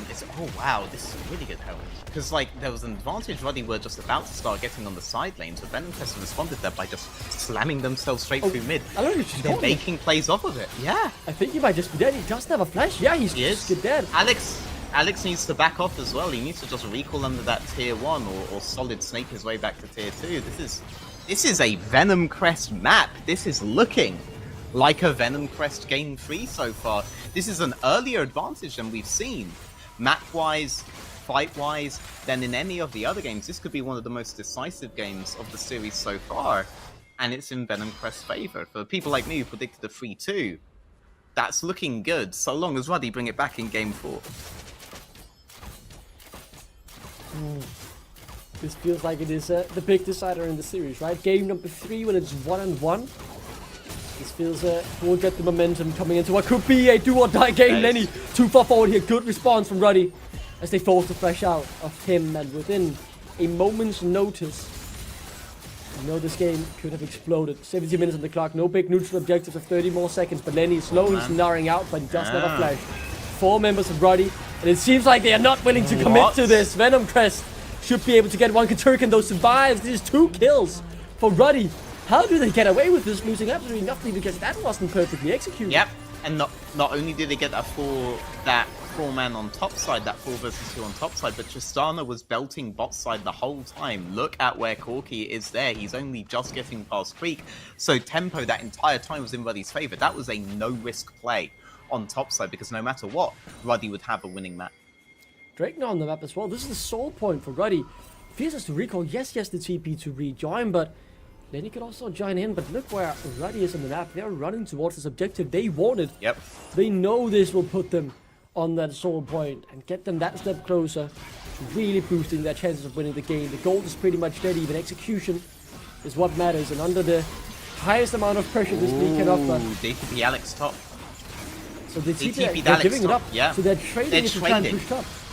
Yes, they're trading the Drake for tempo on the map there, and I think that's a good decision, because I was thinking as you're talking about that soul point, how valuable is this bot soul really? I think happily, you're happy to trade this Drake to try to get further ahead on the map than you have been at any other point in the game, and now Alex is able to hit that tier 2 on top side. He's being escorted by the rest of Ruddy, and Venom Crest are very, very delayed on being able to counter this. Lukacs, that snipe is good. He had the damage to lock down Alex. He's able to jump away. That blast cone was crucial. Alaric having the same treatment. What? How do you survive that? Absolutely incredible. He might still be chased down if I simply know he's out. How do you get out of that one? What's a blast cone? Yep, sometimes God just wills it. Simpy, not quite done, but I doubt they're gonna be able to commit so hard for Alaric. Are they going for this? Yeah, they want him. They are! They delayed I mean, the Fear's coming in with the wave as well. This could be way bigger than just the 1 kill. And Build and Lenny both from the bot side. They can't join, so it's a 4v4 as in comes Nata. The damage on towards Simbi, but his support, they're focusing Theocax, and now the rest of Venom Crest running as the resets. Oh, they're not coming through! Now Lingard survives on a sliver of HP. Fear's the one who has to do the damage. He's the only one with HP left on the side of Venom Crest. As Ruddy stepping forward, feeling confident. They know they've won this fight, and they want to get the resets. Here comes Alex. He's about to try and right his wrongs. Remembering what happened in spring. Not again, he says, as he claims the double. Resets out, wants the triple, but Theocax makes it out this game. Still well and truly alive. And as fast as this wins in Venom Crest's favor, it moves even faster into Ruddy. They now have the gold lead. They were ahead on 3 separate map rotations, and right there again, that was a no-risk play on top side, because Vayne was pelting it in towards the tier 2 on bot side, and Ruddy able to get a decisive fight win, extend that into a chase, and extend that further. They got the Baron! I cannot believe they got the Baron of that Justice. It spawns absolutely monumental. Play there from Ruddy. This could be a decisive win, but it'll in fact be in Ruddy's favor instead of Venom Crest. Yep. Venom Crest, they had their number in the early game, they had the number in the mid game, but the late game has opened with an instant Baron for Ruddy. And the game certainly feels like it's theirs to lose right now. The mid tower, that mid tier 1 needs to fall. One more then he being run down like a dog. Flashes forward, Like a Porter dog. will get it. Surely he's dead here though. Running for the hills, but the auto what comes cost? through. Fierce will get the kill. Surely, right? I love this Yeah, champ. it is. It is. I love this champ. I love this champ. I love this What champ. is Lingard? They're losing towers in the middle. Look at the time he's wasting. Now Lingard has to defend Yeah. the middle alone. That's Yeah. one, that's two. Turrets gone. Yeah, yeah. Like, he did his job there. He did his job absolutely Yeah, to there. Like, you absolute can perfection. see Ruddy looping straight up on mid lane for that mid tier 1. And he delayed them for so long that Ruddy were able to get both tier 1 and tier 2 down. And now, Alex draws his attention to that top wave. These tier 2s have been being threatened by Ruddy at multiple points on both top and on bot. Now they're looking to secure them. This was the position that we were in game 1, that Venom Crest were able to stall out on for a significant amount of time, until eventually Venom Crest were able to win. But so far, it doesn't look like this game's going to go the same route. There is no Mundo present. There is just the Kai'Sa, which has been favored as well, and that Kai'Sa is in favor of Ruddy. The scaling on the Lilia, the scaling on the Tristana, the scaling on the Vayne, you have to assume if Venom Crest stall out, they just stall out to a more powerful Ruddy later on. These games, man, they're delivering so back and forth. When you feel like one team has got the upper hand, it flip-flops back in the other team's favor. Now it's Ruddy with the upper hand, but I'm not gonna say they've got the game in their hands, because we've seen games in the series thrown back and forth. A 3k goal is something to work with, but far from insurmountable. 2 item spikes have come through from pretty much every carry on the Rift. 3 item spikes getting close on those who are ahead. You can see Lingard not too far off. Same goes for Alex, who can feel that, I believe, Infinity Edge coming up. That's a massive power spike for the Tristana. He's 1v3 here. I initially thought it's a 1v. But look at bot, But what are they losing, right? So he's there. Yeah, It's 4 actually. Lingard is here as well. I mean, Fierce Yeah. has to defend alone against the Baron for 20 seconds. Yeah. Surely that's one of I mean, the good going. But this is, yeah, I mean, they're just so far ahead on the map that at the end of whatever play Venom Crest do on top side, they then have to recall. They have to recall and they have to match Ruddy, because they have to play defense, because if they just try to match tower takens on top side, they'll just lose the base straight up. So long as Ruddy are ahead on the other side of the map that Venom Crest are making a play on, Ruddy feel confident to just keep playing the map as is. You want to waste 4 people on built? By all means, he's not playing for KDA, he's playing for the win. Break in 10 seconds here, spawning right as I finish that sentence actually. So a little bit less, you could say. Soul point from Ruddy. We've seen them give up the last one. This time though, their intentions are clear. The pings are coming down towards it. And maybe it's Venom Crest who wants to give it up this time. They're TPing top to try and push it out. They just got the turret before after their play up towards Alex. They're rotating up there as well. Maybe they think it's just Lenny. Alex is on his way. Can they catch him out? The Baron has run out, so yeah, that's gone. Okay. Yeah. Holding my breath. Yeah, What will they happen? are What will a- happen?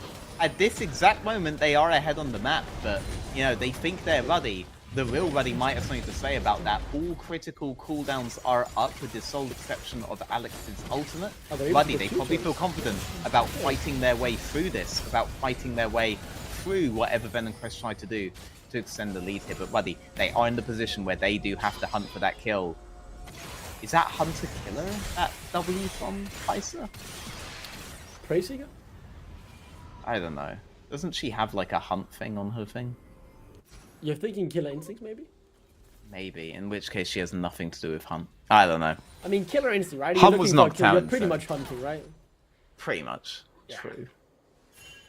We'll go with that. We'll go with that. Isn't she clearly like a Metroid reference? I think there's certainly a Metroid reference in the Bullet Kaiser Yeah. skin. That is for sure, right? I mean, there are quite a lot of references to Samus. But like she develops her kit over time, like Samus Aran develops her abilities over the course of the game I've by never played getting new Metroid, armors but and you are upgrades and stuff. very likely right. I'll say that. With what I know about the series, you are very likely right.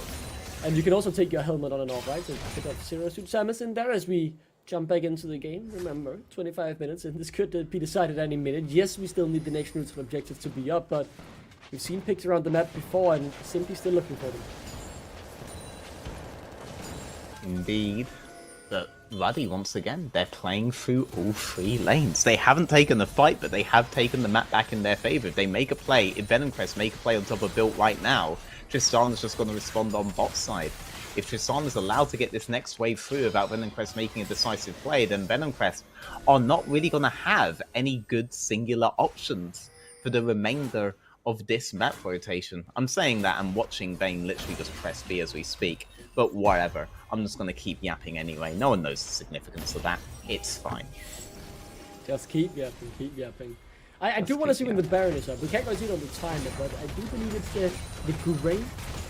So it means less than a minute with this thing, right? And that really has the next neutral objective. We saw the first one, yeah, there he comes. Sneaking in through the rift. We saw the first one be taken away after Venom Crest were over-eager on the top side. There's a few kills and already saw their opportunity to pounce. Now, Venom Crest, though, very well aware that the Baron is up and don't want to lose it. The game pretty much at an even state. 1.6k separating these two teams. As 3 item spikes have been hit. Who are we looking for to step up and carry this next fight? Honestly, Built. If you're Ruddy, you're looking for Built. You're looking for Nata to get that one big, oh, this guy's isolated with passive, I'm just going to press R now and insta win the game and everyone will love me. But Built is the guy that you're looking to make the fundamental plays. He's in a really good composition to do so. He's against a really good composition for his champion. On the other side, can Theocax land the engage? Can Lenny land the follow-up? Can these guys be the big engage tools to get the fight going in their favor? Because every member of Ruddy is squishy. You can engage on them and you can immediately make the fight a numbers advantage for you if one of these guys land it. But let's be real, it's Simpy who's been finding every single one of those so far from Venom Crest. And odds on, if Venom Crest do find another, it'll be Simpy that delivers.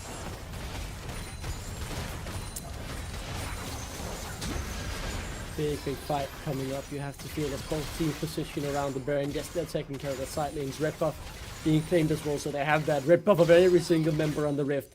Pings towards the Baron. It has now been started. And it goes down pretty quickly. The engage from Malagno. They want the fight instead. Can they get the good sleep? Alex forced to flash out. The source comes through Turgan. Can he find them all? It's a 4-man sleep, but they haven't quite got Lingard. Lenny, though, the target in the front line. He's cut down. Lingard, one more auto to take him, and they do. It's all on Fierce, but he can't do it. Ruddy are running down Venom Crest to put themselves on match point. Fierce, the last real member they need, but he's trying to turn it around. Alex is low as well. Fierce! That's why they call him Fierce! Simpy now on the run to buy the time. I don't think they can end the game. The death timers are long. And his 280 carries, they might have enough of the tank, but Simpy can buy the time. Alaric coming back out on towards the map. You do have double AD carrier. One of those is Kaiser. Do they feel like they have enough time to just slam this Baron? They do feel that. Fierce is in 30 seconds. Lenny is in 13 though with teleport, but he obviously won't have Mega now. I think they just take this. Simpy, oh my god, he has his HP. He's actually looking for it. I mean, it's like a big 50-50. He could steal. Ah, he can't get in the pit. Oh, so on the back of that, which could have been, it felt like the game-deciding team fight. Instead, Ruddy walk away with the Baron. They're happy with that, but they know what they could have gotten. Fierce holds on for dear life. If there's anyone who knows how to win a fight, it's him.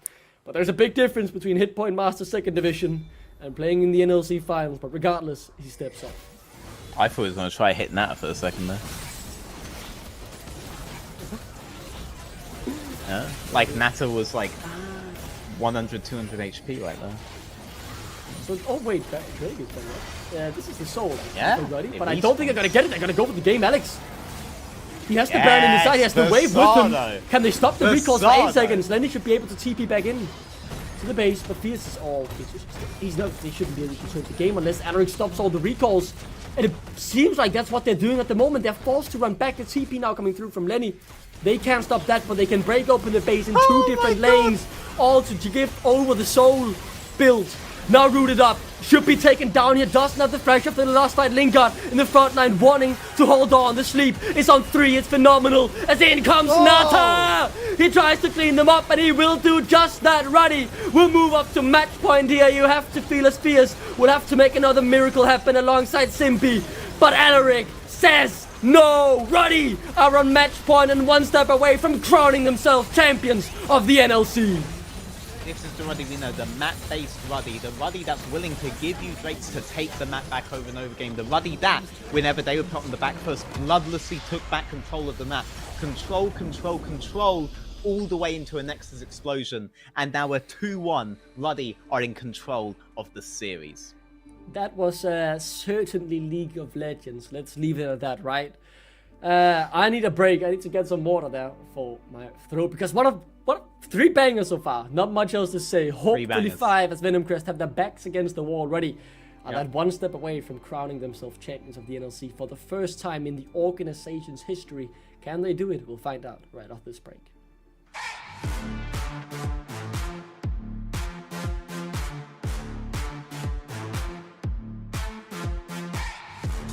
At SteelSeries, we make the headsets, mice and keyboards that the world's best gamers win the most with. And we've been doing it since way back.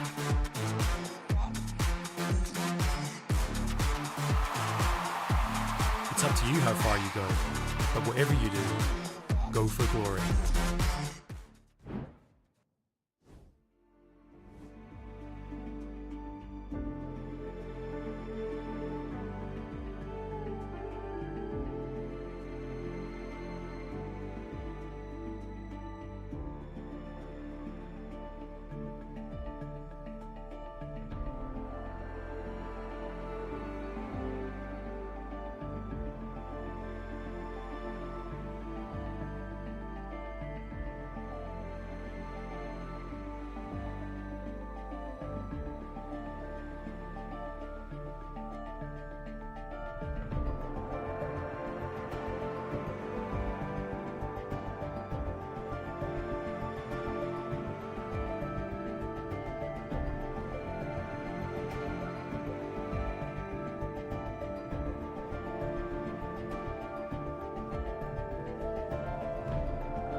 Match point for Ruddy. They are one step away from becoming the winners of NLC Summer Split. Obviously, 3 AD carries lead into victory, but was that the reality of it? We have to talk about a lot of things. Let's start with the beginning. The way the Venom Crest were trying their best to get a lot of objectives. They got the 6 scrubs, they got a few dragons, but I believe Ruddy is putting a lot of pressure in with a lot of chaos. Again, it's chaos, but let's talk about chaos later on, okay? Because I can see it in your eyes. But let's talk about the beginning of the game. How did Ruddy actually control the game from the beginning, even though some objectives are going towards Venom Crest? Were they controlling the beginning of the game? Like, I felt like that game was quite up in the air. I think, honestly, this game, and I know you don't want me to kind of just put a big, neat bow on the whole thing, but I just felt like Venom Crest mishandled quite a lot here. they actually played really well in the earlier stages of the game. They won some fights pretty convincingly. Maybe they gave up the odd objective here and there, and that kind of gave Ruddy the soul win condition, but it's also a Chemtech soul, so like it's not really that big of a deal of a soul. I think honestly Venom Crest just mishandled this game, and Ruddy punished them very well for it. I think that's a fair assessment, to be honest. This is more what we expect from Ruddy as well. Just you can kind of see the skill discrepancy between the two teams. Not that Venom Crest is just a bunch of like unskilled losers or anything like that. It's just like Ruddy just find ways to win these kind of games, right? And it's little things like, for example, Kiruken's 4-man sleep in that team fight Baron, right? Yes, things like huge. that, which is perhaps a not so good Lilia player wouldn't find that angle, and that's how Ruddy often find their wins. And they've been able to do some really great stuff.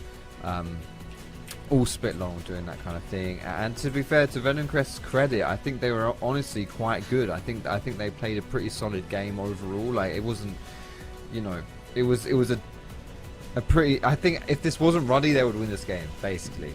But Ruddy now it's showing us why they're such a class team and why they're one win away from winning the whole thing.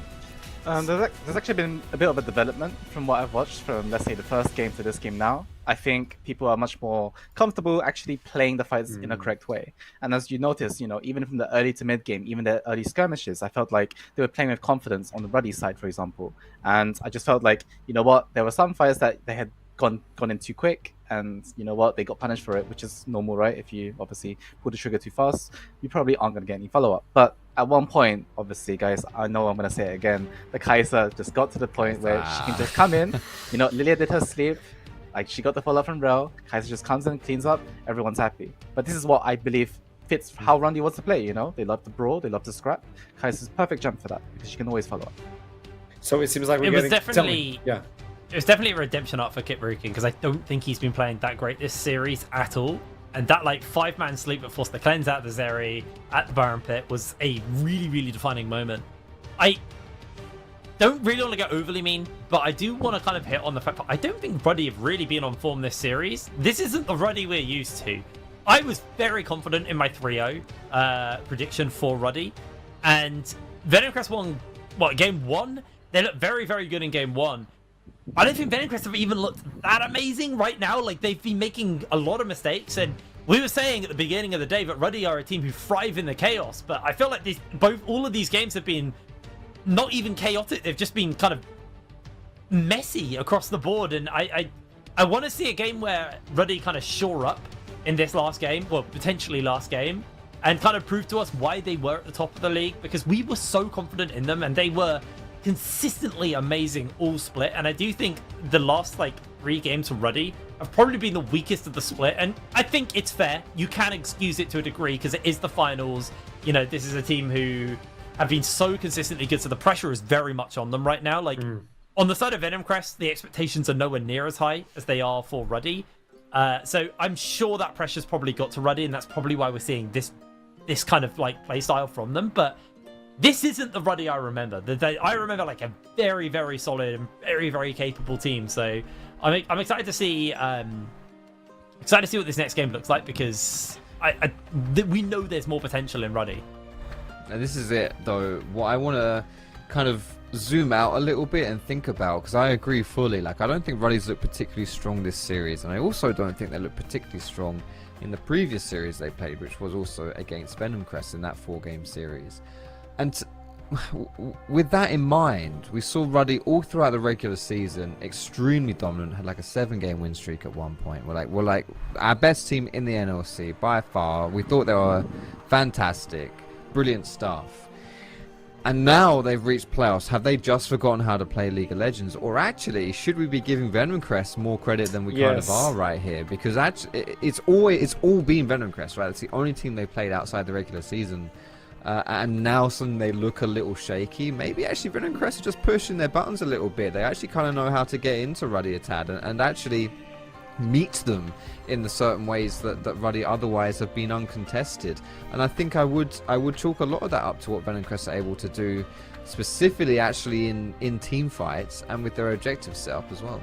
I really enjoy the fact that you brought it up because I do believe Venom Crest are trying to trigger the buttons of Ruddy, and now we're getting to see unsung heroes from the entire split because Alex is trying his best just to provide for the team. Kiturukan with those sleeps also providing for the team, for the Kaisa, I know.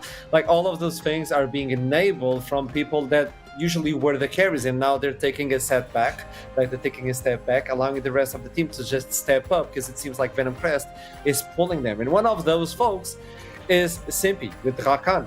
We were talking about that casing as well. The idea that a support can change the entire game, or at least that was a dream, I don't know. But the idea that Simpy with the Rakan is being so good. So is this bannable as well, or can he adapt to other things?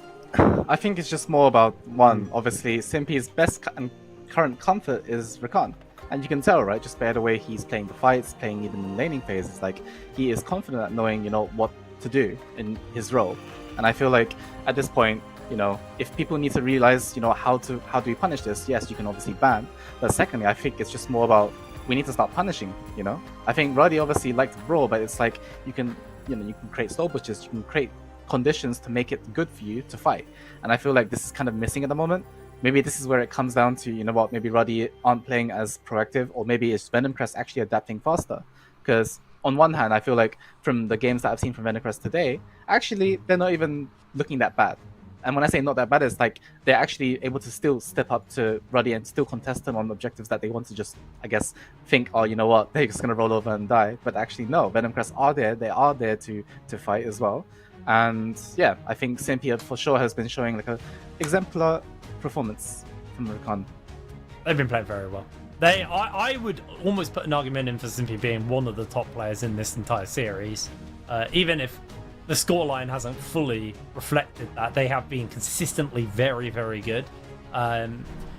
But, unfortunately, it hasn't been enough. So maybe there's a world where, while it is a good comfort and Simpy has looked very good on it, maybe there's a world where maybe they have to look at things like the Leona themselves, these more meta supports you can kind of set up the team off that. Because, the Rakan the last two games hasn't actually been able to do enough for them.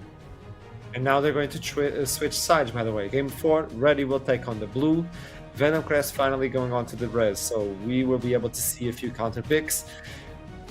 Both games on the red side for Ruddy. Do we believe the Mundo and Vayne were game changing? I know Mundo is Mundo, but the Vayne was capable of doing anything relevant, or was built just, following the journey of a Kaisa, and now switching it up for Venom Crest to take the red side. Is this going to be better for Venom Crest? The weird... Sorry, yeah.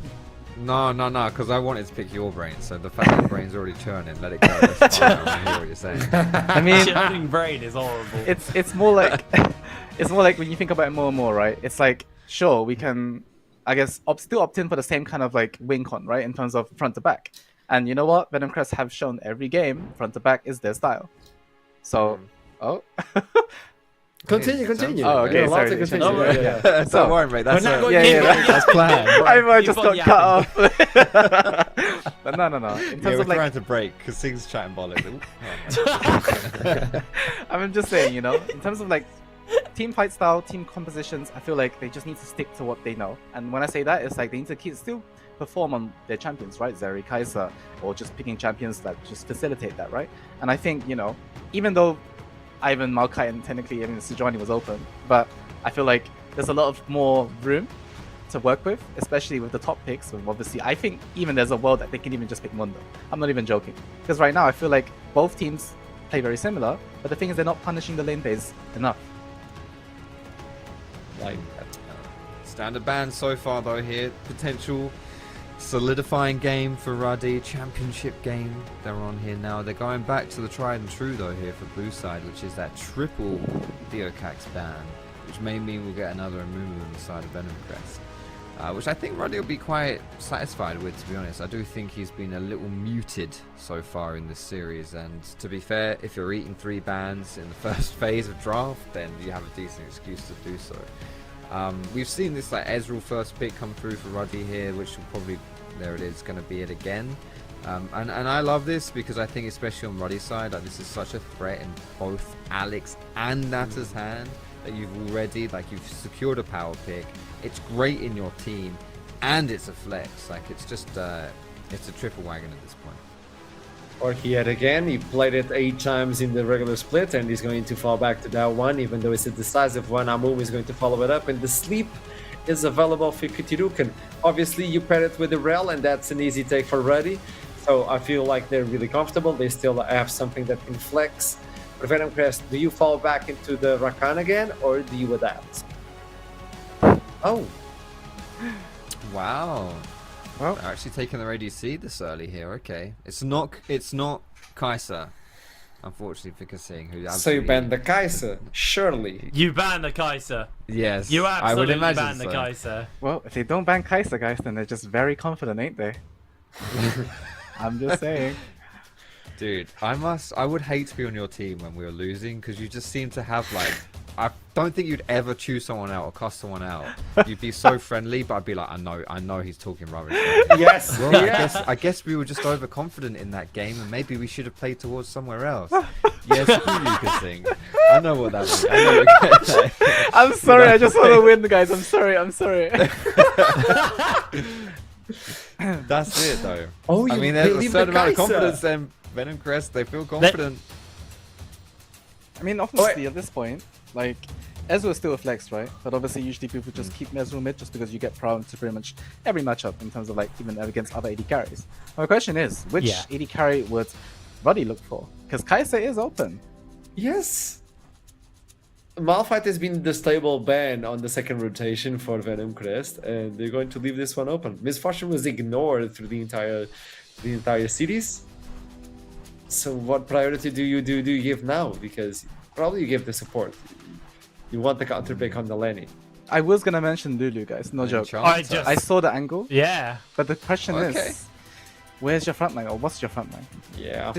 So can you explain a bit about enchanter supports, because they are so rare in the current meta? Like, why would you pick an enchanter support over something? Honestly, like Nautilus and... at this point, it's just comfort. Like, it's literally been the same with Rakan, right? Maybe he feels like, you know what, we've played already 3 games, we've lost 2 games with Rakan, let's try something new. And you know what, I respect that, because Lulu has been always, you know, one of Simpy's, I guess, main champions too. Bro, Have you seen Ruddy's ADC? Yeah. That's locked in. I have. I guess they I've didn't seen it. think Nata won't play Draven, surely, right? He would just pick Kai'Sa. He's locked in, bro. No, that's mid.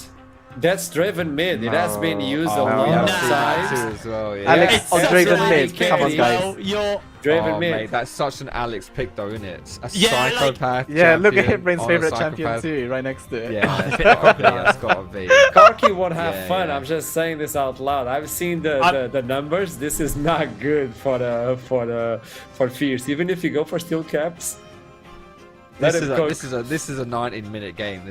We're not even reaching. Guys, 19 minutes. Venom Crest is yeah, going to straight 50 up. minutes, and if they get to that, it's 1. Actually, maybe not 50. Maybe 30. 30 minutes. Braga stop. We have the AP, so maybe Amumu can go full tank, or maybe they can switch it around. This is an interesting take. Okay, I want to get opinions about this. Let's start with you, Hitbrain. We were really excited about the Draven. So I don't even know where the Draven's going yet. They're still swapping their Guys, lanes it's AD about. carry. No, Nata sure. plays Draven. It's got to be ADC, Nata. Yes, I feel like the Ezreal is... the thing is like, in any other case, I'd be like, 100% this is Draven bot, but it is Alex, and Alex is a lunatic, so there could have been a world. But I think, yeah, the Ezreal, obviously, bit of safer pick of shoving that mid lane. Bot lane is hella volatile. You know what's like, gonna happen, if guys? this Draven gets snowballing, the game's over. Right. If the Draven falls behind and the Lulu Zeri gets going, Guys. it's so over. Let me- It's so volatile Let down me there. just explain what's going to happen in the first 3 minutes, okay? They're going to Okay. invade in the first Go, minute. go. They're going to get 3 wards or 2 wards. They're going to split the map. They're going to dive on the second wave. The Rel is going to die for the Zeri. The wave is going to push back on the third wave, and the game is over for her. That's what's going to happen in the first 3 minutes. Dude, Right. honestly, quote that. Quote that. Yeah. Well, that's what should happen. That's it. That's what That's should it. happen. If they just want to farm and do that, then they should not pick Draven for the future. That's what I'm going to say. Because that's what you want to do as Draven. I get it. Foxtrot, do you have any predictions? Yeah, I'm Can you see loving the this. future? I'm loving this so much. This is brilliant. Yeah, I think the Lulu lock-in is I mean, it's one less tanky member, right, for Venom Crest, and then you pick Draven, who just loves to cash in on squishy opponents. So, yeah, I think though, to be fair, like if, as Sim was saying, like if we can get to kind of like the 2-3 item point and we can kind of team fight on an even footing, then Venom Crest looks like they're in a pretty solid spot. Like Zeri Lulu as a combo is insane. They've got great engage as well with Gragas and the Mumu and stuff like that. So I kind of like it. I kind of like it if we can survive 30-35 minutes. But up until that point, it's all about Ruddy, and we know what Ruddy can do. So this is going to be an exciting game. For Ruddy, it's about closing the finals. For Venom Crest, it's about surviving and hit that time where they will be able to out carry them. So without further ado, this is it. Ruddy looking for the trophy. Will they be able to get it? It's up to you, Duckling and Veteran. We will find out. You think so, Veteran? You seem very confident in that statement. I mean, Kasing did exactly what will happen in the first 3 minutes, and we'll find out in due course if he's right. Yeah, because Singh is probably correct here. Like, it would be really surprising for Natter to pick this and not be slamming at his team perpetually that they need to do a map split on bot side. Because you don't do the map split on bot side and you just allow the 2v2 to play out as standard, there is actually a lot that you can do with Lulu to get priorities on the initial waves. But if you're doing that and you're not playing for levelology, you're not playing for Dyson, you're not playing to belt them those double squishies on the tower, why pick Draven at all? You're picking that knowing that you want to set up the map in that way, so you have to map split. You have to map split to be able to get those first 3 waves in and potentially go for a dive. And you also have Ezreal, you also have Rel, you have really, really, really good level 1 champions to do so. And who cares about topside? Gragas is going to queue the wave, EQ the wave on the tower. No one cares. Right? Like, the top is going to be very non-interactive. So a full map for the topside makes absolutely perfect sense. What they haven't accounted for is the fact that Venom Crest has started 2 games so far with a lane swap. They may just opt out of this entirely and just swap away from the Draven. That's the thing I think Venom Crest are very likely to do to try to counter the Singh situation, because Singh has just played enough games with Natter to know what Natter is screaming at his teammates to do in his head, and no one wants Natter to throw a little bit of a sissy fit in the middle of the game, so they're all going to do it. And with that, let's throw into game number 4, potentially the final game here today. Yeah. Ruddy just needs to take one more step, and the crown is theirs. Yeah.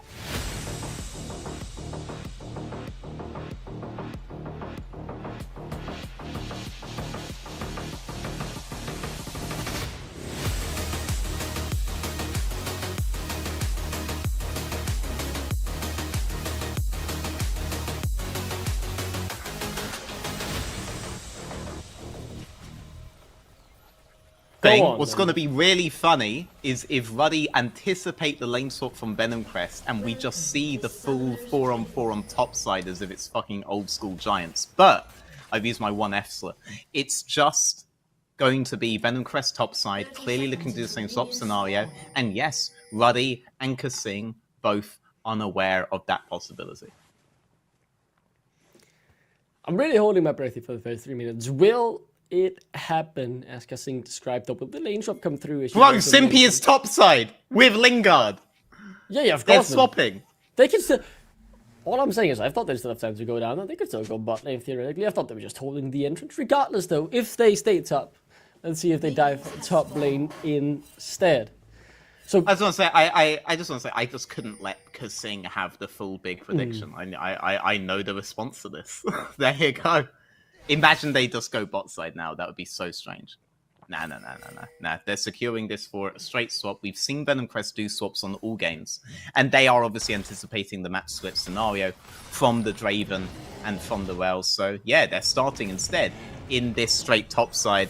Very interesting wards, man. This takes me back. This takes me back to 2014, 2015, when this kind of stuff was the mainstay. They're going to open in lane. It's going to be a 2v0. And Natter Alaric, they're not going to get that dive opportunity on the enemy bot lane that they were so hoping for. So what's the move now, right? Because I saw build recall. He's now walking back up towards the top lane. Is there any reason for this? Because, I mean, Lenny is with Theocax and not going down to the bot lane at all. What? Veteran, I need your mastermind to tell me what in the world am I watching and this is, like, who does this benefit? Who does this benefit? Well, since you're not dying to Draven on the tower. Okay, so as long as you don't die to Draven, you're happy. But the tempo is in favor of Ruddy right now. And Ruddy ultimately do want that. They ultimately do want to be able to get the tempo in the early laning phase. That's what they have Draven for. Whether they're getting it against nothing or getting it specifically against the 2v2 of Lingard and Simpy, I think they'll take it either way. What they don't want is a situation later on where Venom Crest have the priority on the matches and are able to just get that Amumu on their low mobility carry of the Draven, or get that Gragasol. Build is level 1. Lenny is level 1. They're diving build. Are they going to be able to get it? Teams are coming in, but he's down. Theokek should be able to just walk it off here. He doesn't have the flash. Lenny has the flash, but it's only level 1. Flash form from Simpy. They're getting 2. Double kill for Lingard. What is happening? Remember. Oh When Kasing's predictions don't got you, the veterans' predictions do got you. So, Venom Crest, they execute the swap on the opening phase, as they have in multiple games this split. Therefore, this was very, very predictable. And Draven, even though he's able to get the plates on bot side, able to get early economy lead for himself, they're able to trade back with Lingard on an exceptional dive on the Renekton on top side in a straight 4v1. Kind of 4v2, but Katurkan was kind of just chilling. But regardless of the conveyor belting that happened on top side, both sides are going to feel like they have a victory of some kind. Ruddy, yes, the kills didn't go their way, but they should still feel confident about the position that they are in. And now they're looking to match 2v2 here. So you have 2 kills on Lingard, you have plates on Draven. It's a 400 gold lead for Lingard. That's going to be an additional dagger. That's going to be the straight tier 1 boots there for him there. So let's see if they're able to pull off anything with it. Draven's certainly not in as commanding a position as he would want to be. But the map, if it breaks open at all, should be in Ruddy's favor so long as things stay the same. So expect some more salvos coming from Venom Crest and Ruddy. So still more tension and action early on to be seen. And we might just see it now. Alaric, Flash, he knows Simpy has no summoners. Is Simpy able to walk this off? No, who gets the kill? It's crucial. And it goes on Nata, but it does not. Oh, I think it's the passive of Lilia. That is actually massive. 125 gold denied. I would not blame Nata for just disconnecting right now, to be honest. You wouldn't blame him. In the NLC. Yeah, just go game 5. Just go game 5. You basically have another chance, guys. Just go game 5. We don't care. Regardless though, there's still another opponent they can kill down here. Now though, no flash for Alaric will make the engage harder. Lingard still has the cleanse. Yeah, that is very unfortunate for Ruddy. That would have been some extra gold for Nata. In the end though, the Adoration stack still very much there, but they can obviously die at any minute. It is without a flash. The Defense will be a nice summoner spell if needed, but with Theokek around, Lingard trades heavily. But no one dies.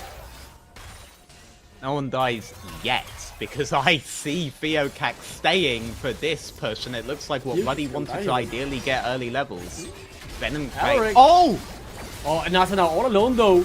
Damage coming down. Nata look at the damage! That's real! Oh, Alex, I thought he would have gotten Lingard, but Katurkan claims Theokek's flash fall. Katurkan, that's too far! That's too far, buddy! The action continues, and it's so back and forth. Yep, old school action game champion Zeri actually able to play the fundamentals properly and get that kill onto a Katurkan who, I mean, it's your birthday, but it's not your lucky day, Katurkan, by any stretch of the imagination. As he goes in there and gives Lingard... Are you seeing this FPS as well? As he gives Lingard the 3rd kill of the game. Still down in CS. We've got some CS to absorb on the tower. Very low. I mean, it's really fully worth if Nata dies to kill him. Yeah. As long as he gets the kill first. There's pretty much 200 gold in Adoration stack if you have the 25 that he gets from just getting the kill. So that red buff doing work, by the way. Yeah, look at the HP of Lingard now. Yeah, that is true. Katurkan meets Theokek. We'll likely also meet Build soon. Lenny here as well. Level 5 on the top, and there's no ultimates to be used. Build is slow, but same goes for Theokek. How does those both abilities go wide? What did I just witness?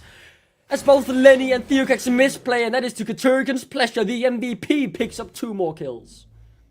Yep, okay, and Ruddy, certainly not out of this game by any stretch of the imagination. Maybe the bot lane didn't go the way they wanted to, but the Adoration stacks are still coming up on the Draven, and now Katurkan being 4-2-0 in this game 4? Yeah, in this game 4. I can count 1 to 5, guys. I can count 1 to 5. He's definitely in a position to be able to get Draven that initial kill, that initial set of cash-ins that he needs to get snowballing ahead. And best thing yet, if you itemize to try to prevent the Lilia getting that, then you're not itemizing for the Draven that really wants to be getting that damage. Oh, this game is delivering on pretty much every parameter that you could have possibly wanted. A smite steal away there. to give something back for Theo. Kak says, one thing that is worth mentioning, right? While they haven't had the success with the Draven yet on that, so he's sitting on 220 Adoration stacks. They haven't killed him. He's still sitting on a whole lot of gold. He just needs to cash in. And if that happens, yeah, he will be a very happy man. He'll claim around 500, 600 gold in total, depending on who he kills. So, yeah, so far, just delaying the inevitable. If they get a kill, though, the inevitable becomes, you know, a thing of the past. It won't be happening, and yeah, it is a do-or-die game for Venom Crest here. The championship on the line. Both these organizations wanting to get that first victory, that first championship under their belt in NLC Division 1. Buddy would like a decisive one. They work.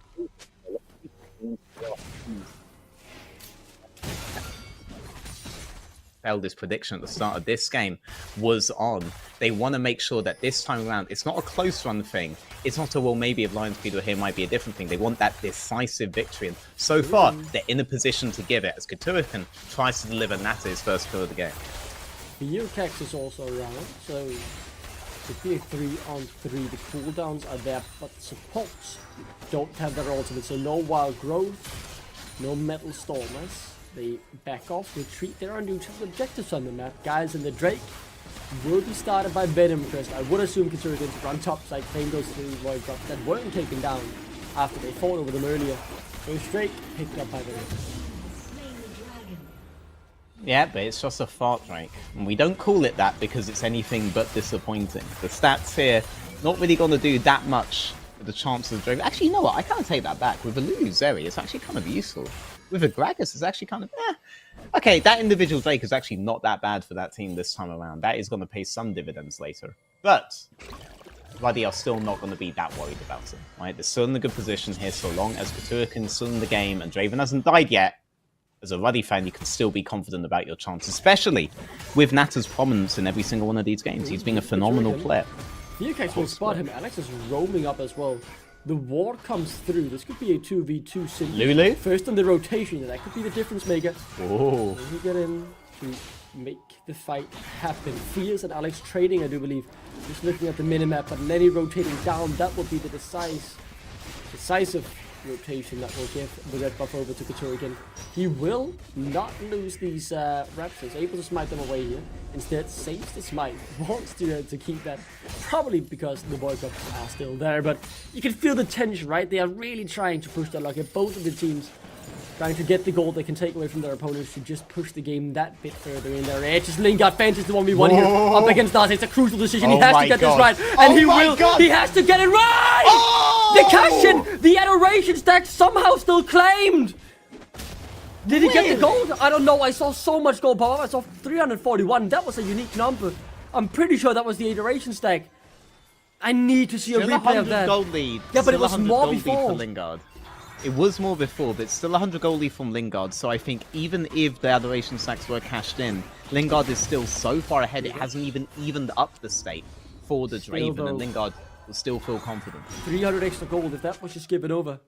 I'm not sure it was. It could very much have been the kill. That was very hard to see with them both dying pretty much simultaneously. By itself, I wouldn't call this a lead, but this is a better opportunity for Ruddy to actually start trying to push a lead. I think Katurikan's going to play very aggressive. No ultimate, no flash. Yes, you to yes, remember very that aggressive. CC is great. The Lilting Lullaby is even better. Lingard though with the cleanse able to go down pretty quickly. Geocax cut down by Nata.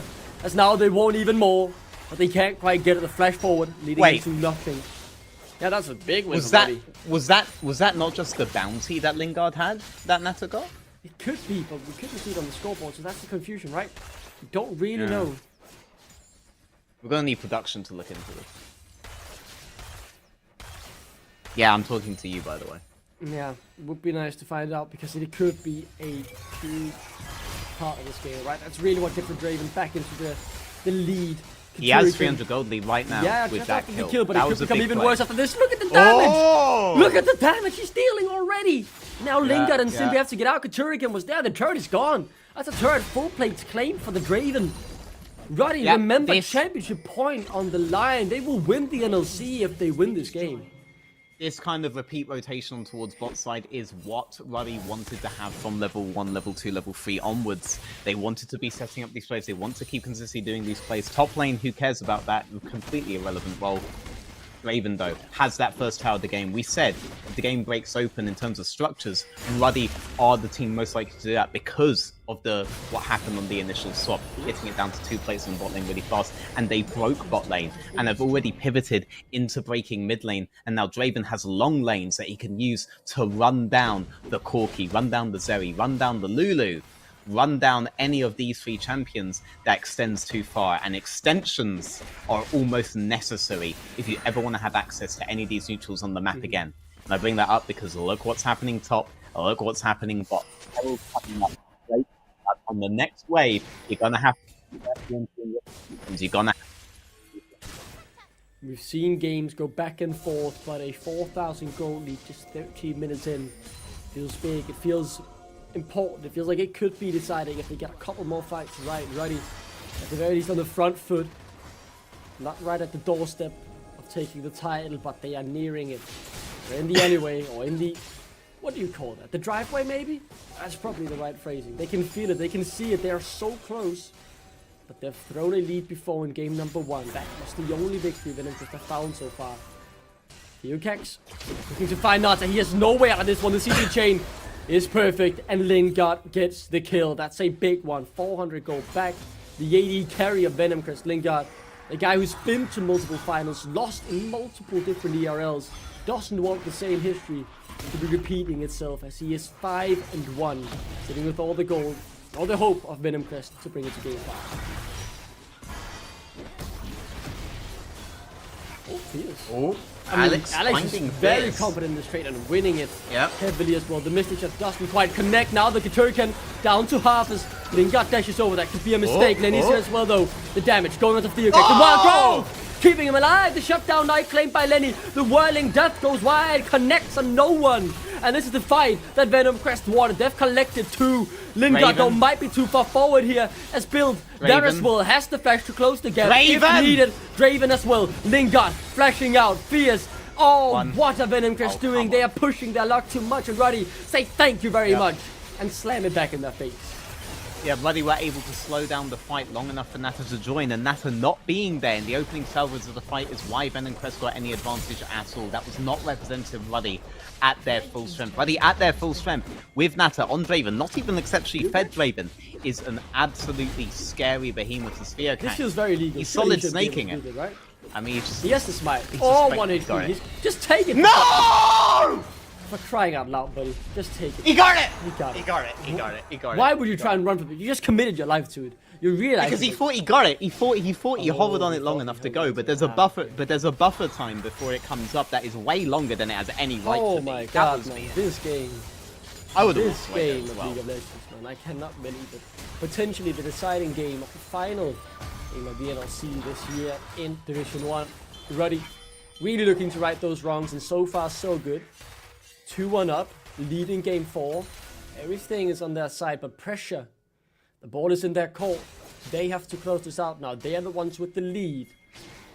Do they fall to I think heel? it's really. Can they stand I think it's really simple here. If you just fight with Nata, you will win. If you do not fight with Nata, you will lose. If Venom Crest can kill Nata, they will win. If Venom Crest cannot kill Nata, they will lose. There is one player that seriously matters for every single one of these, and it is quite clearly Nata. So let's see how well Venom Crest can try to make plays away from him, and how well Ruddy can slow games down long enough for Nata to at least be able to join, if not just fight with Nata outright towards the start. There are a lot of people in an internet cafe in London right now who really want them to play with Nata properly, to use the explosive power of this Draven. Eyes and secure on Ruddy. Right? Not just because he's Danish, but also First because he's the one we have to look at. But Oh, for God now, damn it. eyes on the topic. I'm very nice done by Theocax. I'm gonna be honest. I mean, he's actually playing this Mumu very well. Often, I mean, we did see what happened before, and he just had 4 deaths. But over the course of the Mumu game, he has shown some good performance, and you know, he has shown some smart play. He makes it seem like a Mumu actually has some skill to it, which is really impressive.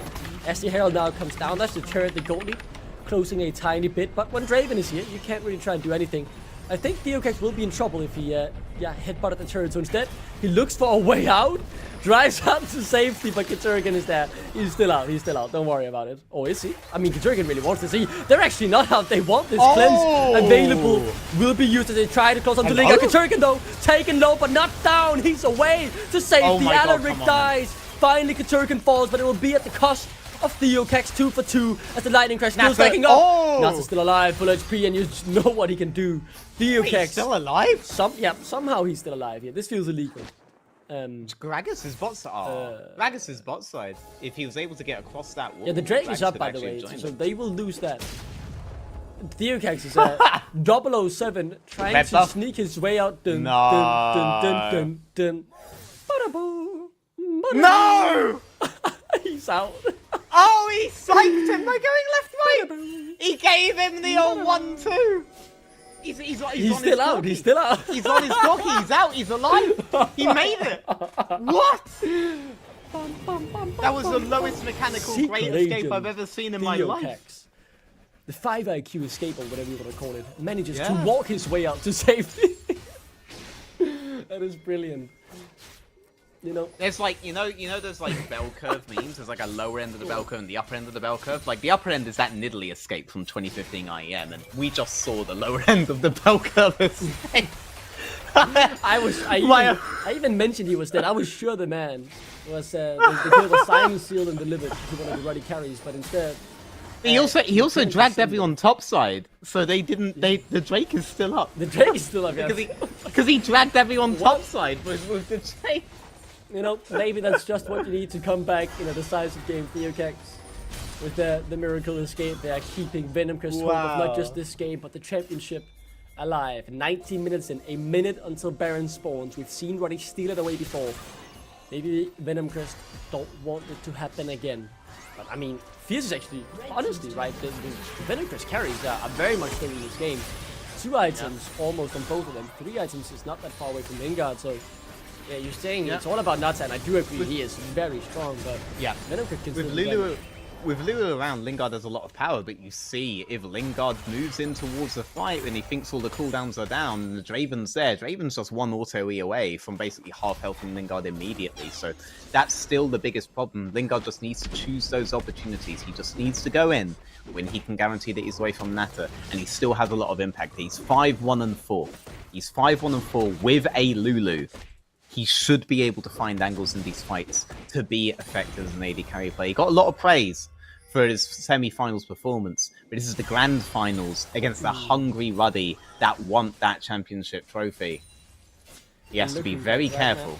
Lingard has been in this position before.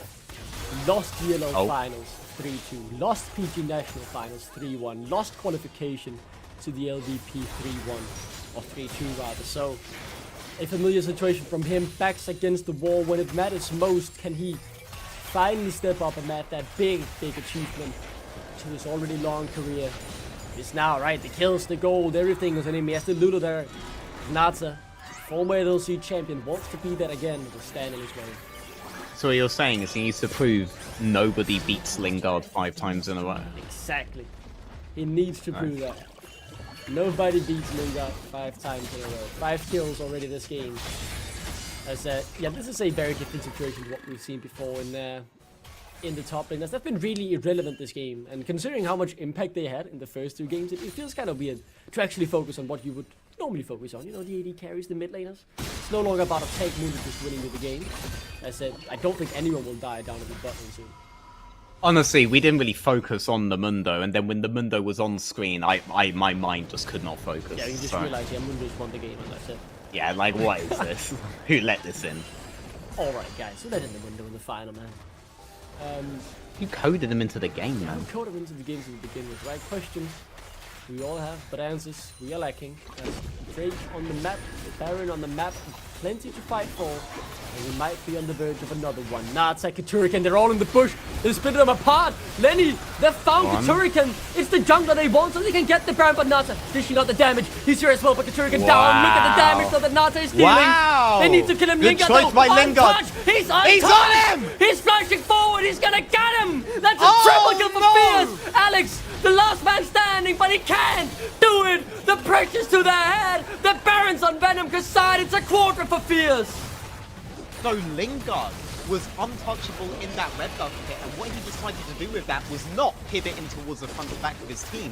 He realized he was at an angle where he can just barely threaten the Draven, often at an angle where Draven can't all in him.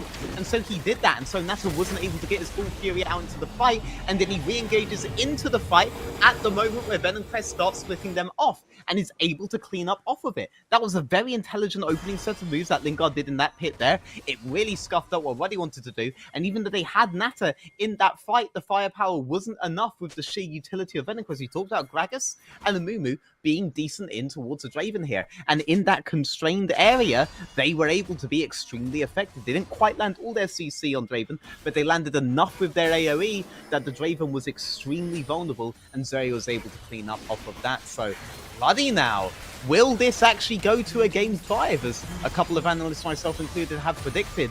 It may go that way, and they were in a very commanding position this game. But every time this series we have talked about a game as if it is over, the other guy shows they just have a bit more power in their swing left to show. He's so strong now. The 3 items on the Corgi.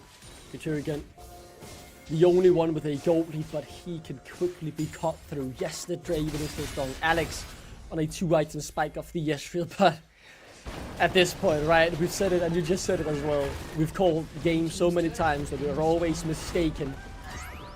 Both teams refusing to give up, punishing the opponent's mistake. The nerds clearly to be seen on both of these rosters. These organizations never won the NLC. Only one player here knows what it takes to lift the title, but pretty much every other player has tasted defeat and won before. Not only in the NLC, but other areas as well. And I mean, maybe it's the thoughts in your head, not trying to repeat history, fail again. It's making these errors, and the opponents always there to punish. For sure. Kind of insane how far up Venom Crest are able to play right now, given the situation a couple of seconds ago. I also want to point out that Drake on bot side just hasn't been taken ever since Amumu's Great Escape. Yep, only one Drake this game, so the whole map being on top side here means that Drake's going to remain undone. No one's trading, everybody is matching, everybody is angling for that next fight. Venom Crest now feel confident they can actually win those. Worth mentioning, Venom Crest, so few flashes. Yes, Simpy has it, but the carries do not. Lenny, the one caught out, he has a flash as well, uses it just there. The wild growth will keep him alive, but the sleep can come on too. Lingard has the cleanse, so he's able to get out if needed, but he'll hold on to it for different scenario. Now he's down to half though. The re-engage from Alaric, but not his not to deal out the damage. Fierce is now godlike. Oh my Lingard is slow, but it's on the edge. As Venom Crest get one, but they have to back off. The Baron has been unable to break open the base, but it's established a gold lead. Lulu is a real champion in League of Legends, by the way. The survivability on Venom Crest is absolutely ridiculous. They were able to spread Ruddy thin just by choosing to live for as long as they did. Able to break them just enough to be able to get that tower. They're now playing 2 lanes extremely openly, and they're going to get the last tier 2 of the game. Lingard still hasn't recalled from the fight before. He is oh so low. Big bounties on the side of Venom Crest. They want to get out of this without losing any casualties, in particular Fierce. And Lingard, look at how back Lingard is. He's not messing with this at all. The Drake go up, and I think Ruddy might spot a window to take. Yeah, they may do. It's a good Drake as well, with a double AD carry composition to be able to get a singular Hex tech, but no eyes on what the soul is so far. Pretty much any of the remaining souls will actually be a good call for Ruddy to take, for Venom Crest to take, but that would rely on the game lasting an exceptionally long time from this point. Games have slowed down pretty significantly over the course of this series. Everything is wide open. But so far, 704 Fierce. A phenomenal series from him. And Lingard, 618 with this Zeri Lulu combo. A big threat that Ruddy thought they could destroy with the Draven, but they've been unable to do so. The pressure, man, on all of these players wanting to get this championship. And how many of them have come short so far? Lenny! Oh my god. The Fnatic Death Brush! Lenny is tanking though, so he'll buy some time, but Nada He has 200. Look at the adoration TP stack. by It is so Fierce. much gold. Yeah, Go, you're saying Fierce, the go. TP by Fierce. He wants to break open the base, Go. but Nata claims a massive amount of gold there. It might just be one kill, but it's a massive gold win for the AD carries. And it is the base breaking open by Fierce there. The inhibitor on top side not taken down yet. Fierce so far, he's being on Corky. Has been Corky every single one of these games so far.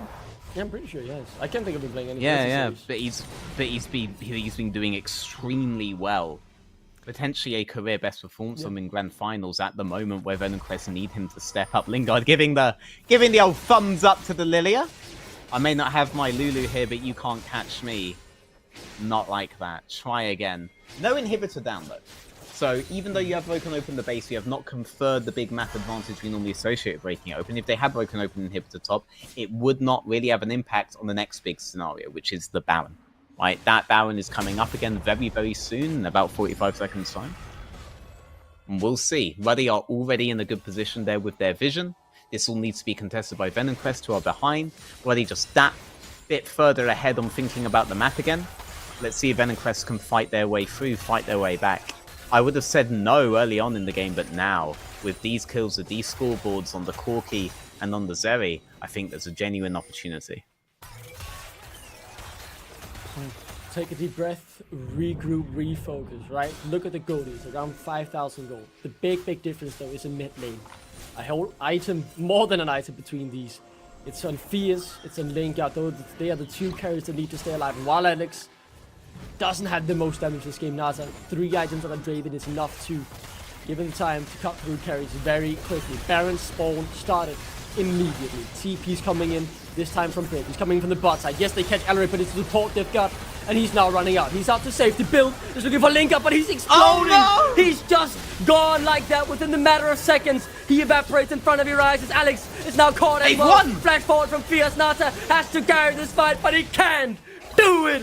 One more game looks to be in our sights as Venom Crest move one step away from the championship to the Prince. So close to getting that crown. A 5-game series. Venom Crest in spring they upset, in summer they upset, but this time they are looking to close. Ruddy thought it was their time, but Venom Crest says no, you have a little bit more work to do. You have a little bit more effort to put in, because we're gonna have a game 5 in the grand finals of the NLC. Venom Crest close Ruddy on game 4 and bring us to a truly grand finale. History in both of these teams' sight, and we're going all the way. Can you believe it? Or we were in that first game, we were hoping for a game 5. Oh! We've been given it, we've been blessed, and this action, man, I can only take it for one more game. So after this, we'll know exactly who will be our champions. Yeah. It's all about how you turn up on the day, and Venom Crest, they have turned up. Ruddy, though, they have turned up as well. Remember, it was an 0-3 in spring this time around. They have also brought it to 5 games. Let's see if they can adapt to what Venom Crest have brought in. And crucially, something we have to remember before we pass it on to the ads and back to the desk. Kasing was so wrong. Throw to a break. Break it down, step on the gas, let's get out of town. We're gonna break out and have some fun. We're gonna do what you never done. Oh yeah, yeah. Come on, take your body with you. It's a money weekend. Everything we wanna, we go do. We go do. It's leisure, we go do.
We're going for game 5 for the NLC playoffs. This is what we were expecting.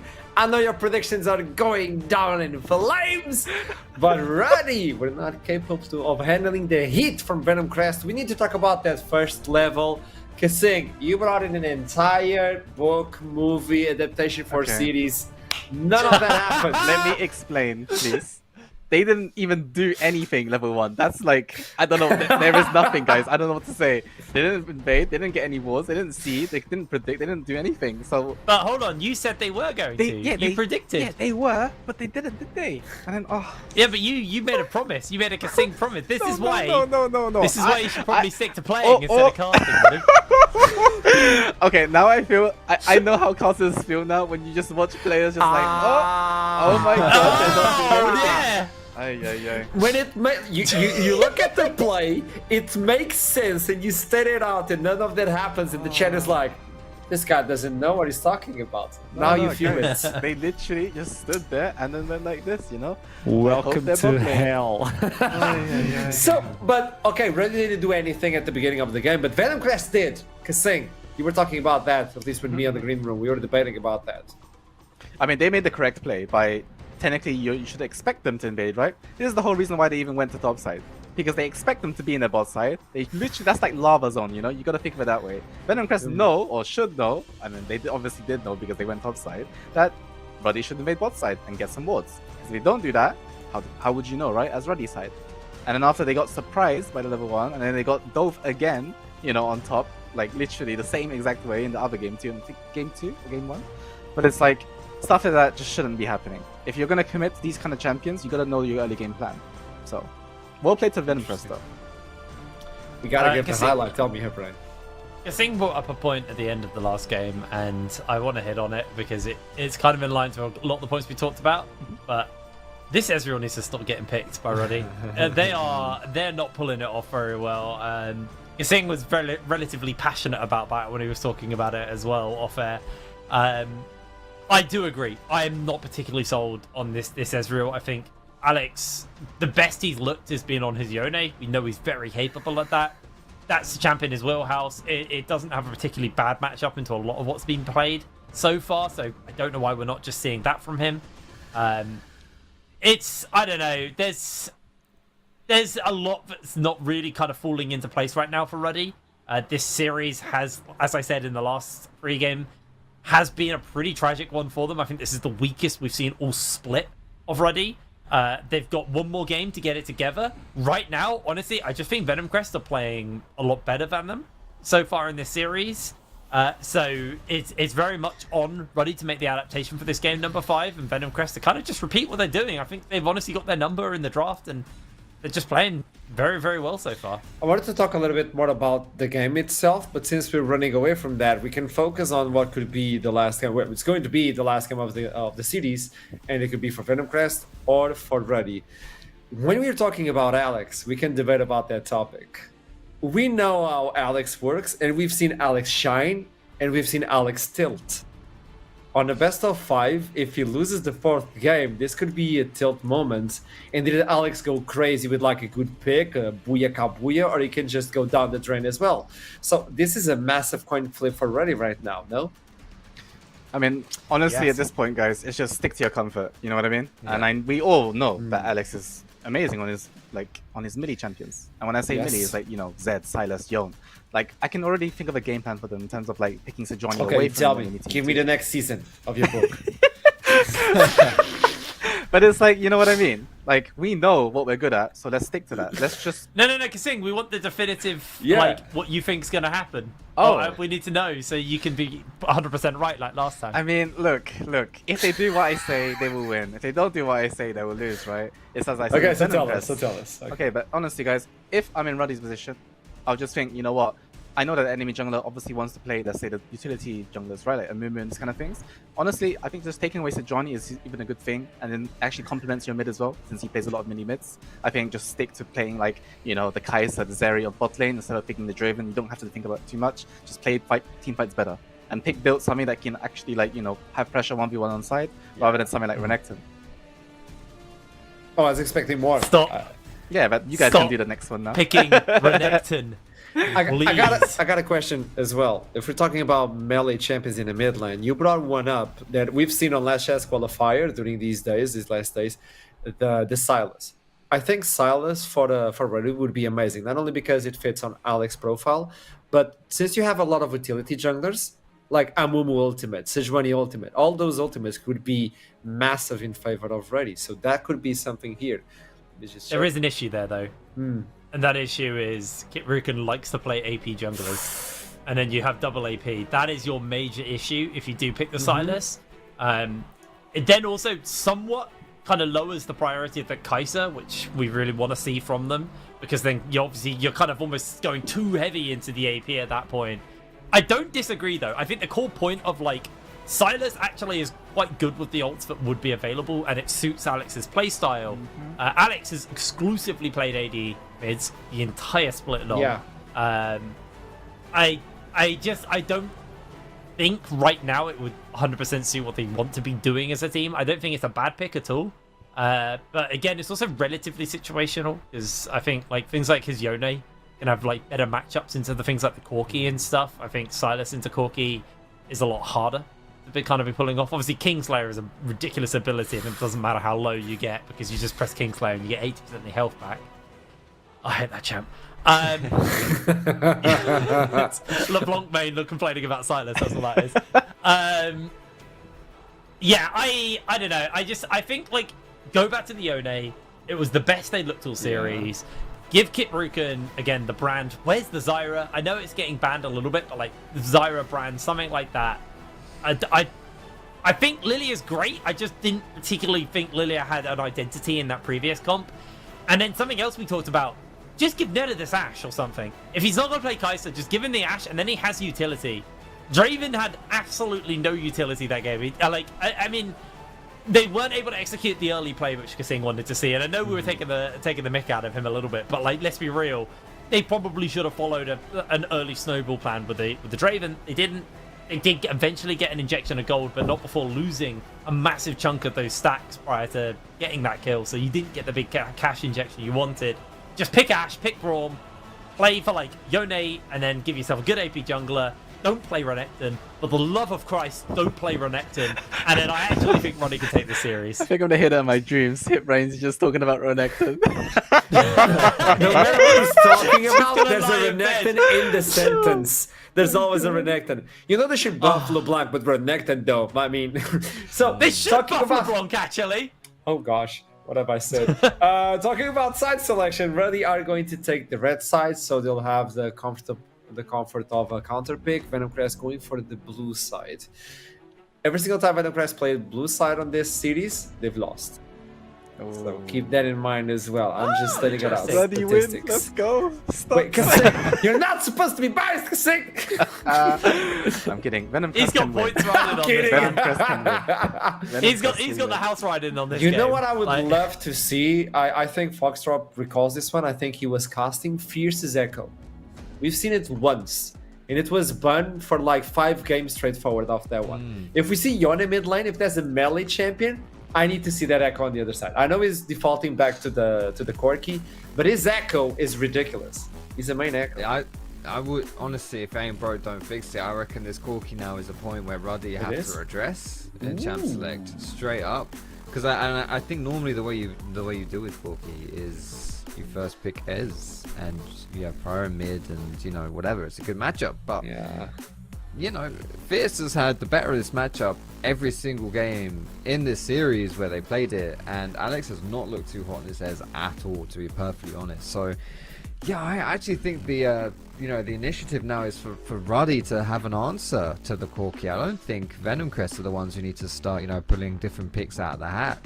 I think it's all right, come on boys, let's see what you got, because we're stomping you on this now. I think it's cool, and this is the difficulty now. I don't think we really thought Ruddy would be in this position where they're the ones on the back foot and they're the ones who have to start making adjustments to start thinking, okay, how do we actually beat these guys from draft? Because they're kind of, there's some things going on here that really aren't working. And considering they're already needing to allocate 3 bans for Theocax, right, to put him off of his comfort, what do you do now when you're having to start throwing some extra things like this Corki, which in my opinion, you need a better answer to. This Ez is not cutting it, and can something like, does Yone into Corki? I'm not really too familiar with the matchup, but like that doesn't sound too fun for Yone, so it could be difficult. It's the first time Ruddy out against the wall, and I gotta ask this for you, Kissing. We're about to jump into Champion Select. This is the deciding one. Mentality-wise, a chaotic team like Ruddy, is mentality a concern right now? Because, I think you're a known pro player. You won a couple of NLCs, I've heard before. I don't know. So, yeah, mentality-wise. Obviously, Ruddy has a lot of young players, right? In general. Yeah. They have a rookie support, I believe, who's hasn't played competitive before, no? From what I know. He's just come from solo queue.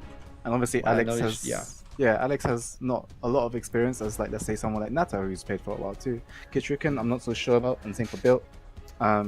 But at the moment, right, it's just about sticking to your comforts. Understanding that, we have to understand our win con. Again, I would say this is perfect scenario because your jungler wants to play Brand, let's say, and your mid can go Yone because you know that they'll go Corki, but you probably pick 80 carry here. But, we'll see. We'll see. Okay, we saw Sejuani, Lilia, and Real. The Gragas is available. I think the Gragas was a massive counter pick for the Lilia. Every single time she would press sleep, Gragas would say, hey, everybody spread. Everybody put your hands up and we'll be done. So let's see Good start, though, for... I think Venom Crest will be happy with how this draft's gone so far. Like, the adaptation from Ruddy getting that Ez ban in there means that we've now got Theocax on one of his more comfort. Sejuani's here. We're still going to see that Corki, like I say. Like, Ruddy did not have an answer to that, right? They do not have an answer to it, and... This is, I think this is what's going to hinge on the series here. Ruddy have to find something that beats the Corki. We've wanted these melee mids, and that is a lock-in, right? Ruddy that's locked in Yone. There it is. Okay, so this is it. Much better. Gauntlet's been thrown down. You're going to have to play towards his mids. Ranged into melee is always a little bit tough. But if Alex can kind of get through those really irritating parts of the lane phase, then he can wreak havoc in these team fights, especially these skirmishes. Zerikasa should be the next for Ruddy, and for Venom Crest, what do they focus on? Maybe on the AD carries as well to try and take Nata away from his comfort pick.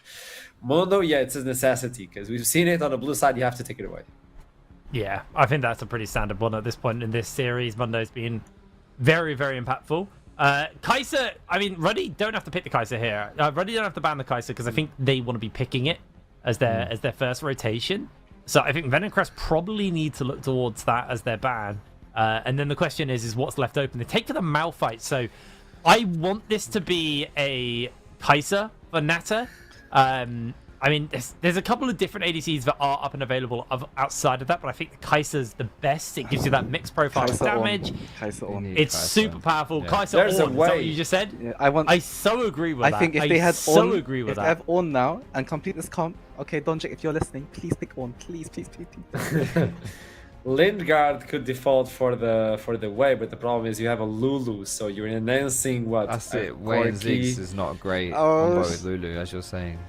Oh, That's not getting picked. Is he It's a hover, sneaky? don't worry, boys. Oh it's my a God. hover. was he hiding? It's a hover. That's also a hover. Please. I'm not so Oh sure. my- I think no. one of these two might Yeah, get one of slammed in, you these. know. Yeah. No. Oh, yeah. Okay. If they pick Samira with Lulu, the guys, I don't know, just pack it up. Just pack it up. Honestly, that was a ride of emotion. That was way too close for comfort. That was way too close That for the was- lock yeah. in. 0 I'm seconds not- in. Do I like the Aphelios? Oh, Lenny on I like that. Cassante. Okay. Lenny's Cassante Cassante. is such a good pick here for Venom Crest. Oh. They've kind of got it all. I mean, they're okay, so they don't have it all. They don't have any AP damage, but they've got like a good front line. They've got, non-committal engage in the Sejuani ultimate. They've got the ability to split the fight with the Cassante. They've got someone to keep the Aphelios alive with the Lulu. They've got the damage from the Corki. I like this from Venom Crest. Yes. Ruddy, I don't know, but it's a bit of a gamble. Oh, look at if this Kasing. vein gets going, that says it all. if this vein gets going, it's good for Ruddy. Guys, I don't wanna but say I anything, think but- consistently, Venom Crest have a better one here. I don't want to say anything, but I'm just saying, if they had Ornn, I think this team comp of theirs looks way better. Because it's like, no one is threatening, like, Yeah. Yeah. I don't know what else to say. I don't know, but don't get me wrong. If Vayne 1v9s, you know what? I'm happy for him. I'm just saying, Fox, okay? I want to get your opinion as well. You've been quiet on this part. I agree. I feel like you had an option to pick more of a team orientated pick here, and he's gone for a selfish like solo pick, 1v1 pressure side lane pick, and I don't know. If he can put Lenny down on Cassante, then obviously that's really valuable and that's great. But especially when you're playing like full AD as well, like you had the option to be unkillable this game. Like it was a thing. It was a thing if you slam in something like Kasing said, like you just wouldn't be able to play the game if you're a Venom Crest in that sense. Like you have that indestructible front line, and instead we've got a Vayne. Just look at what the Gragas did last game. He could have been in the same position as what that Gragas was to them. Yeah. A Sion and Ornn honestly would have been amazing here. Because they have... I think the ego needed to be dropped here by Bill. I don't think that was particularly the smartest pickup. I think, Gragas or anything could have been better. Yeah. I think the biggest thing to watch out is for if Venom Crest just lane swap again like they did last time, suddenly you lose that level 1 power of the Vayne and the pick is useless. So I'm in Venom Crest's favor. That's going to be my little throwdown. I think they're taking the series. I just need a name, Foxtrot. Kasing a name as well. Say the name. Venom Crest. Oh boy. Kasing. I mean, Team Ruddy, you know what I'm saying? Because they picked Kai'Sa. Like, Kai'Sa will win this. True! Okay, this is it. This is finals. I would say, well, one last game to take it all on Summer Split for NLC. For Venom Crest, I see a lot of we can do it. For Ruddy, I see a lot of I can do it. Who will win? Toss it to you, casters. One more game. Veteran, we have been blessed. We're sitting here, game 5 in a final. None of these teams have won the NLC before. Only one player here knows what it feels like. But in an hour's time, depending on how long this game goes, 5 more will know that feeling. 4 will know the crushing blow of defeat. And I can't wait to find out who will stand atop the throne. So I think the Aphelios pick was really good here because of the immensely low range everybody is going to be playing against him. I think going it with the Lulu basically makes him a juggernaut, just a ranged juggernaut here. We will be doing some Aphelios gun spotting this game, and we'll be doing some Vayne spotting because I think Vayne on the top side has really good matchups. And as long as she gets to play side against one of Cassante or Yone, she has very good matchups. But in team fights, I don't think Ruddy have team fights this game. I actually think this is a very difficult team fight situation. You have to see some of the most cerebral play from Ruddy that we've seen all series, potentially all split, they have to bring their A game right now to this, because when it comes to these, ram and slam team fights, I think Venom Crest are favored. Favored now, but I mean, just think back, right, to the start of the series. They were heavy underdogs. No one except for Ashram predicted them to win in a game 5 at that. And it's even crazier, right? Think back to when the rosters first hit the split. Well, Ruddy, right up there among the favorites. Them and Nord, the two big teams. Venom Crest, yeah, I mean, they got playoffs last time, but they changed their roster. Was it this really going to be as good as the last one, which did surprise people? Yep. But no, it wasn't. It was even better. Making it to top 2, making it into the final. Now 1 game away. This organization that has been on a constant and steady rise for 2 years. Their hard work can all come to fruition with 1 more victory. Yeah, I mean, we're going to run out of monologues because we have a technical pause here. Yeah, So. had to have that, right? Had to have that. Had to happen. Had to I mean, happen. We're building suspense for the audience. Everyone in that London meetup with Ruddy, they must all be sitting in the toilet because they should be shitting bricks at this moment, man. It is so tense. I mean, this is your call. This is your call right now. If you want to grab some popcorn, you want to grab some snacks. I don't know what they're serving over at the mini bar that they had there. I remember, grab some of it right now. You're gonna need your energy for this one. We could be here for the long haul on this game. I definitely don't think this will be a fast game, no matter which way it goes. And there will be multiple opportunities to come back. We've seen Ruddy be in positions where they're losing these fights, and they still just take the map back on the immediate next rotation. So this will be a back and forth. It will very likely, right? Yeah. Both teams are emphasizing their biggest strengths, for sure. What to me is so insane, right? Had this been any other roster against Venom Crest, I very likely would have said Venom Crest had this. I really like that draft. But while I do agree, something like the Orm would have been better, it would have been safer, but that's not Ruddy. That's not what Ruddy is. And if there is any team that has the players who has the skill ceiling to pull off something like the Vayne top lane in game 5 of a final, and the Yone mid lane, these comfort picks and specialities, it is Ruddy. I know that players are good enough to be able to carry the team fights and have these individual moments that can bring them over the line and into the promised land of being NLC champion, but Venom Crest, they're fought tooth and nail. I think we are in for one hell of a banger, and if this lobby issue doesn't hurry up so we can get in game, I'm gonna lose all my hair because I'm so stressed just waiting to find out who'll win it. Yeah. I mean, imagine being a huge fan of one of these two teams. This is the moment. It's no longer a BO5. It was just a long preamble into a BO1 with both these players being exhausted, both these sets of players being exhausted. And normally you just end up favoring the teamfight composition at this one. Right? That's normally what ends up happening, which is why there's such a sweat there with the fact that Venom Crest have pulled off the composition that they have pulled off. And I mean, I could go over many players now, right, who's been in this situation before. Few of them have had success. Nata, for one, has won the NLC, of course, with X7. If we're looking at other finals victory, like we're looking at someone like Fierce, who's won the Hit Point second division, but many other players in this game, or in this in both of these teams, knows what it's like to lose a final. And Game 5, the most heartbreaking of defeats. Half of them will get to experience that pain once more, and while the rest will try something new, the joy of winning. And there are so many players here who say they deserve to get that trophy to their cabinet, right? Someone with long and decorated careers. I'm thinking the bot in particular, Venom Crest, Simpy and Lingard. They've never really had that high, and this would be it. Unproven rookies coming in, blowing the league away. Lenny did it last split, and Theocax this split, right? You'd also, be very happy for them. But the redemption arc, the Ruddy story, it's absolutely brilliant as well. Whoever comes out on top, nothing but praise for the winners as both teams push each other to the limits, and we're about to head in to game number 5.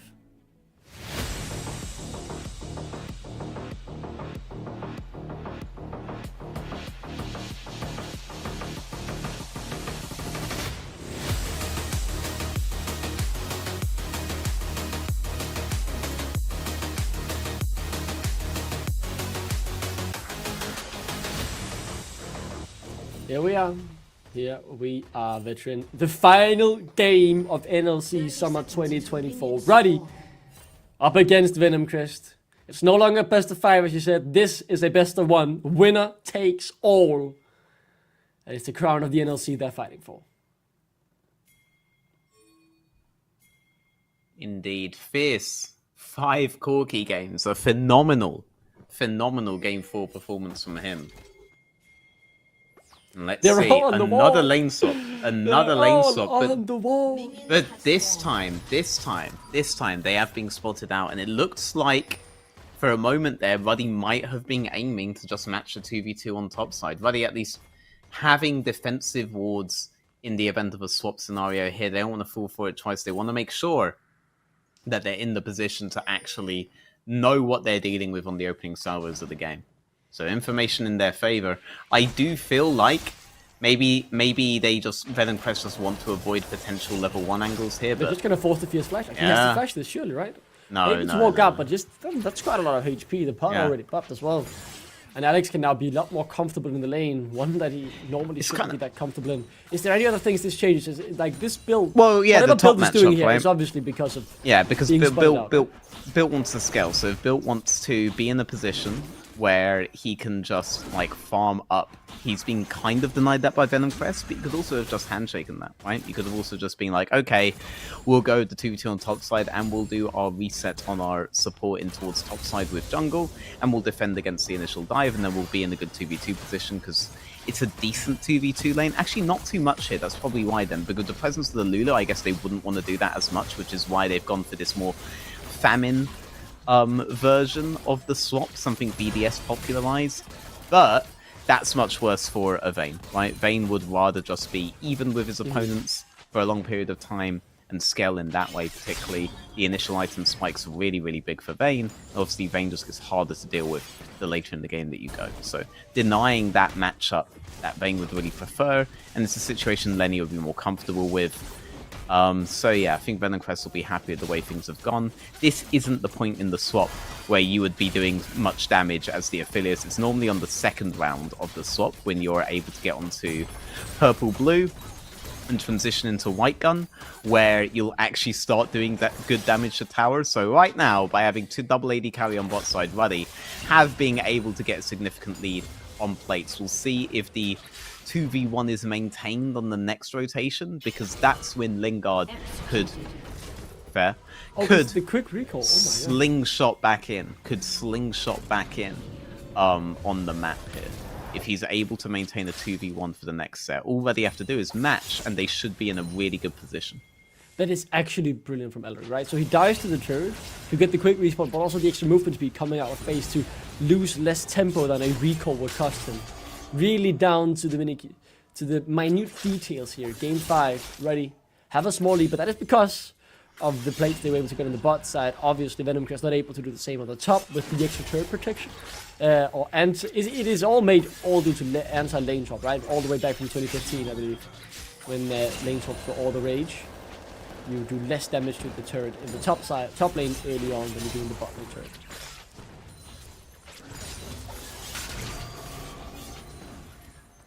So it looks like Ruddy have got the really good lane setups now and are gonna be able to deny Affiliates the opportunity to use the much better gun setup to be able to try to get additional plates back in. So Venom Crest once again opt into a swap scenario by their own volition, avoid certain parts of the matchup that end themselves worse off on the map overall. Venom Crest honestly feel like they've been seeding the map a lot to Ruddy and have just relied on their ability to teamfight as 5 to carry them through. This is the gun set we'd like to be crashing on.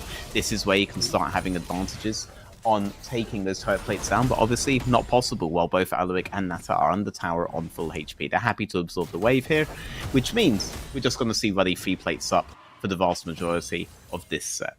So in the end of the extended play, while they did avoid some things with the Vayne Cassante matchup, they actually ended up losing out in the end of it.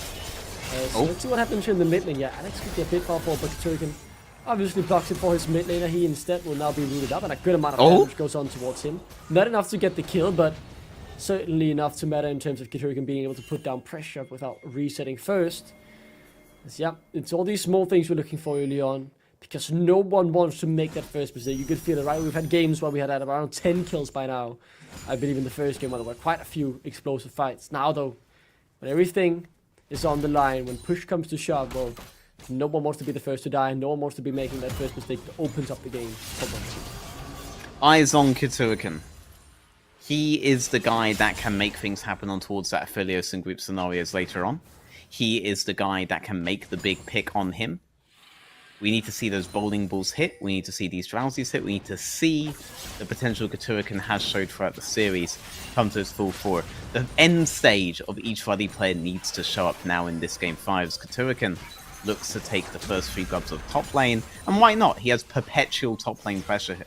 So this top side neutral objective should always go in his favor. And let's just check up with how Lenny's doing at the top lane. He's surviving, but Build obviously doing well at utilizing that range advantage, shutting him down, building up a gold lead. Early grubs, 3 of them secured by Katurikan. The Drake hasn't been taken by Venom Crest. Katurikan wants to make sure that isn't going to be the case. He's at the early down towards the bot side. Theocactus there as well. It feels like that could turn into something if both teams aren't careful. But the level 6 now from Katurikan, actually a pretty valuable level up there to try and make them force something. But wow, something has been happening in the bot lane, just poking away at Nada's HP bar. He certainly can't respond to any player at this moment. Yeah, I mean, they're looking to do a dive. This is kind of the opposite of last game. Yep, we have white-red, but we have no R, crucially. So actually stacking this up, he only really has his red Q to do so, but he can stack it up off of the tower. But we're not exactly going to have an immense boomerang showdown. They are doing enough to force Katurikan down towards bot side, but if Katurikan just makes the game even, Nata? he himself will going ahead in the individual matchup. Forced to use both summons just to get out. Very good re-engage from Alaric there, forcing 2 summoners out of lane guard. Brilliantly played by him. Yep, no summoners forced out of Nata, but Nata will lose out on the next wave. And we do have enough boomerangs to be able to play this tower. That's why Katurikan is here. He doesn't want them to get a good lead on those plates on bot side. So instead just be match resets from Lingard and Simpy, especially if Nata resetting on 100 HP. They'll deny a wave from Nata, but that's the most that they can get as an advantage here. That's not much, right, considering the cost. They don't get the Drake, they don't get the plates. The great re-engage from Alaric there, forcing Lingard to use both sums. That's obviously something we'll keep our eyes on for the next few minutes, right? If Kid Hurricane is able to punish it, or maybe even Alaric, who has the head flash to look for the windows. But so far, so good for both teams. The goal is dead even as just trading back and forth yet again. As I've already mentioned, no one wants to make that first mistake. Everyone here knows what it's like to lose a final, and they don't want it all to happen again. They definitely do not. No kills 8 minutes into the game, but a lot of action still so far. Both sides fairly evenly matched, going at each other, meeting each other's punches. But so far, nothing really connecting from either side yet. We'll see how long this holds. I'm interested, because I think the longer this goes, I think the initial skirmishes, Ruddy will actually have a lot of advantages, and they're relying on that, on those initial one-item spikes to just push through with a really hard advantage in mid-game. So let's see what happens when we get to that point. Yeah, so we'll look forward to that, and then when we reach the 2-3 item, then it should, if the game is even, turn back towards Venom Crest, right? They have the easier 5v5. In a 5v5 straight up, yeah. But yeah, obviously Ruddy will then have to look for the individual outplay, something they have done a lot in this split, be able to find individual outplays and just win through, you know, skill difference. If I can say it as simply as that, right? Sometimes they show that they are just better. They'll need to do it here. When everything's at stake, and that's when it becomes interesting to see if they can do that. Because now it's just not a random best of one. That's a win more on the board. No, now it's the championship. Everything that you've worked towards this split. Ruddy have fell at this hurdle once before. They don't want it to happen again. And especially, right, the 2 skill checkers in Alex and Bill, the 2 who are so famous for their individual outplays, playing their comfort picks in Game 5. They're the ones who knows what it's like to lose a final, just doing it last split up against Blind Screen. Looks like Venom Crest going to be able to claim the first Drake of the game on bot side. Purple objectives going to Ruddy. Drake's bot side objectives going towards Venom Crest. They played really hard with a bot lane advantage here. Needs to be careful. Oh, I think Lingard is just dead here, to be honest. He's put to sleep with the lilting lullaby. And while Nata is low, it does not matter. First blood claim for Ruddy. And they want more here. Simpy next up on the menu. No sums now on the Lulu, but the W speed up is just enough to buy a few more seconds to shield. But the bowling ball connecting Katurikan picks up 2. Yep, we said eyes on Katuakan to control this Aphelios, and after the flash burns on bot side, Katuakan is there to pick up a double kill against both Lingard and Simpy. Very strong opening from the player. He had a strong opening last game though, right? He had 4 kills very early on. They were unable to translate that into the win. So this is just step 1 of Ruddy's plan. Let's see if they can execute step 2.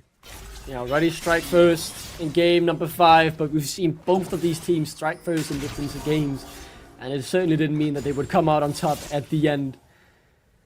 It's not over until it's over. It's anyone's game at this point, some people would say. Grubs on the map, none of them have been taken so far, according to a little counter up at the top there. And the Turkin making his way over there to claim the first 3 of the game, and I do believe it might be the only ones, depending on when they respawn, regardless. A very small window to make it 6. No, they already have 3. Okay, the graphic just needed to update. So this will be 6 grubs for Ruddy. They'll be very satisfied with that. That will lead to that push being way more effective. Yeah, looks like... TP from Alex. Oh. To stop these plates from going down, Theocax does have the flash, who isn't too far forward there, but Alex investing in, again, they really want to make sure they don't get too many plates. And despite Lingard dying, look at the goal lead he has acquired, right? This scaling is strong.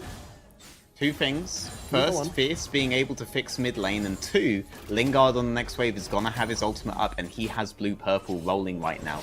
And you see some decently low HP bars on his opposites. They're playing a good threat here. Sejuani's still leaning very heavily towards bot side. Fierce gets that first reset. Alex needs to push in next wave. Fierce also has Unleashed Teleport. You could definitely see a play happening bot. Nata, Alaric both anticipating it. Look how far back they're playing here. Turrican also anticipating it. Look at the presence on bot side here. Alex just gonna leave. He's pushed that. Doesn't want to go too far there. And look at the amount of plates that have gone down on bot now. So plate lead in favor of Venom Crest. Crazy to think about that after level 1, but I love that we're seeing the side of Ruddy, right? Because this bit has been so much action, but they're bringing it back, and it's, a very even game state. That is all I can say. But the fact that we're seeing a different side of Ruddy, and they've made it work in a few of these games to play this more methodical, very macro-oriented, and not at all messy game that we've discussed, right? The mix between control, chaos, and macro, and all this. They're showing their macro strength here, flexing their muscles with multiple times, even sneak objectives, just through macro outplays. And yeah, so far this game, small goal lead to Venom Crest could grow here if Alex. Those reactions are beautiful, but is it enough to get him out of trouble? Yes, it is. As Fierce is low on mana and low on HP, and with Alaric in the area, Venom Crest back off. I want to go back to the bot lane quickly. Just look at the gold lead and the items on Lingard, 1.4k ahead. Yes, I mean, this is the guy that's going to be an absolute behemoth in these team fights. Yone, Vayne, Kai'Sa, well, all have to play in a range where you can get so much value from those double white gun combinations that Aphelios love to play with. And it looks like he's going with the red, white, green variant of it, which I think is much better until you get to later item sets. So let's see, Ruddy looking to try to do something on top side. I'm not sure they've sufficiently got it though, but the threat of the dive is enough for them to be able to claim the Herald there. Again, all purple objectives going to Ruddy. I do agree with that. I am a purple objective guy myself. So good to see them execute this. It costs them 1 Drake on bot side. Could potentially cost them 2, but they'll take that. Yeah, let's see. I do see some pings from Venom Crest. Maybe they want to get some kills on the exit here. What you can call exit frags, right? They are looking for one, and it is Katuakan who's the first target. Lenny's down to half HP, but Bill doesn't have the damage. Lenny claims the kill. So Venom Crest don't give it up for free, but still Ruddy claim that Herald, and depending on what they get out of it, we've seen them be able to get a few turns with it. So let's see how much this play becomes a win for them, or if Venom Crest are able to make it an even trade. They claim that kill on Katuakan, the one guy where both of Ruddy's kills are, so that's a bounty picked up as well by Lenny, and a very powerful champion and very powerful player for Ruddy knocked off of the map for a brief period of time. Let's see what else Venom Crest can do. They crash in mid, Corky's able to push out on bot side, and so control on this incoming spawning Drake definitely going to be in Venom Crest's favor. If Ruddy won it, they're going to have to fight for it. Ooh, Lingard.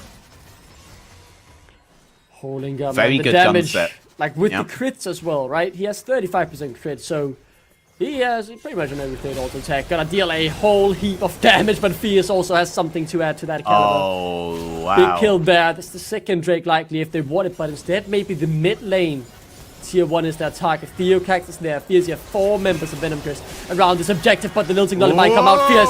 Yeah, Fierce is just dead here. The Wild Growth won't be enough. Or will it? How is he out? But Nata has other plans. Lingard, Katurikan stepping up here. Nata is safe. The damage he's dishing out is good, but now he's locked up. One more auto should come through. Oh, the ult connects and the kill is picked up by Lingard. Alex, next up on the menu. No. Flash, they wanted to play, but it bites him in the bum. The kills go over to the uncrowned prince, who soon can see his fate sealed. In game 5, Lingard is stepping up. The dodge there, the green-white ultimate there that's able to get the final shot off on towards Natter at the end. Everything was there, and a lot of the setup early on from the aggression in mid lane. He's able to make this Aphelios work, and you're seeing the behemoth that this Aphelios can be in any of these group scenarios. Lingard makes it work, makes them suffer for their disrespect, and Venom Crest, I hesitate to say it because every single time we've said it, the other team comes back swinging, but Venom Crest have entered this mid-game with a commanding lead. And you talked about those one-item spikes where we were at that point, right? And we just saw what happened. Wasn't enough. Venom Crest able to force so many resources out of Ruddy to get that one kill on Fierce. A second Drake claim. Drake scaling in their sights. And the nightmares start to creep back in the heads of Ruddy, right? Defeat. A familiar tale in the final for this organization. They've been there once and they stumbled. This time on the finish line. They're not out of this game yet by any means, but maybe those bad memories come to halt them. Venom Crest, first time this organization is here, so fresh memories for them. But players like on this team knows what it likes to lose at this exact step. Ready? Matching, but matching. Something's happening on the bot lane. I think Lenny's trying to 1v1 build. I'm just saying, if you're looking at the pings and what has been used. Yeah, but they're matching shallow, so Lenny is going to be able to move in towards the river and join the safety of Venom Crest, but that's built trying to find an opportunity because the individual members of Ruddy, as you were alluding to earlier, they're the ones that need to find these opportunities. Look where Yon is here. He's hunting for that Corki, even though the wave hasn't been prepped on top side. They're all trying to find that pick that they can leverage into a huge lead. Because Ruddy, every time Venom Crest have started finding leads in group situations, started finding fights, we look at the map 2 seconds later and Ruddy's in control of it and they're looking to try to do it again. Yeah, they really want this tier 1, but Ruddy willing to fight for it. I do believe it will go down here as the autos come through.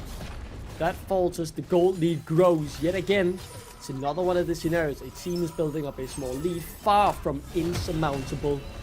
And we've seen the team with that lead throw it away time and time again. It's like a tennis match, right? The ball is in one team's court and in the others, and it just keeps going back and forth. But this time, it's match ball, it's series point, it's championship point. Venom Crest, they don't want to throw this away. Ruddy still feel like they've got their hand in the cookie jar there. Just one big fight away from making this an even game state. And when the Baron spawns, well, one big fight can put you right back in the lead. One big fight, but which team composition do we think wins those fights right now? And Lingard, he stepped up really hard in that first fight. They played really hard around him on bot lane, so clearly Venom Crest's faith is in Lingard, and so far he has rewarded that in this crucial game 5. He's into Nata, a player that we've talked about as being such a consistent member of Ruddy, but does he really have the opportunities on this Kai'Sa in this game, or is it risky going in there against the Lulu, against the Aphelios? The Herald the Katurikan died for is summoned, won't even get a charge. Nah. Oh, that hurts, that hurts, that hurts. The tower wall will be claimed in the bot lane, the gold with 1,000. I mean, if they catch Lingard out now, or Fears, they might look for the Baron and they're back but also in a situation they feel confident in.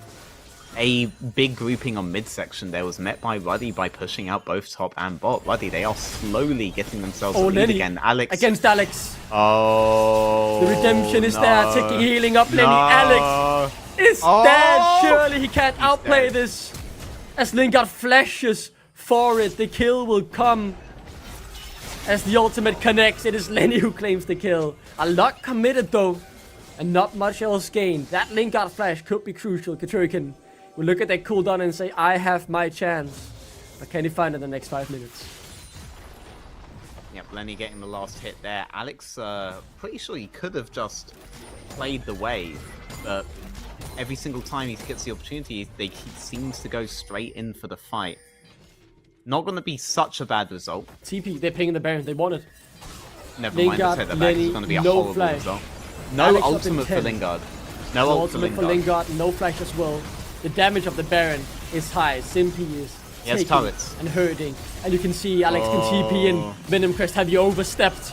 As Katurikan senses that this could be that moment. Alex, without the failed shield though, can't quite close the gap. The Baron is stopped. They realized they might be too willing to push their luck there. As Build instead will take this time to get some damage on the mid lane tier 1. Ruddy had one teleport on Alex, and that teleport is now gone. So Venom Crest are now going to play the TP advantage for the opening salvos of Baron. We're 21 minutes in. Drake is up. I'm not entirely sure Venom Crest cares if they get an individual Infernal Drake. They're able to set up the map now with a teleport advantage. So they are going to be the guys trading the Drake for some semblance of tempo here. Then on the next set of rotations, they have an easier time thinking about the map than Ruddy do.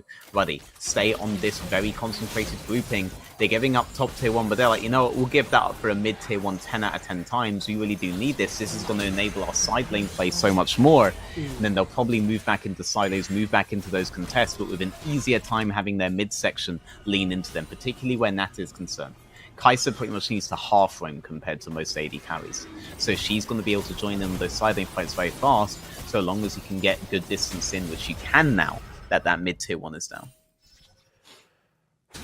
Lingard, man, all on him. Someone who's been in this situation multiple times and always come up short. He's the one with the gold lead. He's gone full in for the crit build. No first item that gives that extra wave clear or attack speed when he hits that third item spike. If you remember back in the good old days of AD carries, when you built the straight up crit, I mean that 3 item spike, that's the big one, right? 75% crit chance. More likely than not, you'll hurt like a truck. Ooh, he's not far from that. Power spikes though for Ruddy. You talked about the 1 item spike. What are they looking for now to really feel confident in potentially taking a fight?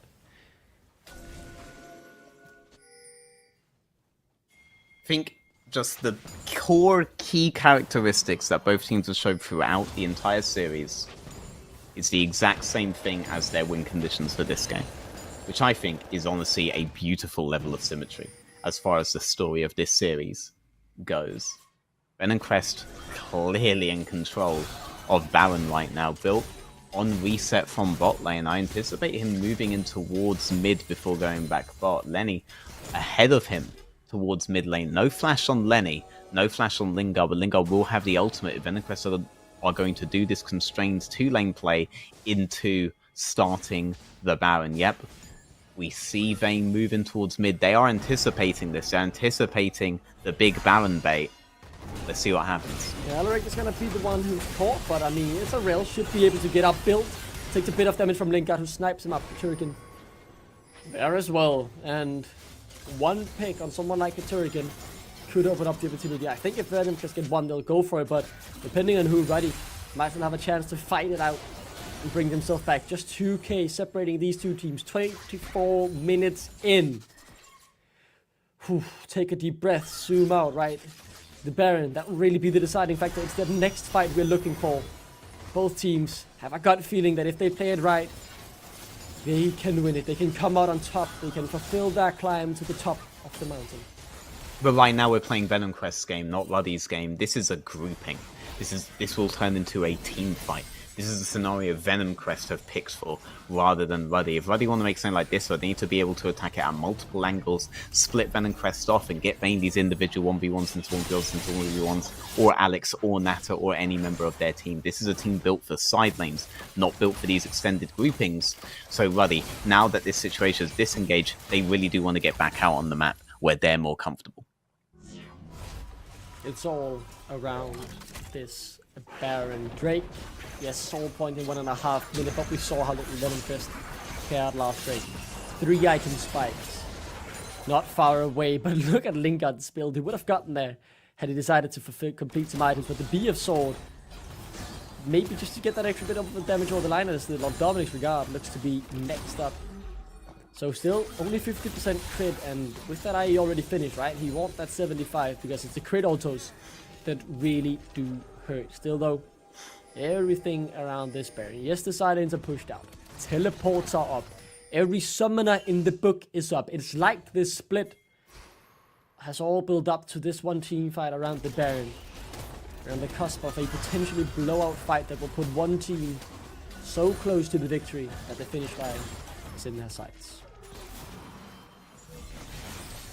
And it looks like the Baron has Lenny's dead been on the bot side. started. Oh, okay, so tempo opening up for Ruddy, but, you know, they'd be glad to lose that bot inhibitor if it got them He's the half Baron. HP, So but they still fancy their chances. Build No is Vayne. running up here. Venom Crest yet again. Don't want to They're not flip gonna it. turn? Wow, I think if Okay, they Ruddy. insist Oh, on Alaric! turning, they're gonna do Alaric well. goes for the engage! He's found them, but not the case! And the 4-man's lead! Katurkan's found them all, but there's no follow-up! There is absolutely no follow-up, they're all too low! They can't come into the fight, Katurkan! Not quite dead, they're all out! No! One died! No one died, no Baron taken, and now both teams are going to reset and try to play their games again. Ruddy trying to play map, almost were able to make the two-man pick on bot side, and Venom Crest, they're just going to rush it. They're going to rush it during the resets. They know Ruddy want to reset and do it again. Venom Crest are like, hang on mate, why bother doing that when I can just take it right now? Builders on the Drake, he'll claim that, but this is the grand prize. Alaric will spot it sooner rather than later. Oh my god. But it's gone. Oh my god. It's gone, it's taken! I can't believe that they've got the objective they came for, and they're able to get out 5-man. That's massive. They are behind on the map right now, but you have to imagine getting a Baron for that. I think you'll take that trade every single time. You're going to be able to get the map in your favor fairly fast, so long as you can outfight Ruddy, and your composition is strongest in those moments. Yes, no one died on the last rotation, but that's only because Lenny died before that. This was not an even numbers for Venom Crest. The longer that went on, the more likely it would become a straight 5 versus 4 in favor of Ruddy. That's the scenario where no one died. And I would have Venom loved Crest. to seen the fight before Yeah. again, right? Because Katurkan got Yeah. the phenomenal engagement. Yeah. But the reason the team wasn't there, they were all hurt by something. I can't tell what. Maybe the Lingard ultimate or Fierce got a big rocket off with some damage, but they were all too low to commit because they would have still died despite the sleep being phenomenal. Lingard now stepping forward. He wants that crown. He's been chasing for so many years. And this lead now up to 4k. But the blowout fight wasn't there. The Baron though taken and used it to take the standing gold on the map. Pushed themselves further in the lead. Or reaching the 30-minute mark. That means one more fight. A clean ace by the team. And the game is likely done. Especially as Alex is almost breaking open the base down in the bottom. He might do it actually with the recalls being cancelled. Will he do it? He's on it. I think he's gonna But get like it. but the solution for Venom Crest is really simple. You just run it up bot. You run it up top lane now. That's what you do. TP. They're TPing him from behind. Like they want to get Alex here. Or you kill him. They really want to kill him. He doesn't know if he's here. I but mean, he I- walks the it's safe just- route and he's down. He's out to safety. Just run it up top lane, bro. You need to make the pick. Just run it up. Yep. You see the pings coming out on the tier 2 on top side there, so they are absolutely intending to run it up top lane. 3 items coming through for the carries. Both Nata and Lingard. 3 items on Fierce. Alex not quite there, but surely not too far after considering they're even in gold. I know the items are a bit cheaper on the side. There it comes. 3 items. 100% crit now. He's level 16. Alex, if he finds the right engage, if anyone finds the right engage, they have the damage to win. Not only fight the game, but the championship as well. The NLC title. Lingard, yet again, stepping up, trying to force this siege. He is so Oh, it's a There's grouping. 3 items on the Aphelios. Look at what it does to the HP bars of Ruddy. The ultimate is on 4. I think Katurkan might be dead. Oh, has to go golden. Alex, the shield is forced. The fight has begun. And Katurkan is dead. they've done it! Alaric is dead. This could be it. One final They have push. white gun. They have the They don't red. have much ammo. They don't have much ammo yet, so the guns will have to change. I'm not sure this is for it. Nexus. He's saving it for Build Nexus, Cohen. Alex and Nata. You have to step up now. Nah. Everything is there, but they have to save the game. Nexus turrets in their sights, the championship in their sights. Alex goes in. He's rooted up and he's down. Oh, not down. He's out. He's back. They stopped the push. The game ain't over, but we're on the cusp of finding the victors. He was about to be on green purple. on the turret push, but he synchronized it so that both green and white went down pretty much in the correct order and put him immediately on blue. Which would have been really good if any other fight happened or any other push happened, and then he positioned himself just immediately outside of Alex's ult range. That was an incredibly clean set of moves that Lingard just did there, given all the circumstances. Fierce! He outplays Alex! He went for the skill check! And he got fed up of the Lingard praise. He was like, hang on, this is my series, buddy. And just slams Alex. Oh. Venom Crest can now march down mid lane in a 4v5 scenario for 30 seconds. Alex pushed his luck. The demons in Ruddy's head, they were here last split even. And they came short. They will have to make a base defense for 20 more seconds as Lingard, as Venom Crest march on. They've seen the finish line and they can see it once again, but they back off, not wanting to make that mistake because the game not yet over. Know that Ruddy can pull a rapid out of their head at any minute. The summoner's up for them. Alaric can always find that wonderful engage, so they have to be careful. Fierce, possible series MVP. Lingard, have you overstand, Alaric? He goes in, he forces his luck, but it's not enough. The 5v5 is there, and Lingard untouched, and down goes Build. He oversteps as Alex. Alex! This is here! He found Lingard, but Fierce will not give up. He was tired of the Lingard praise, and he stands untouched, Alex. He found the prince, who might soon be crowned, but he can't do it on his own. He's gonna go down to Fierce. Fierce, he's had enough, plucked out of the second division of hit point and right into potentially the championship of the NLC. Potentially the championship for Venom Crest, and potentially a finals MVP for Fierce here as well. When Lingard falls, Fierce steps up every single time. Oh, Alex wants round 2. Oh, he second guesses it. Alex and Fierce are really going at it on the series. Remember how this series began, right? The SLB Corky matchups. Fierce was getting taken to task by Alex in lane, but would always bring it back in later portions of the game. In this game, this last few games, it really has been all about Fierce in that matchup. He's really stepped up. Yes, it's been Corky 5 games in a row, but if you know what you're good with, you know, I can only call you an asset to your team. Unless it's picking Mundo, in which case it wow. This series is delivered on every parameter. 5 games, could not have wished for more. I think if you're a fan of either of these teams, you would have wanted to be over in 3 games, obviously, in your team favor. But that last fight showcased, despite the golden lead, despite their backs against the wall, Ruddy can still fight. They're still in this. It's not over until the Nexus falls. Baron on the map. Fierce in the bot. He has the TP if he wants to join.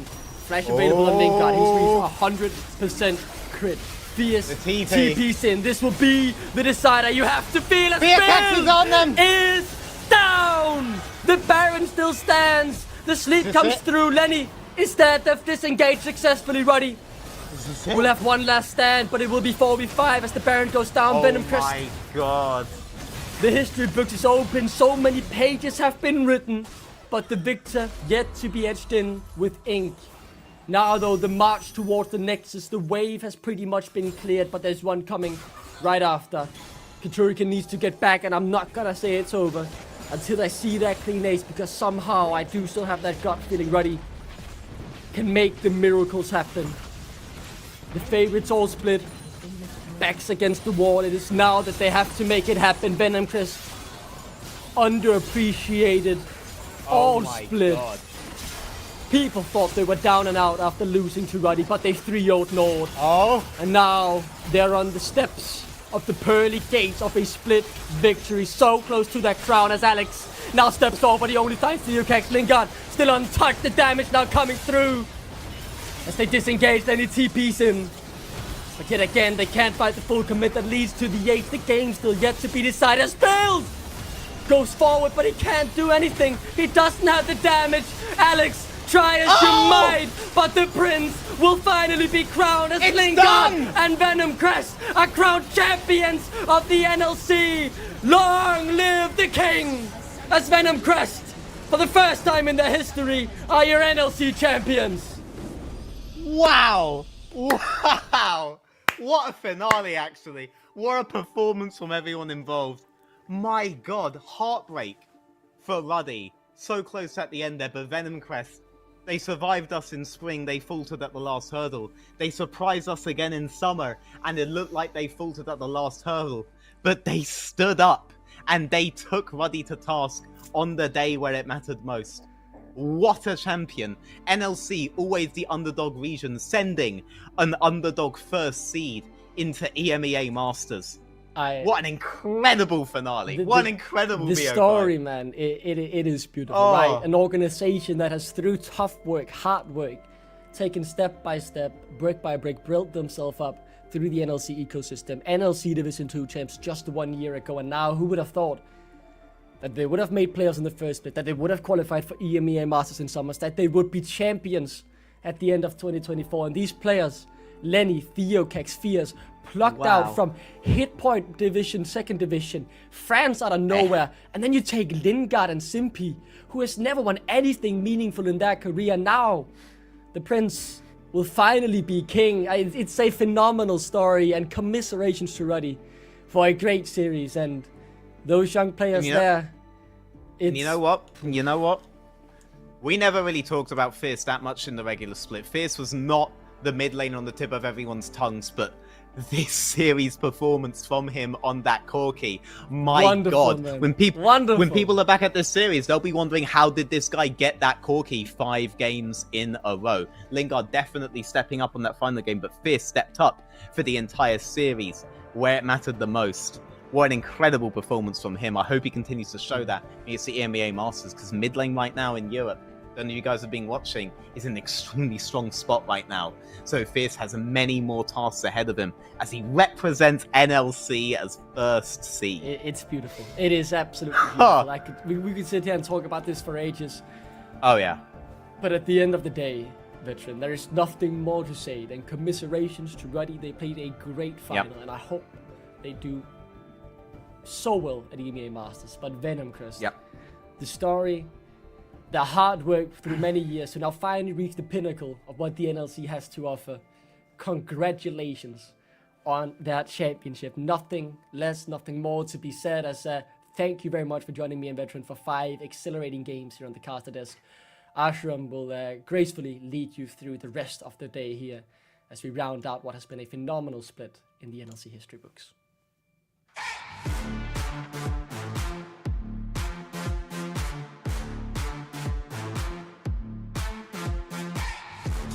At SteelSeries, we make the headsets, mice and keyboards that the world's best gamers win the most with.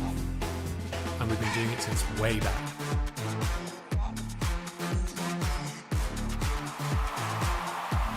It's up to you how far you go, but whatever you do, go for glory.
Venom Crest takes it all at the end of the day, and it NLC Kings.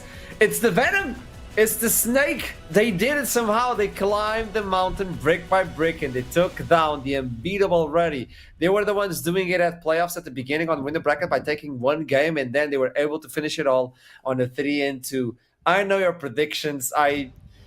You know what? I'm Before heartbroken. anybody speaks under this, I'm going to give you some time to think about it. Let's toss to the interview.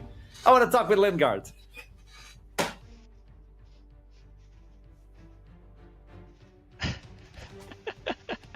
Talk to me.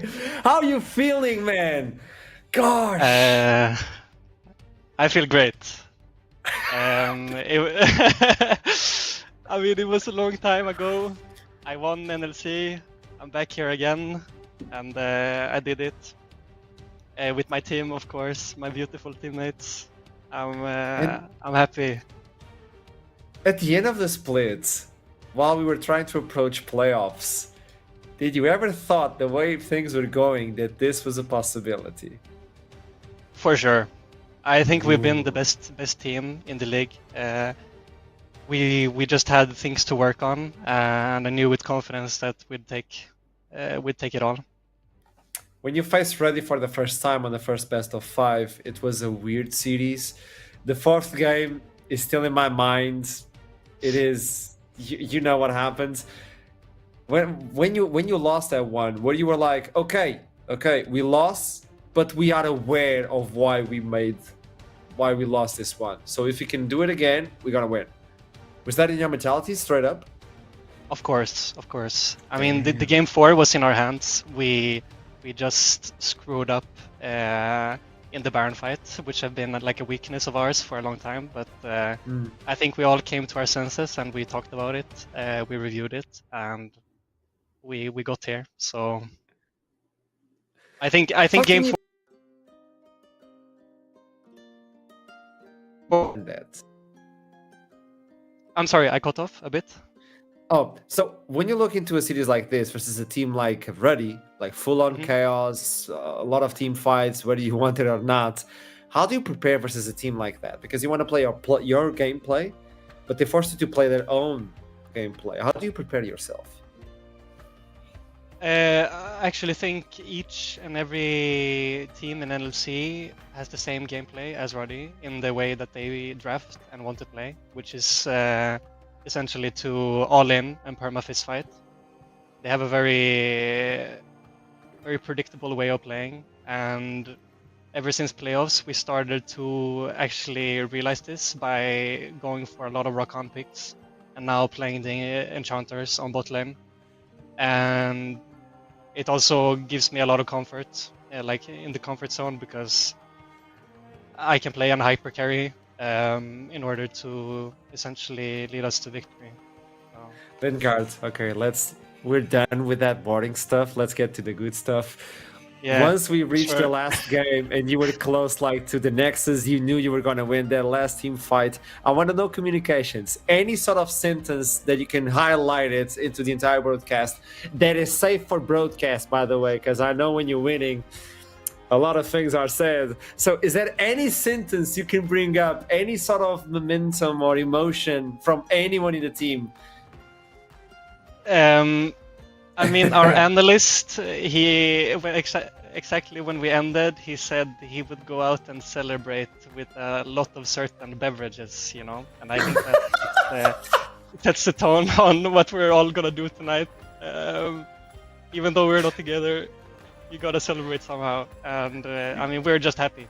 It's just a lot of happy emotions. Yeah. Now you're talking about happiness, Lingard. What does this mean specifically to you? Because winning a game, it's different from every single player. For some, it's like proving themselves. For others, it's like, I can do this, I can evolve. It was because of my team players, my teammates. What does this mean to you specifically? It means a lot, and I think you mentioned it. It's about proving myself that I'm good enough to play League. I've always been second place. I played in Italy, I got second place. In Spain, in Germany, I got third place. In in Greece I got second place, right? So I never actually got the trophy except for my first split. So it feels really good, and also to play this with a lot of people who doesn't have the experience that I've with players I played with before, right? Yeah.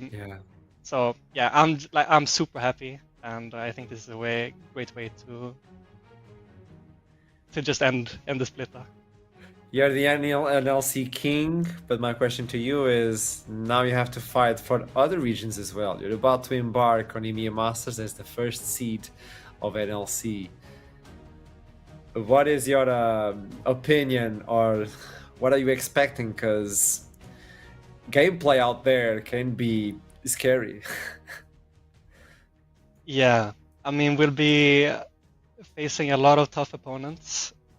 But for now, actually, I can't think about EU Masters. Forget about it. Why do it right now? I'm happy the way I am. I think you should just live in the moment, for sure. If you could say thank you to anyone in your life that is currently here or no longer here, who would you say thank you to? My grandpa. He had a lot of confidence in me. He's no longer with us, but yeah, I wasn't expected with that question, but my grandpa. Man, I hope you understand that the way you smile and the way you win brings something of him as well. Keep shining, Lingard. Pleasure Thank you, to man. meet you. Thank you. I'll see you soon. That was a very sweet interview. That was a very, very sweet interview. I'm super happy for Venom Crest because me too. There were a lot of doubters. Everyone was in Ruddy camp. I know Archer can be smug about this. We'll have that, but let's just give the moment to like everybody was really in the Ruddy camp here. I think even Archer deep down at the beginning of the day was like, I think this is probably a Ruddy win. But Venom Crest proved everybody wrong. They played an absolutely amazing game. I think the thing that really stood out to me from this series was they just had such a good read on the draft versus Ruddy. They just consistently outdrafted Ruddy the entire day. And they executed those comps to the best of their ability, and ultimately, it was not an easy win. I can't beat around the bush. I think Venom Crest made mistakes here today. I think Ruddy made mistakes here today, but ultimately, Venom Crest played better, they drafted better, and they pushed it all the way to that 5 games. But damn, what a day! What an absolute day it's been. Oh, what a day. I thought this was a 3-0. I thought I'd be in bed by now. I'm going to be real with you. I thought I'd be in bed by now. I did not expect a 3-0. Not even 10 PM, mate. You hit 30 and boom, there it is. I mean, look at these eye bags, man. This is a guy who is expecting to have a quick day and go to bed early. I'm not gonna lie, guys. Something I noticed though about Venom Crest is, one, you did mention one thing, Hiprain, that I really do believe, like, why Venom Crest won today was literally their preparation. I feel like a strong part of why Venom Crest did well, like not just the lane swaps, but understanding when it was good, why it was good, and how you're gonna perform it and execute it.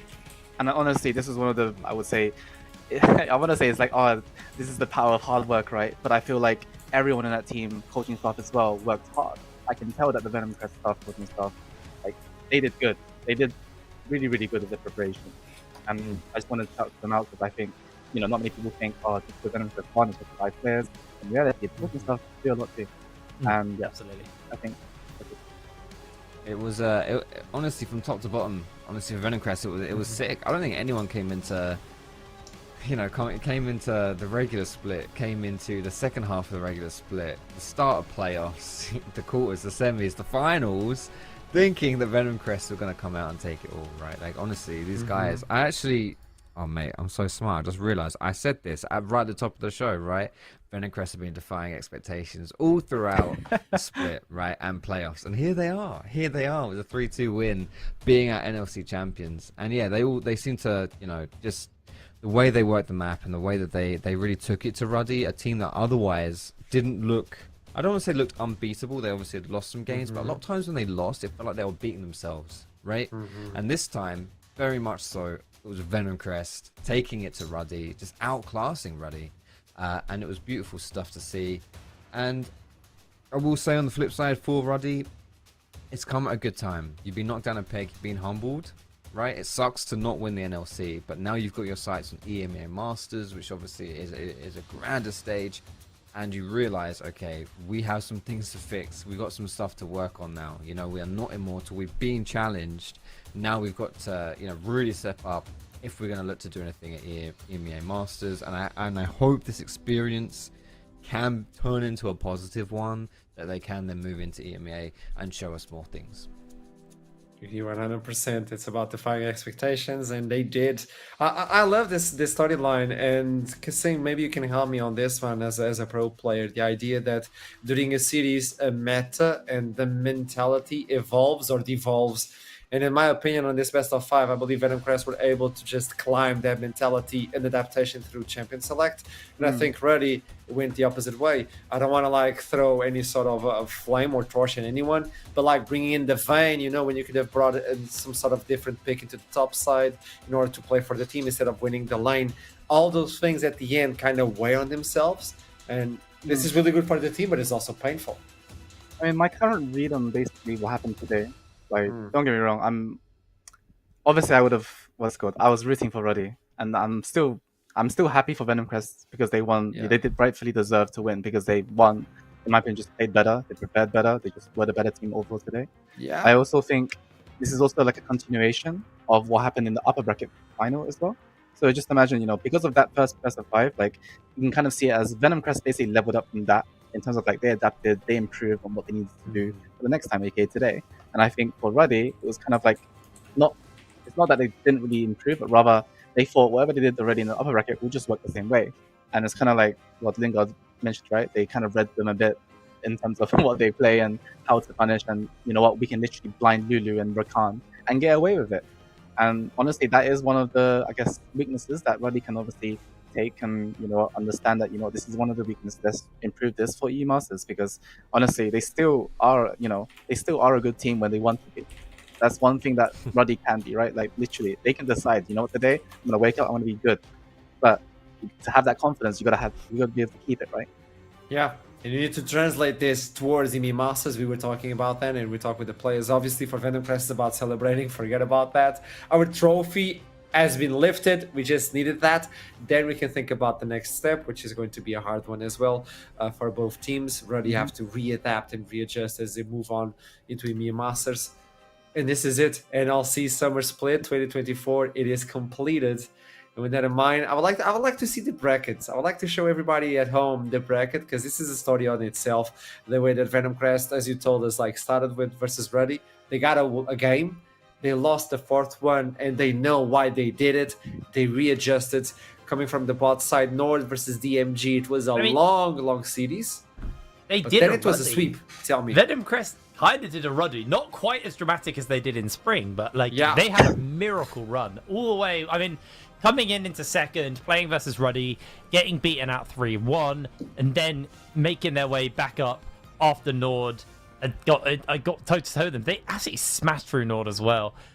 I very happy to see this run from Venom Crest, because they were a team who, again, I think a lot like Nord last split, had like this very strong start, but then fell off as we moved into spring, and into the tail end of spring. This time around, just like Nord, had a very strong start and continued to stay consistent throughout the entire split. There was some real growth across the year from them, and for them to have had that amazing run at the beginning of the year and then ending their summer split in this way, they're going to be super happy. There you go. Venom Crest are your champions of NLC Summer 2024. Congratulations to them, and best of luck as they move on to a new height, as they're going to try and defeat the entire UBIP. It's going to be a tough one, but let's see what happens for NLC. Hey, we have 4 seeds. It's already an improvement. I know everybody has 4 seeds, but step by step. Step by step. Back to where we once were. A win is a win. A win is a win. Talking about wins, let's do it.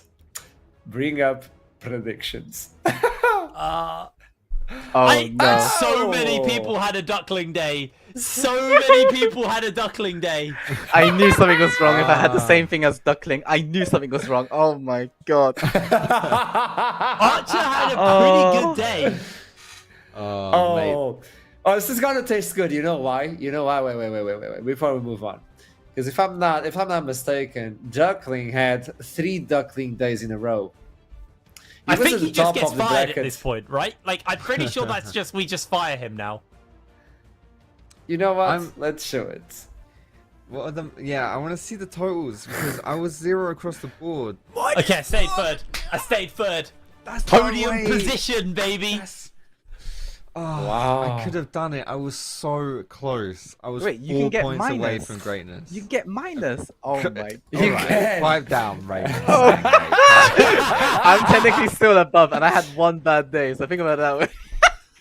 Jeez. You know the guest at the start of playoffs was in 4th place. Really? Well, that's not Yeah, my fault, good is it? job, by the way. Thank you, Roddy. Very, very nice. What chaos, what chaos. I love this. Somehow Initialize wins the leaderboard in predictions. He actually pulled it off with a 3-2. That was the only points he was able to salvage, or else he would have a Duckling day, and he would not be there. Everybody went down. There's only one individual going up, the craziest individual. So congratulations to everybody for participating on prediction as well during Summer Split. It was lovely. Foxdrop, you were so close. Honestly, I'm generally actually quite annoyed. I was really close to getting a fat goose to egg across the greatness. Oh, that was so close. board. I'll do better next split. It turns out getting 0 net neutral is harder than winning the thing. Next Actually, split, yeah. next split, I've got a plan. I'm just gonna put 12 points on one game every day. That's that, my though? game plan. I'm just gonna like all in bet on everything. I don't think it's allowed, but you know what? I Let's don't bend care. the rules. I'm gonna make that. I don't care. I'm gonna bend the rules. I'm just gonna psycho bet on one game every day. Look, here, Hey. Crane. You can put 12 points on me, okay? Don't worry. Thanks, man. Wait. Thanks. Is You that coming leak? back? You coming back? He's As a coming back! caster. I was gonna say that's a leak, isn't it? Oh, man. If he speaks, he gets in trouble. He's still on the contract. Hey, I'm just a guest. I'm just a guest I've here, never guys. been more quiet and waiting for the reaction. Honestly, that's the least Kasing's ever yapped. He's Yeah. That's true. That takes a lot, mate. That takes a lot. He's waiting for late game. He's not doing anything. I'm scaling, guys. early. Don't you worry. Oh. Hipred Foxdrop and then Kasing. Let's say our goodbyes. What do we say? I'm very excited to see how our teams do at EMEA. I know today was rough for Ruddy, but they have proven to be a very, very capable team, so I hope they bounce back. Big congratulations to Venom Crest, and I'm really excited to see who Kasing is supporting in NLC next split.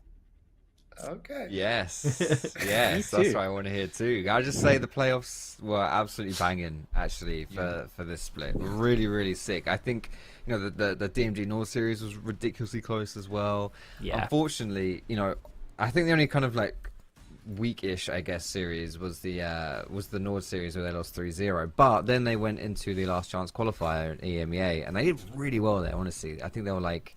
They got to the finals. Honestly, they got to the finals. They got to final made it, versus so- Misa. Like Yeah, and they did good. So, if I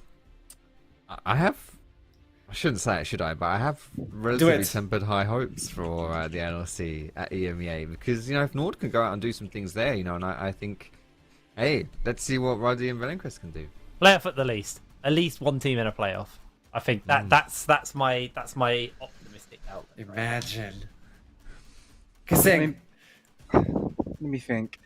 I'm just trying to think if Venom Crest and Ruddy can actually learn from each other right from this series and actually develop more than just one style, because at the moment it's kind of like for Venom Crest, even though they just won, it's like their style has always just been front to back, but against teams that want to split push, they're gonna have a lot more a harder time than what they face today, so it's just more like if they can develop not just Venom Crest but Ruddy as well, I think at least one of them can make it out of groups. I'm pretty sure. But your goodbyes, Kasing. I mean, my goodbyes. I mean, it's not really a goodbye. I'm not leaving, am I? He's just teasing me at this point. He's just teasing me. Come on, Kasing. Come on. You gotta share the news. Okay. Thank you, Kasing, so much for being with us on the day. Oh my god. No, but This is my time as well. As a host, it was a pleasure to have you all three with us, and the production. You guys were amazing throughout the entire split. Congratulations to Venom Crest. Also, Ruddy, step up. Come on, we're waiting for you as well for the Swiss round of EMEA Masters. For all of you that are watching, tune in for EMEA Masters and root for the team that you want to root, regardless of what region you're rooting. What we want is a good show as well. And from us at NLC, for you folks at home, it was a pleasure to have us with us throughout the entire split. We've run a lot. I think this is a rebuild, and so far this has been really interesting. And let's believe in the region. Let's believe in the RL system. And until we meet again, keep climbing. I'll see you soon. I love you very much.